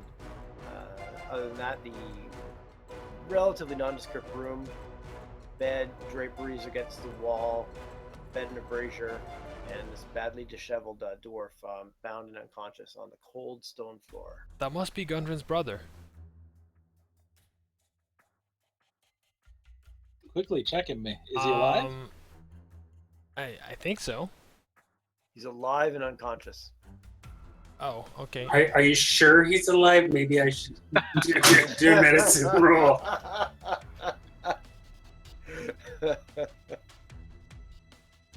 I healing word him. Come back to life. I can't just spell that healing word. And he awakes and is looking a little bit fearful and wondering. All these people are around him and worried. We're friendly. Are you Gundren's brother? Or one of the brother? He says, "How do you know Gundren?" Well, It's a funny story. You Yeah. see? it's he hired us to actually he hired us because he found the entrance to this this cave, and we were supposed to escort him to Phandelver and or not escort him, but we were supposed to escort like some of his goods to Phandelver. And yeah, the rest is a bit of a long story, but I'm glad to see that you're alive. And he can verify your story by checking what store that you're delivering things to, and you know what Gundren looked like, and where did you meet Gundren in Neverwinter, and blah blah blah. So once he realizes that you are Gundren's, you're friendly with Gundren, he says, "Yes, I am Nundro." The chat, Gundren's brother. Gundren was dealing with the business side of things and getting some more materials and resources together, while myself and my other brother Tharden was to come into the cave and do some initial exploration. I think we came across your brother at the entrance of this cave. Do you know what happened to him? Yes, we had come in to do some initial exploration, and we had camped for the night, and we were set upon by the Black Spider and his compadres, and they killed my brother and tortured me for information. What kind of information did they want from you? They wanted to know who knew about the cave. What do we know about the cave? That's when, unfortunately, I tried to withstand, but over time, I couldn't take it. And I mentioned my brother Gundren and how we knew about the cave. All right, you did good. You did good. We took care of the black spider. He's actually sitting unconscious in the next room. And yes, And- what of my brother? I have not seen him for days. You mean Narden? No, Narden was killed when I was taking capture. What of Gundren? Gundren is dead. I am sorry to be the bearer of the bad news, but he fell in battle. We were at Cragmaw Keep, where we found him also taken captured. He was killed by one of the black spider assassin, a doppelganger. And of course, and I messed up. It's not Narden, it's Tharden. Nundro is quite sad to hear this news. He has now lost both of his brothers. I'm sorry. And he says the wretched elf still lives. Yeah, he's unconscious. In the other room actually. Let me take you safely over there. And then He says, I wish to see him. I wish to see him dead.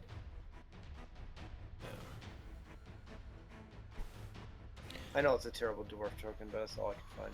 No, that's fine. Before Common or dwarf token. I mean, we're gonna need some information out of him, Nundro, before anything happens to him. Okay. Well, he's obviously distraught, and he's very pissed off at the Black Spider. But he tells you that his name is Neznar, excuse me. all right, thank you. But I hear you. I feel your pain, and okay. So where's Lore? Ventus, Lore, you wanna wake this guy up? Yes, we should ask him some questions. And also, I'd like to know from Gundren's brother what the plans are from here. What does he plan to do? Ah, that's right. Okay. The plan was to mine the. There's still riches in this mine. And as I was taking capture and heard from the Black Spider and such, I understand that there are dangers and creatures in this mine that even the Black Spider wasn't aware of, and he was trying to figure out how to circumvent them in order to take over any magical properties of the mine. But our only focus was the mineral riches of this mine. There's a lot of magical safeguards here. I wouldn't recommend trying to mine here.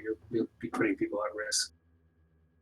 Yeah, I'm going to take this opportunity to try and persuade him that it's best not to lose any more rock seekers, and let's just collapse this mine and go back and never reveal its location to anyone. I will help Ventus and support his persuasion.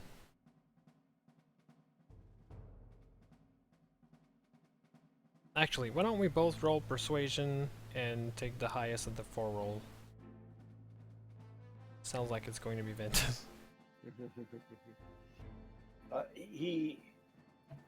He's a little sad to hear the news of collapsing it and such.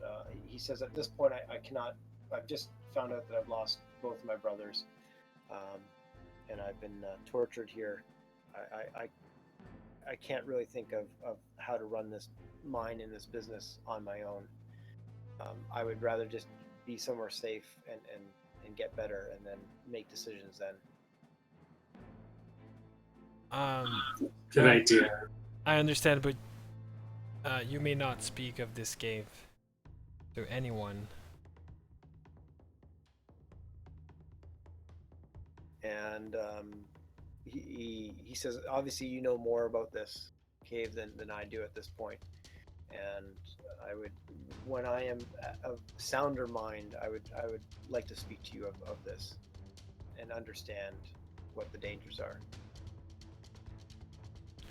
Okay. But he's a dwarf merchant commoner. He's not putting up a fight, partly because he's pretty beat up. Well, he's been healed now, and partly because he just wants to understand from your guys' point of view what's going on. Mm-hmm. Which Well, we can, he's about to learn a little bit because Nesnar is about to get. Nesnard? Nesnard is about to get interrogated. Yes. Okay. So I slap the shit out of Nesnar to wake him up. Okay. And he comes to, and he says, "Why would guests in my cave treat me so improperly?" I remove his staff from his hand. Yeah, he's bound. Ventus bound him up, and I'm assuming you. Okay, good, perfect. Okay, sorry. Took weapons away and stuff like that. Is he still in drow form or is he in doppelganger form? He's looking very drow. I tell him to drop the act. We know he's not a drow. They let a male drow on the surface? What's that? I'm like, they'd let a male drow on the surface? I don't think so. And he says, he looks at you with surprise. I have absolutely no idea what you're talking about. I am a drow, yes. Oh, yeah. Slap him again. And he looks at you and... Ventus, to that shocking thing you do. He looks at you and says, "You can slap me all you wish." I'm sorry, I just got a little bit carried away. And he looks at you and says, "You can slap me all you wish." I give him a wink. And he looks at you and says, "You can slap me all you." Okay, I slap him again. He says, "Thank you." He says, Why do you come and treat me in such a way?" I mean, if this is your cave, your creatures aren't very homely as they attacked us. And you say this is your cave? Like, what claim do you have over a whole entire cave? My creatures did not attack you. You attacked my creatures, and they are here for my safety and the safety of my guests, as there are dangers throughout this cave that need to be dealt with. Listen, you've been causing a lot of mischief with your assassins and your pet glass staff. We know you're behind all of this. So why don't you cut this shit? Yes, the Craigmaw gang was under my control, as well as the Red Brands and Glassstaff. It was all me controlling it. You're exactly right. Who wouldn't want to lay claim to a cave and the wonders of this cave such as this? I imagine you are the party of adventurers I've heard so much about that I have not been causing problems for you, but you have certainly been causing problems for me. You are the ones that were traveling with Gundren, correct? I mean, yeah, that's correct.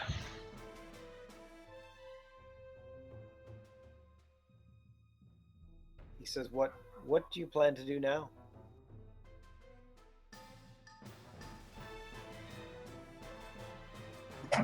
Give you to the dwarf. I mean, is there anything you can say to us that might,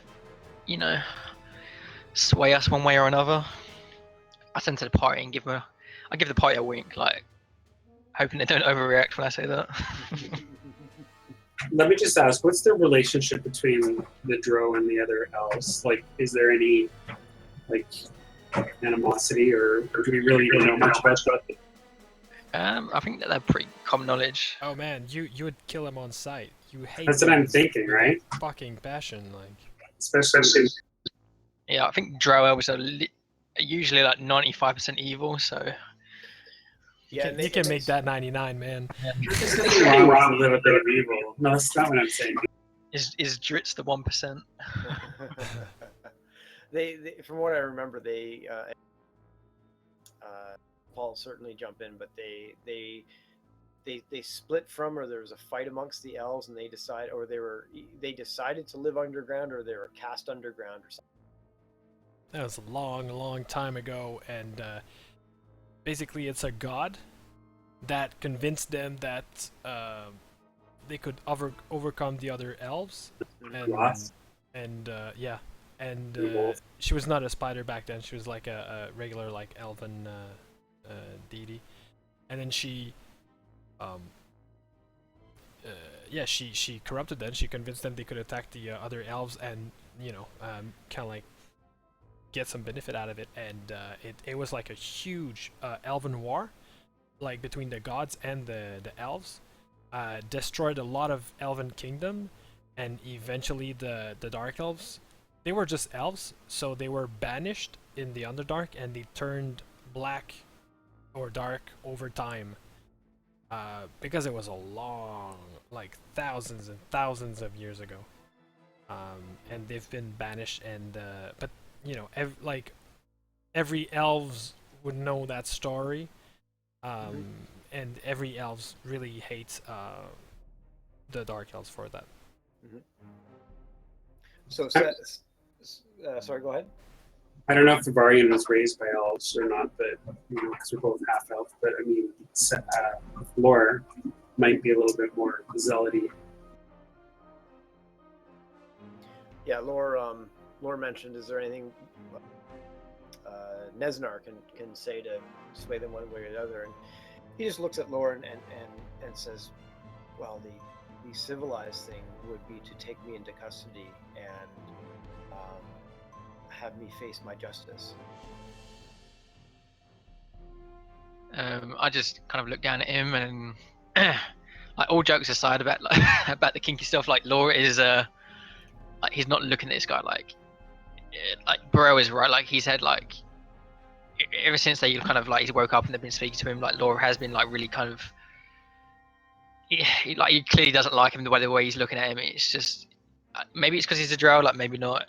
It's hard to tell, but Lord just says like Let me ask you this: how civilized were you in affording that same respect to these dwarves, these brothers, who you've left? Yeah, you've murdered one of these dwarves. You've sent assassins after our companions. You've literally tried to take over a small town. Like, your crimes are endless. I think if you did not get the death penalty, I would be highly surprised. He says, well, there are two things here. The first thing is, I did not try to take over a town. I just merely wanted to make sure that there was no attention put on the Wave Echo Cave. The death of the one dwarf is, yes, unfortunate. As you can see, the other dwarves were kept alive. We didn't mean any great harm to them. They were trespassing on what is rightfully mine. And so if there was some harm done to them, well, that's just an unfortunate circumstance of them trespassing on my lands and area. As I had mentioned earlier, what claim to this land do you have? It is part of the underground. I am a drow. What claims do you have to this area? This is not the Underdark. This is a cave. You have no claim here. I don't believe you have a say in what I have. Don't have. Okay, I'll punch him in the face this time. Like, he's getting on my nerves. Law's just like, he's a bit too smarmy for his own good. I pull up the Lightbringer mace and I kind of like turn up the light on it, see if we can do this in the dark. I shove it in his face and say, "You don't think we have a say?" He says, "You can do whatever you wish. I believe the civilized manner would be to take me into shoot, I'm losing my words. Take me into captivity and allow me to see my justice amongst my peers. I lean in towards him and I sneer. I say, "Do I look civilized?" And he looks at you and he says, "Actually, no, you do not."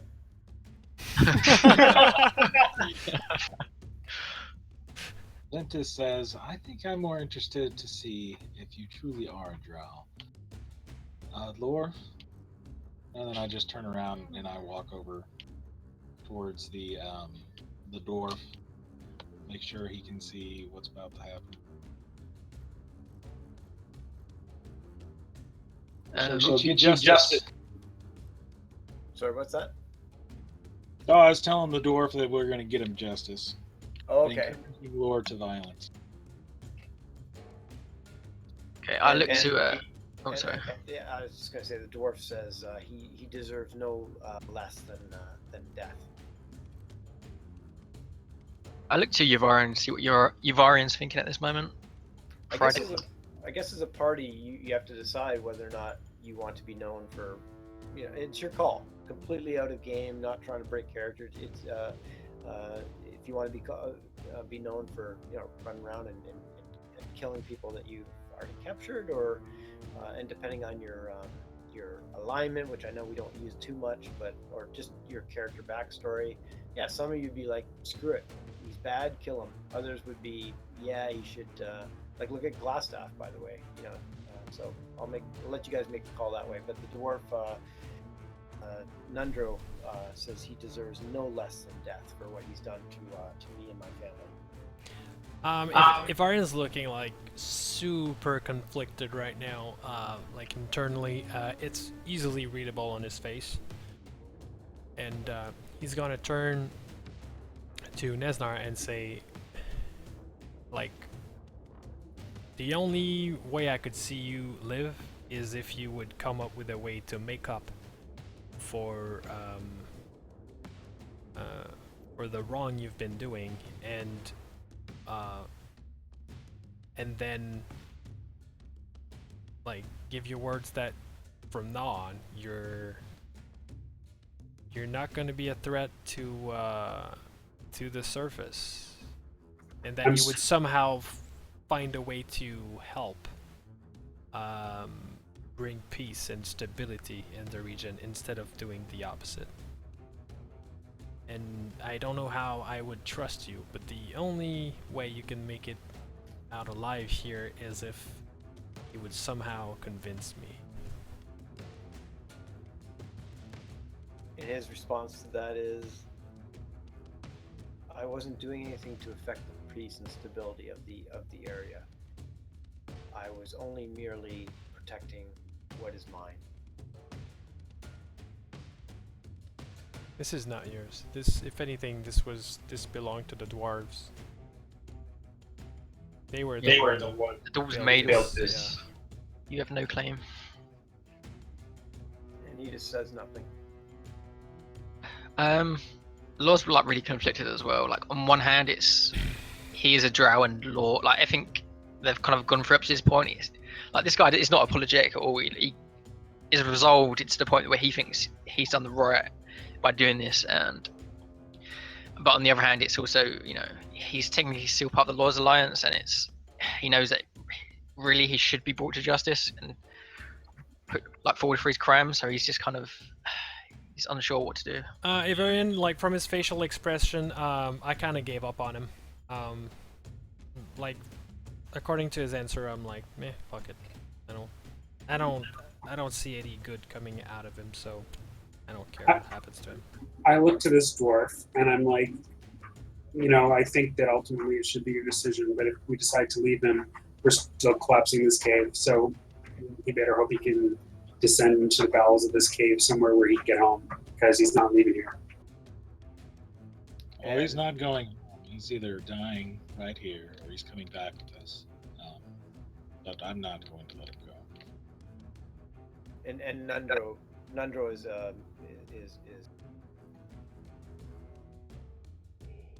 is standing by what he said before. He killed. He had the hand in the death of both of my brothers. And he tortured me. He deserves nothing less than death.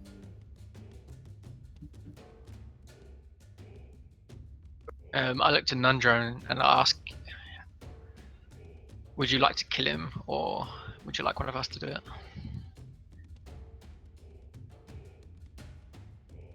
He contemplates that for a moment, but as a commoner merchant kind of thing, you can kind of see that he would like to, but he just doesn't have it in I his. put my hand on his shoulder and I just nod at him and I walk over and I cave in his skull with mace.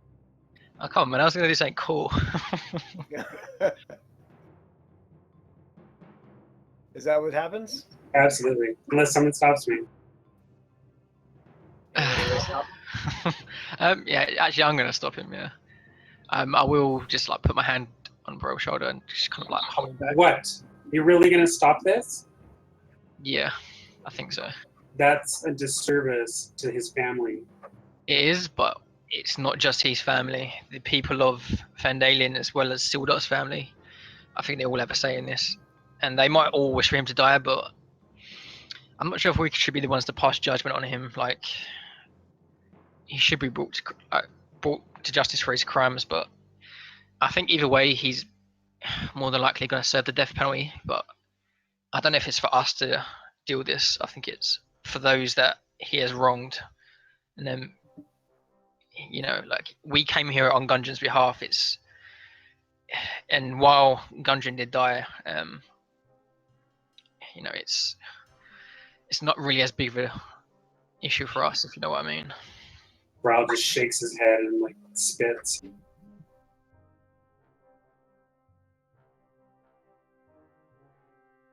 And Nesnar speaks up and says, well, what is it to be? If you speak of this peace and stability so much that you can't even make a simple decision. I say silence, and then I take out a gag and I put it in his face. You know perfectly well if we bring him back, it's going to bring attention to this cave. That is a good point. Laura's getting a little excited about the gagging of the black spider. The black spider. Yeah, the black drop. We'll have to explain where he came from. He'll have a chance to testify. People are going to say, "Ooh, let's look for this cave. There'll be people crawling all over here. They'll be destroying the woodlands all around here. They'll be putting up new camps." No, I say take him out now. Sometimes death is the only way to protect the innocent. And I pull out both my scimitars, place them against his throat in a scissor motion, and then pull him apart and cut his head off. Good, I like that. Anybody stopping him?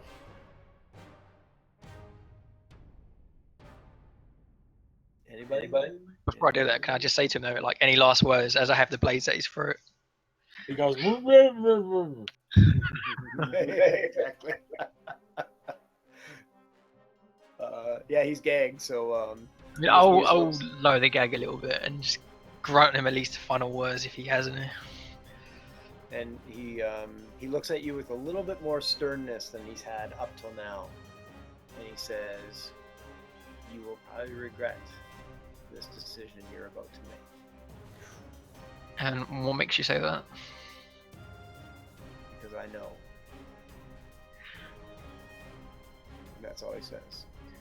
Be done with him. I think Law looks a little bit, kind of a little bit taken aback when he says that. Like, it kind of hits him a little bit deep. Like, he's gone through a few things. Like, to get to this point, like, there's been a few indications where stuff has happened that might have been Law's fault, unintentionally or intentionally, that he's kind of regretted. So he's kind of a little bit unsure now. Like, if it comes back to bite him, it's not just him that has to bite; it's the rest of the party as well. If he's going to delay, I'm just going to walk over there and nudge him out of the way, and I'll finish what I started.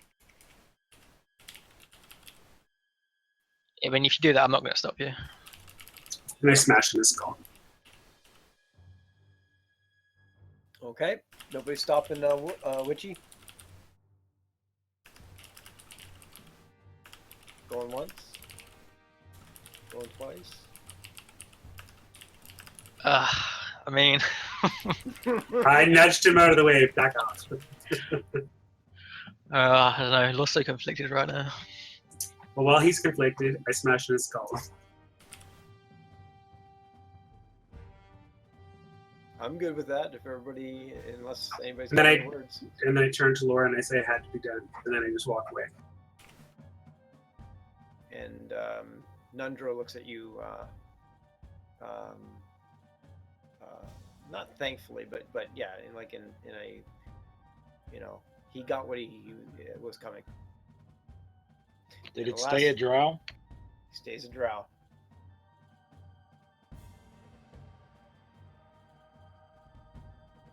And there you have it. I look around at everyone. It's like, this is awkward. A long silence. Yeah. What a nice conclusion. Yeah. So Witchy let's- suddenly gets all dark. So Brett, So- you probably have to run soon. I do have to run pretty soon, but Okay.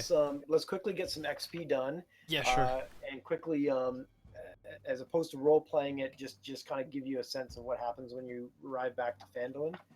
And so let me just see here. You had 3 bugbears. As I call this out, if somebody can add it up, I'll appreciate it. And so the I didn't add up the XP for what was the. It was 950 total. I didn't divide it though. So you Divided by guys, 6 is 159 each. Brett, did you give these guys the XP for this morning's encounter? No, I'm sorry, I didn't actually. So Seth, you had a number, a total number. Yeah, it was 950, but you might have to take Sildar out there because he died, right? But he helped. So He I died in got that him. cannon. Yeah, if an NPC helped, even if he died, he. Okay, and you guys divided by 6, but actually, I was not a. Okay, so divided by 6 because Ivarian helped you guys, but I'm not gonna give the XP to Ivarian because I was DMing this session. So you divided by 6 because I just to give you. We still divided by 6 even if he's an NPC. Yeah, but I'm not gonna give the XP to Ivarian. For the record, Okay, so add 159 to everybody's sheet, except me. and then get ready for what's about to come up here in terms of XP. And then just there was the skeleton. Probably doesn't matter much, but that one skeleton, Oh, that's right. I don't think we had XP for it. that's- Yeah, I wanted to give you XP for that because it's laughingly low.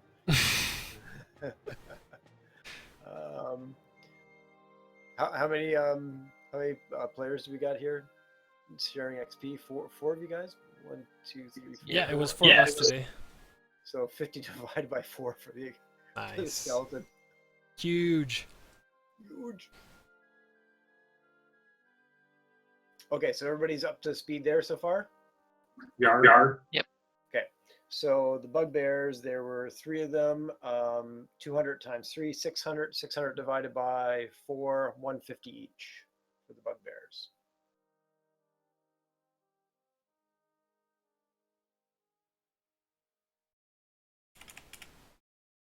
Tell me when you're ready there, and then we'll do the spiders.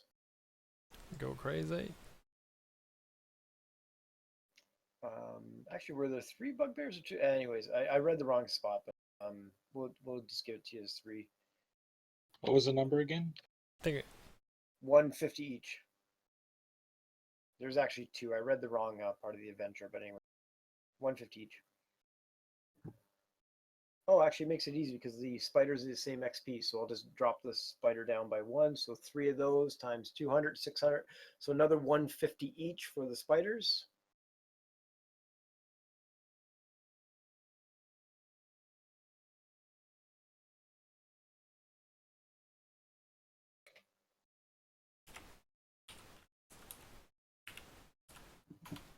And let me know when you're all ready there, and then we'll deal with Nesnar, the black spider. Oh yeah. Oh, yeah, That's the give big us the guy. big-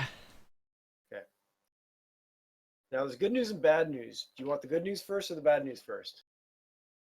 If he would have lived, we would have gained Gotten more experience. triple the XP. The bad news is you would have gotten double the XP if you captured him alive and delivered to Sildar or the town master or such. I wasn't necessarily trying to push you in that direction. I was just he was the type of swarmy kind of guy that he would just look you in the eye and say, "Fuck you, whatever you want to do, go for it." No, we felt it was good.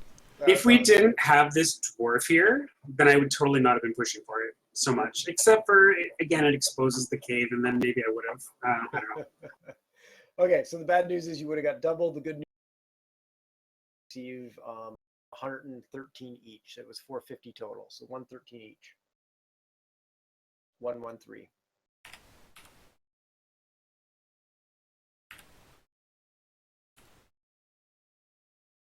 And then finally another 50 each. You received 200 total for rescuing Nundro and surviving, which I'd say at this point, like you could have gotten here earlier on in the adventure and still had to or wanted to roam around the cave. Anyway, so 50 each because it was 200 XP total for rescuing and Nundro and having him. And I think we should give the staff to Braille. There's a staff? Missed it. Where is it? Is there a staff? Yes, so let's do treasure now. There is a and I can I'll next session we'll add stats on all.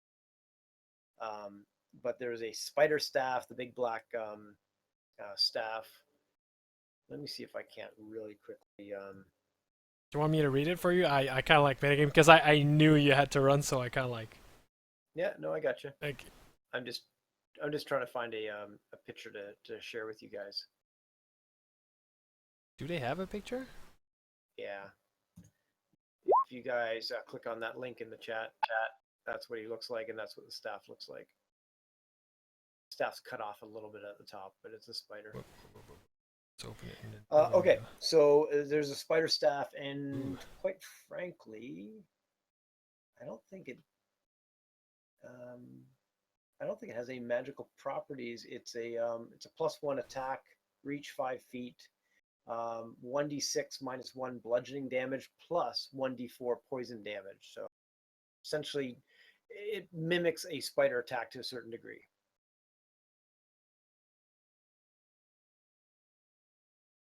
Cool. Are you like? Okay. Are you kidding or? No, that's what I have it here as. But do you have it? Maybe there's something I'm missing. Because there's a section with all the magic items, and then this staff is the shit. Oh yeah, like this staff is the shizzle. Never mind. Yeah, this is a nice spider staff. I just had the attack built into the character. I didn't have all the other fun stuff. What I'll do is I'll let you share that with them after I leave. I do want to kind of tackle what happens back in Phandelver. So you can talk about the spider staff. There's also potion of healing. He carries an iron key, which opens the door where you found Thundro. I missed that door was actually locked. Who cares? And he's got a sack on the wooden table, and it's got gold. 190 EP, 130, and I'm putting this in 130 GP, 15 platinum, another 90 GP. Those are small gemstones, 9 small gemstones, and a dwarven ale mug made of hammered electrum for another 100 GP. So there's the total. So I'll let you guys, I do want to finish up Phandelver a little bit, so I'll let you guys divide that up and put it on your sheets at some point and then talk about the spider staff. Sorry, I missed that. And I'll let you guys just determine what you do with the cave. You return to Phandelver to yet another hero's welcome there once they find out whatever it is that you wish to share with them. They're very glad to see Nundro alive, and sorry to hear of Gundren, which they've already heard about. Sildar and Tharden. They are somewhat worried about what's going to happen with the town with all this going on, but look to the new town master, Toblin, and though he looks a little nervous about taking on this continue to take on this task, especially without Sildar there. He leaves you with the confidence that he will do his best. And he continues to welcome you at the Stonehill Inn anytime you're passing through, for free lodging and food, everything you've done for the town. He does ask that he would certainly be willing to have you stay in the town and act as the de facto guards and such, not only in the town, but to deal with some of the surrounding concerns that they have. You've taken care of the Cragmaw gang and such, but there's all, there's wilderness out there, and it's a small town, not easily defended, not like a Waterdeep or Neverwinter. And one of the things he offers, and he understands that if you have other things to do, but one of the things he offers to you is the Red Brand hideout, Traysender, I think it was called, Traysender Manor, that you would be, if you wish to rebuild that, it would be more, the town has decided that they're more than willing to provide that land and to you as a base of, if you wish. I donate 50 gold to Toblin towards the town. I donate 50 gold to the town and I leave it to Toblin to manage it the way he wants. And he thanks you profusely. It'll certainly go a long way to help the town. He will reach out to to Neverwinter and the Lord's Alliance, see how they would like to continue now that Sildar is dead and their previous was found out to be a crook. I guess just quickly, I've got about a few minutes left here.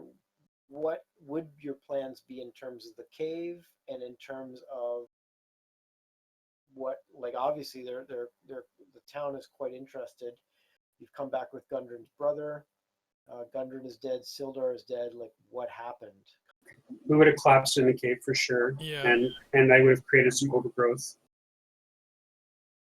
Yeah, definitely collapse the cave. I will say as well, I don't know if anyone else wants to see, but I will certainly take him up on the offer of the old Red Brand Howard and try and rebuild it.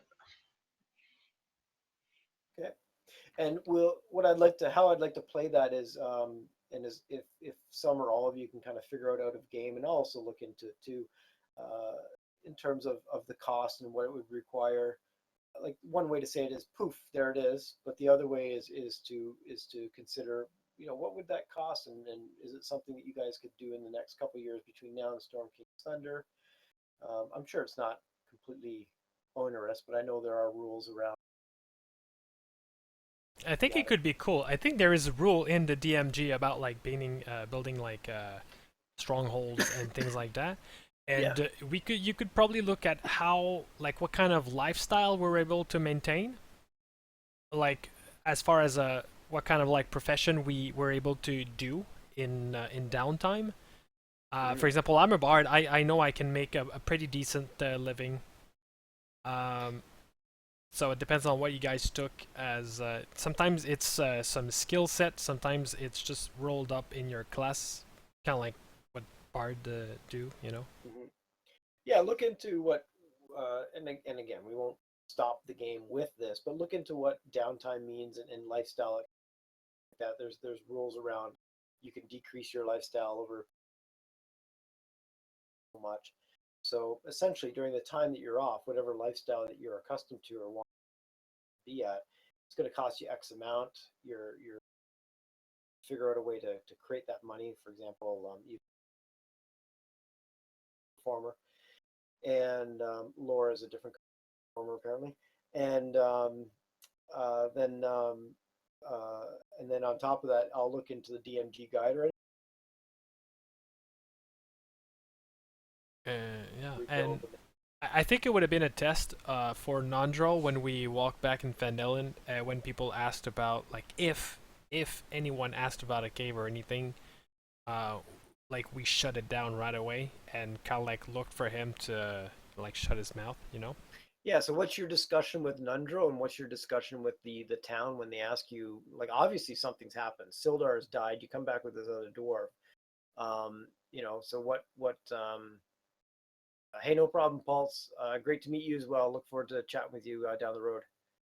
Oh, You you're right. guys I have a missed great that. one. Pulse Yeah, is no worries. yeah. Thanks for your help. Yeah, we'll talk. We'll talk sometime this week, Pulse, with Brett and everything like that. I think that if we basically we were working to make sure he understood why it was important, and then for the townspeople and whatnot, the two brothers were found in different places dead. So, whilst adventuring, these brothers were part of a nefarious plot by bad people, and we ended the plot, but unfortunately the brothers fell, kind of thing. Like, we don't have to get into details about there was a cave or anything, right? They fell in different places, so. Yeah, I won't mention the cave at all. I'll just talk mostly about how the Lord's Alliance, there was a traitor amongst them, Glassstaff, and how we brought him to justice. And then we'll tell them how we went to Cragmaw hideout and we cleaned out the band of rebels there. And there was another place that we went and fought and killed some evil there. There was Drow. And then once we're done talking to the town and assure them that everything's okay, we're gonna have a very similar conversation with Gundren's brother. Mm-hmm. Yeah, and I'll have Gundren's brother just kind of go along. He's sorry to see the riches that they were hoping to see mine, and he certainly believes as a dwarf, seeing what he did see of the mine, that there was mineral wealth. The town is I can't remember if the town knows the lore of Wave Echo Cave. I don't know if they actually knew that the brothers. I don't think so. And so the town is equally kind of concerned, and again, that's why they're kind of pushing you to stay on as the de facto guards and such, because obviously there is crazy stuff amiss. As time goes on and you kind of check in on this story and such like that, you will hear that the Lord's Alliance will not confirm nor deny that there was a traitor amongst their midst, and that they are, all they'll say is that they are, in terms of.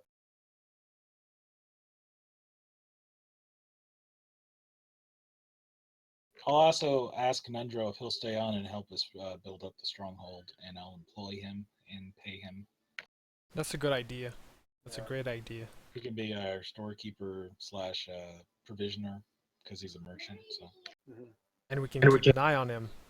Yeah, we can also use the fact that his brothers died trying to get access to the cave as kind of a reason to get him to stay. Like, explain to him that if more people come searching for this cave, then more people are probably going to die. So if you want to protect other families and people not to share the same fate as your family and brothers, then it's better that you will help us protect its secret.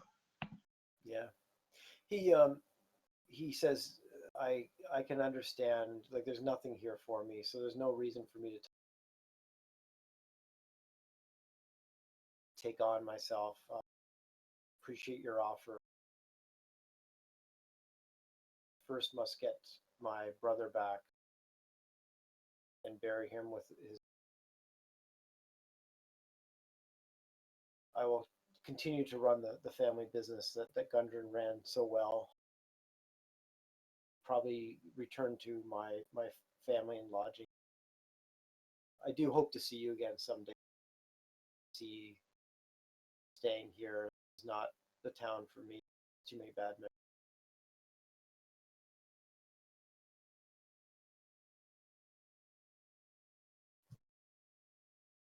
Okay, I mean, somewhat get it. So I think that you've accomplished what you wanted to accomplish in terms of the cave is caved in, and looks the cave in and the druid magic and stuff looks the way it looks. The only people that knew about it was the black spider, Gundren and his brothers, and Sildar, and maybe probably one or two of the other caves that you came across. but location-wise, again, people knew the lore of it, but in terms of location-wise, there's only a handful of people that knew of the location. Other than you as a party, Nundro is the only person living, I believe, that knows. And the town is very happy with you. You are always welcome in Phandelver. So is the plan, like we'll figure out the logistics of it, but is the plan to take over the manor and turn it into a little bit of a base of operations? Oh yeah, for sure. Yeah. For sure. All right. Well, ladies and gentlemen, that ends Lost Mine of Phandelver. Huzzah! That's amazing. Clap, clap, clap, clap, clap. Yeah. Yay! Good stuff. It started, I think it was in April, sometime in April. So April 4th, the 9th. So Episode 15, man. So that's roughly about 75 hours we've put into this. What is the how much XP do you need for level 5? A lot, man. A lot. 6,000. Yeah, a lot, dude. Yeah. So we'll all be doing that level 4 to 5 nonsense in our downtime. I would hope that in Storm King's Thunder we just come in at level 5. That's what I was thinking. There's that catch up on level 4 and level 10 that you can do. Yeah, just quickly. But you have to spend points or something for that. Me and Brett was like, we were thinking of doing the intro quest, the 1 to 4, with Steven or any other new player for that matter. And then that should take the people that are 4 close to level 5, and probably some of us to level 5, and that should get the newer people to like somewhere around like 3 or 4, I'm assuming. I don't know. It's your call, but I wouldn't spend downtime on trying to level up to level 5 actually. Yeah, the interesting thing is, and then I'll go and let you guys talk about it. The interesting thing is, like, people that have been playing right from the beginning, like for example, Varian, and Vorpal. I just checked your Varian sheet. I didn't check Ventus, but you're still about 1,000 away, eh? Yeah, you are. Where this adventure is supposed to get you to level 5. Now, what we missed that would have gotten you there, I'm not too sure. But yeah, you guys can discuss it. But the general idea was, given that we're bringing on a couple of new players that apparently would start at level 1, that you can go through the chapter 1, which will get you to level 5. Storm King's Thunder, you can do it milestone or XP, but they do suggest milestone. I originally leaned towards XP just because I like that. And then as I got reading through it, yeah, milestone is going to be a lot easier. What I posted in Discord is the idea that if you guys want to explore more and you're just racking up the XP, 2 reasons. If you explore more and you're just racking up the XP, well, chapter 3 out of 14, you're already level 8 or 9, possibly. The other thing too is that in the chapter 1, the level 1 through 5 chapter, if we don't do it milestone, you guys probably actually won't reach level 5, because what you're fighting is level 1, 2, 3-ish kind of stuff, maybe a little bit of 4 and 5 at the end. Whereas if we just milestone it, then everybody will end up at level 5. Now the first part of it is level 1 through 5 kind of stuff, but there's some kind of good backstory and whatever there. So if you want to enjoy that part of the adventure, certainly. If you'd rather just kind of jump right into chapter 2, which they allow for, and that's you're starting at level 5, I don't mind bumping you up to level 5 and then away you go. It just depends on what part of the how much of the adventure you want to take on or not.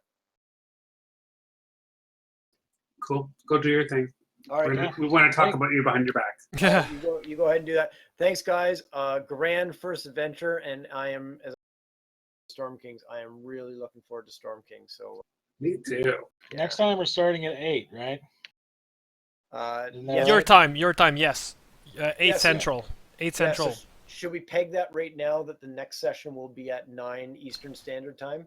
Yeah, could you just Yeah. put it on Storm King's Thunder as like the start time or whatever? Because that's where I go to look Yeah, most of the time.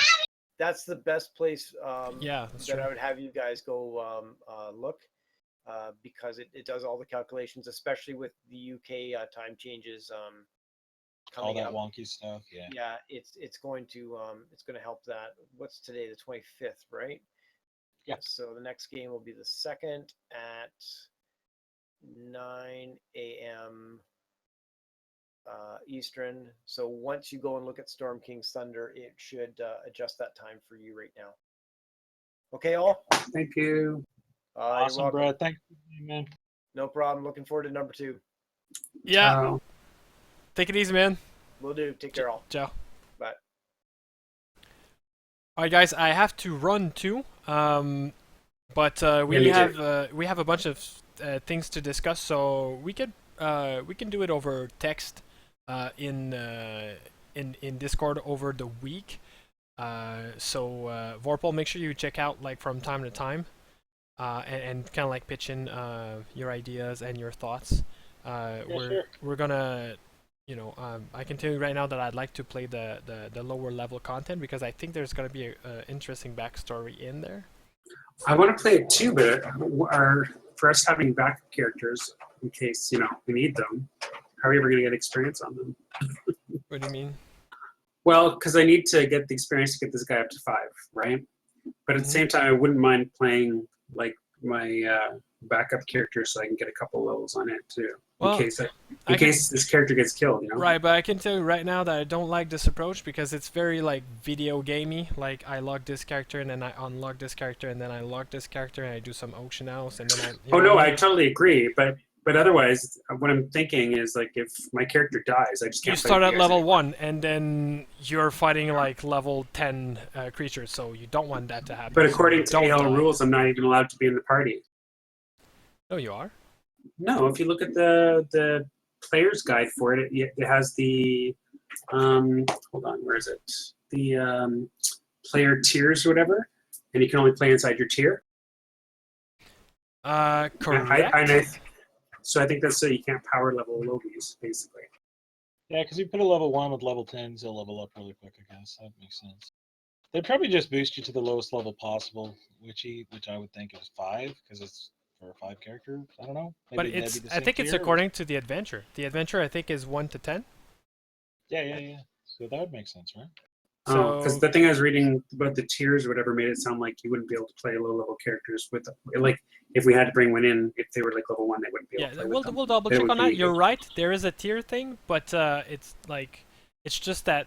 Let's say it's 1 to 10. You cannot bring a level 15 character into that adventure. It's 1 to 10. Which is totally cool, but I thought the gaps were smaller. If I'm wrong, that's awesome. I'll double check. I'll double check. Double check, because I Yeah. just want to make sure we keep our characters legal, seeing as everybody seems Yeah, true. to want that. What goes before you go? What do you think about doing that? The level 1 starter stuff, but I just start at level 5. I don't gain any experience at all until we start the next one. I just want to be level 5. I'm tired of being level 5. Yeah, I kind of agree with Vorpal. I think it'd be cooler if we all started at level 5, but still went through the starter content. But explain to me how you would go from level 4 to level 5.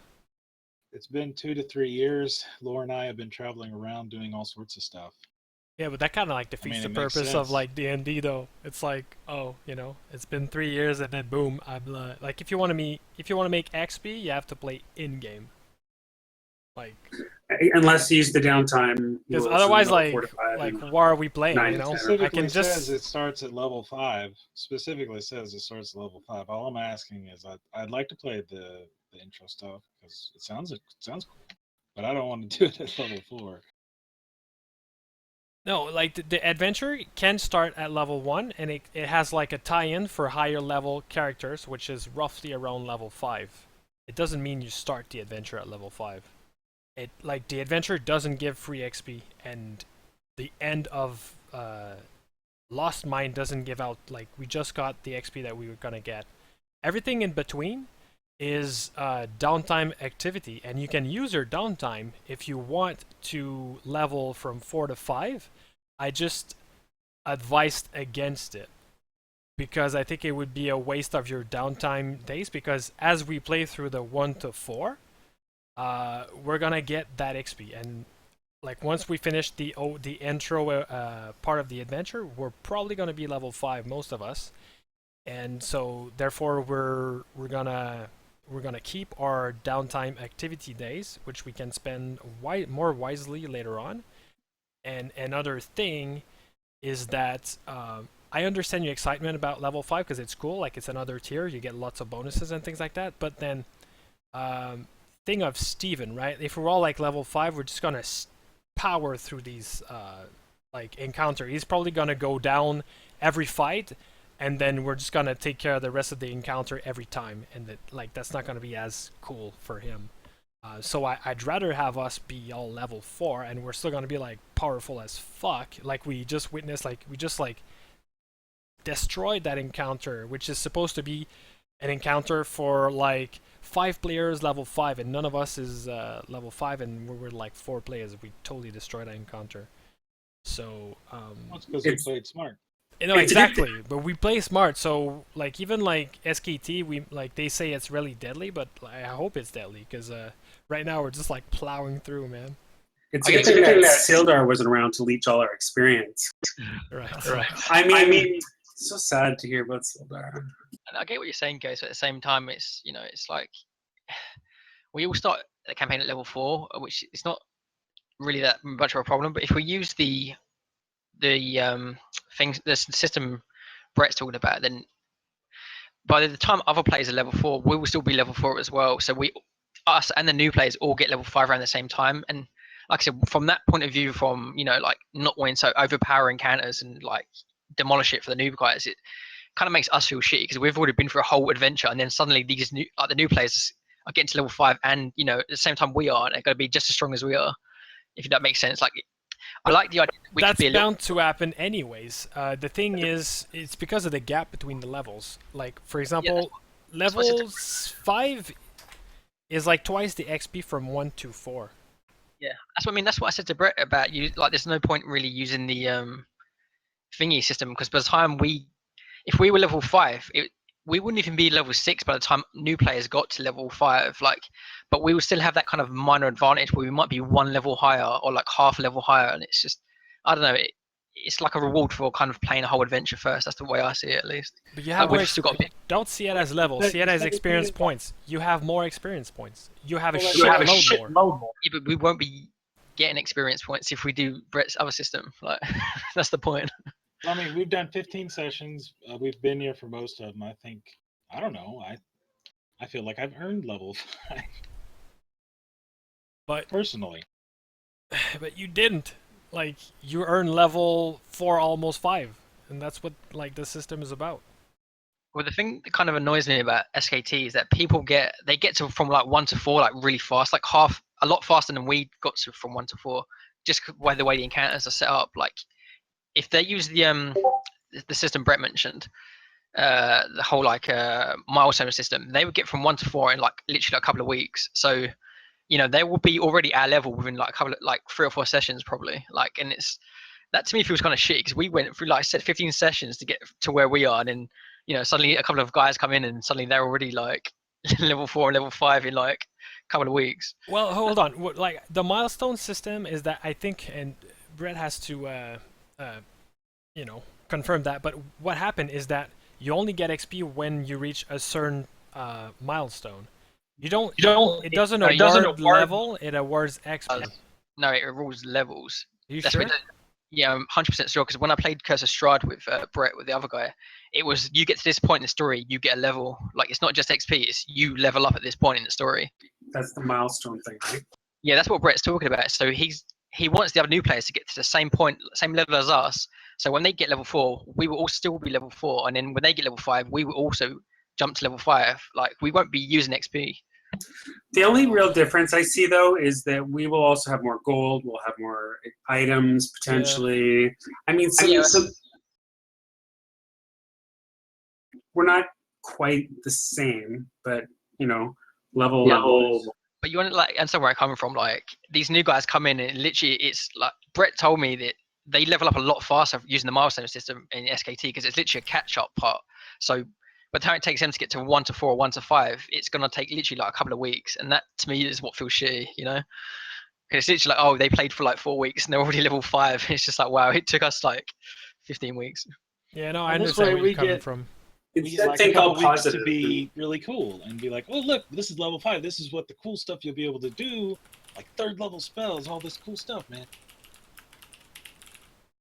I want level 6. Screw level 5. Give me level 6. But I mean, Ventus, like, you have to. When I read the player handbook, I want to be level 20. You know, like I get what you're saying. But should we all just be level 20 and just storm for it? But there is a real concern though about the milestone system. I get what you guys are saying that like it would suck that all of a sudden we'd all be like level 6 and exactly the same, like kind of like XP.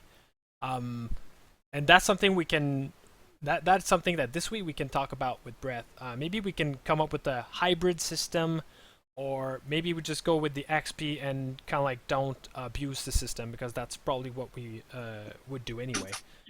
But The only reason, just keep in mind, the only reason that we would be doing the XP system is to penalize the new players, and they will know that. True. And what message does that send to new people coming in? Screw you, we worked harder for this than you did. We don't want you to be strong like us. Kinda. It's kind of a shitty message. I mean, it's kind of shit either way, because it's like, obviously you don't want new players coming in feeling shitty. You want them to feel like powerful and cool as well. But at the same time, I don't want to feel shitty having, you know, like played like months and months and only for them to catch up to us in a couple of weeks. It's just, that's, you know. For me personally, I'm just going to focus on making my guy the best I can, and I'm not going to worry about if other people also get really good. Do you know what I mean? Like, it's good for other people to advance and me to contribute to their advancement and not You're compare. kind of missing the point, though, which it's not the fact that we don't want other people to be good or we want to be the best. It's the fact that we want our time to mean something to us. I totally get it. Word. I haven't missed the point. I want the time that I spend playing this game and hanging out with you guys to For instance, which I don't it's know. like it's like if you play World of Warcraft and you know you spent like, years getting up to like max level, and then someone comes back and does that whole level skip thing that they introduced in it, and it's suddenly, you know, they're max level, and it's like, well, you know, I spent years like learning my class and building myself up and getting to this point, and then some new guy comes in and just pays for it, and it's just like, But you play your guy better. yeah, I mean, I suppose so. And you've got way better transmogs. No, you know what? I mean? Hold on. Let's pause it. I think some really fair points have been made on both sides. I think there's a fair debate to be had, to be honest with you. I think you guys are raising good points that at first I didn't see. I get what you're saying, and it's worth raising and debating, and I think Brett should also pitch in and give us more details about kind of like both system and how they play out in SKT. I'd be willing to have more information to be able to take a more informed decision or conclusion. And just let me add one more thing before you have to take off. I know that Brett has said some of these encounters he's looked at are like kind of scary, and that he's seriously concerned that we're going to die. And so if we are going to stunt the newer players from being able to be where we are, then they can't keep us alive. Well, I don't want to stunt them.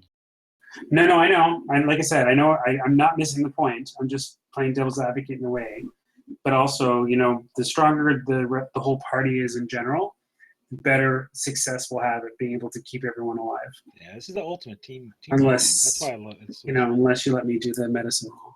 Yeah, right. Hey guys, can we do like Don't a piss session me off. 0 or something where we just all get together and come and talk before the actual game on Sunday? For sure. yeah, I'd love to. I'm available during the week. It would just Seth, like what's it looking for you during the week? Like what time is it right now? It's almost 11 o'clock p.m. Yeah. So I mean, I will be good during the week, as long as you just give me a heads up and say, you know, like, do you want to do this then? And it's like, I could probably make the time, like, because by the time it's midday for you, like during the day for you guys, it's going to be nighttime for me, and I should be available because it, you know, I don't need, otherwise I probably won't be sleeping unless it's super late. Like, it's gonna be pretty late though. By the time it's like 7 o'clock here. And it's like midnight there. Yeah, I mean, midnight like I or said, it 1. depends what day it is. If it's on a Friday night or maybe a Saturday night, or like, or maybe even just during a Saturday or Friday, like, like it's kind of like variable. Like, as long as you give me a heads up before, then maybe I can work something out, or like I can try Let's- and find ways around it. Okay, Yeah, let's try to 'cause make like something me and, happen. Go ahead, Ventus. Vorpal. Oh, I was just gonna agree with Seth because like me and Seth, we get together and talk sometime. That's how we came up with that cool little backstory. We Okay, got together and went off. Let's attempt for kind of like Friday night, something like that. And we can do a little get together. Cool. Like powwow. A pal, yeah. And then We can try to discuss all these things. Because I think we they're can also worth. discuss, I think worth they're- debating. Yeah, we can also like discuss backstory and stuff like that. Yeah, with for it. sure, for sure. Trying to work like tie it all into each other and how it connects. And if any of us like, because I know me and Vorpal have got something going where it's like we kind of interact during downtime, and I thought it'd be cool if maybe some of the rest of us do as well, just to kind of like build our relationship up and stuff like that. So if Yavarian's doing something and he's like, oh, if one of you guys help me, or if something happened where we just met and we kind of went on like a mini kind of thing, which just like backstory. It's all just fluff, but I think it really helps like build things as we go into the next adventure. I really gotta go, guys. So we'll make that happen. The little get together, and we'll try to have Brett and probably even Pulse in, because of the backstory stuff like that. And we also will have to discuss about like Pulse coming within the group and things like that. I want you. We talked about it in the past, and I kind of like took the liberty to start talking to some people, to some potentials, and Pulse being one of them. And I'd like you to. I will want your feedback on that. I'll just say So- right quickly. I will be honest. When I think you first mentioned it and Brett told me about it, I wasn't too sure about it. But after seeing him like pulse a day in action, I actually think it's a really good idea. I think he actually made quite a good addition to the game, personally. Okay, well, we'll discuss it in more details, and what else? Yeah, I think that's wrap it up, and we'll check out Discord, because that's where we're gonna update for the time and stuff, and we'll attempt for kind of like maybe Thursday or Friday night we get together. So thanks everybody. That was by the way an awesome starter adventure. I think we really Made a good impression. yeah, I think And Ghost, we thanks for rock. putting it on and having us on your show and stuff. oh man, I mean it's not my show, it's kind of like our show. Like you guys are making it as much as anybody else. So I'll see you soon, and have a good rest of the Sunday, because we're gonna be back at work in a few hours. So take it easy, guys. Later. Take care. All right, guys, I'm gonna wrap this up. You were part of our little discussion, and that's cool as well. Because sometimes you get to get a glimpse within the group, the dynamics, sometimes maybe even the politics. I don't know if I should do that, but I do it anyway. Just because it would be weird to kind of like cut everybody and cut the stream, and maybe I should do that actually. I don't know. I have to run right now, so thanks everybody that stopped by and chat. Thanks everybody that kind of like watched the YouTube video, and people that give us feedback. It's really like we really appreciate it. We're enjoying this thing for itself. I enjoy putting out videos. I enjoy live streaming, but when other people enjoy it, it's nice. We feel like a connection, and it just makes your day that much better. So yeah, I just want to emphasis the way that this wraps up Lost Mine of Phandelver, which was the starter edition adventure, which was awesome. And I think as soon as next week, we're gonna jump into Storm King Thunder, which is the season 5 adventure. Pretty excited by that. And we're just, everything should kind of like take a step up. We talked about like stepping up the show, bringing like maybe even a bit more drama, a bit more tension. You know, we have more experience together as a group. The DM has more experience. We're trying to bring more people in to help us with the story, and yeah, I'm pretty excited by that. We're going to be higher level, more power, more. It's going to be more lethal, maybe higher stakes. So yeah, it should make for a good show, and for a good sessions. I'm pretty sure excited to. I heard just good things about this adventure, so pretty stoked about it. So yeah, that's it, guys. Have a good week, and hopefully we see you in 1 week. Check out my Twitter at Ghost1Gaming to you know, to have the updates. If I mean, I don't wish for it, but sometimes we have to postpone. So if we do, I update my Twitter. That's the first thing I update. So yeah, and we'll see you guys later. Have a good week.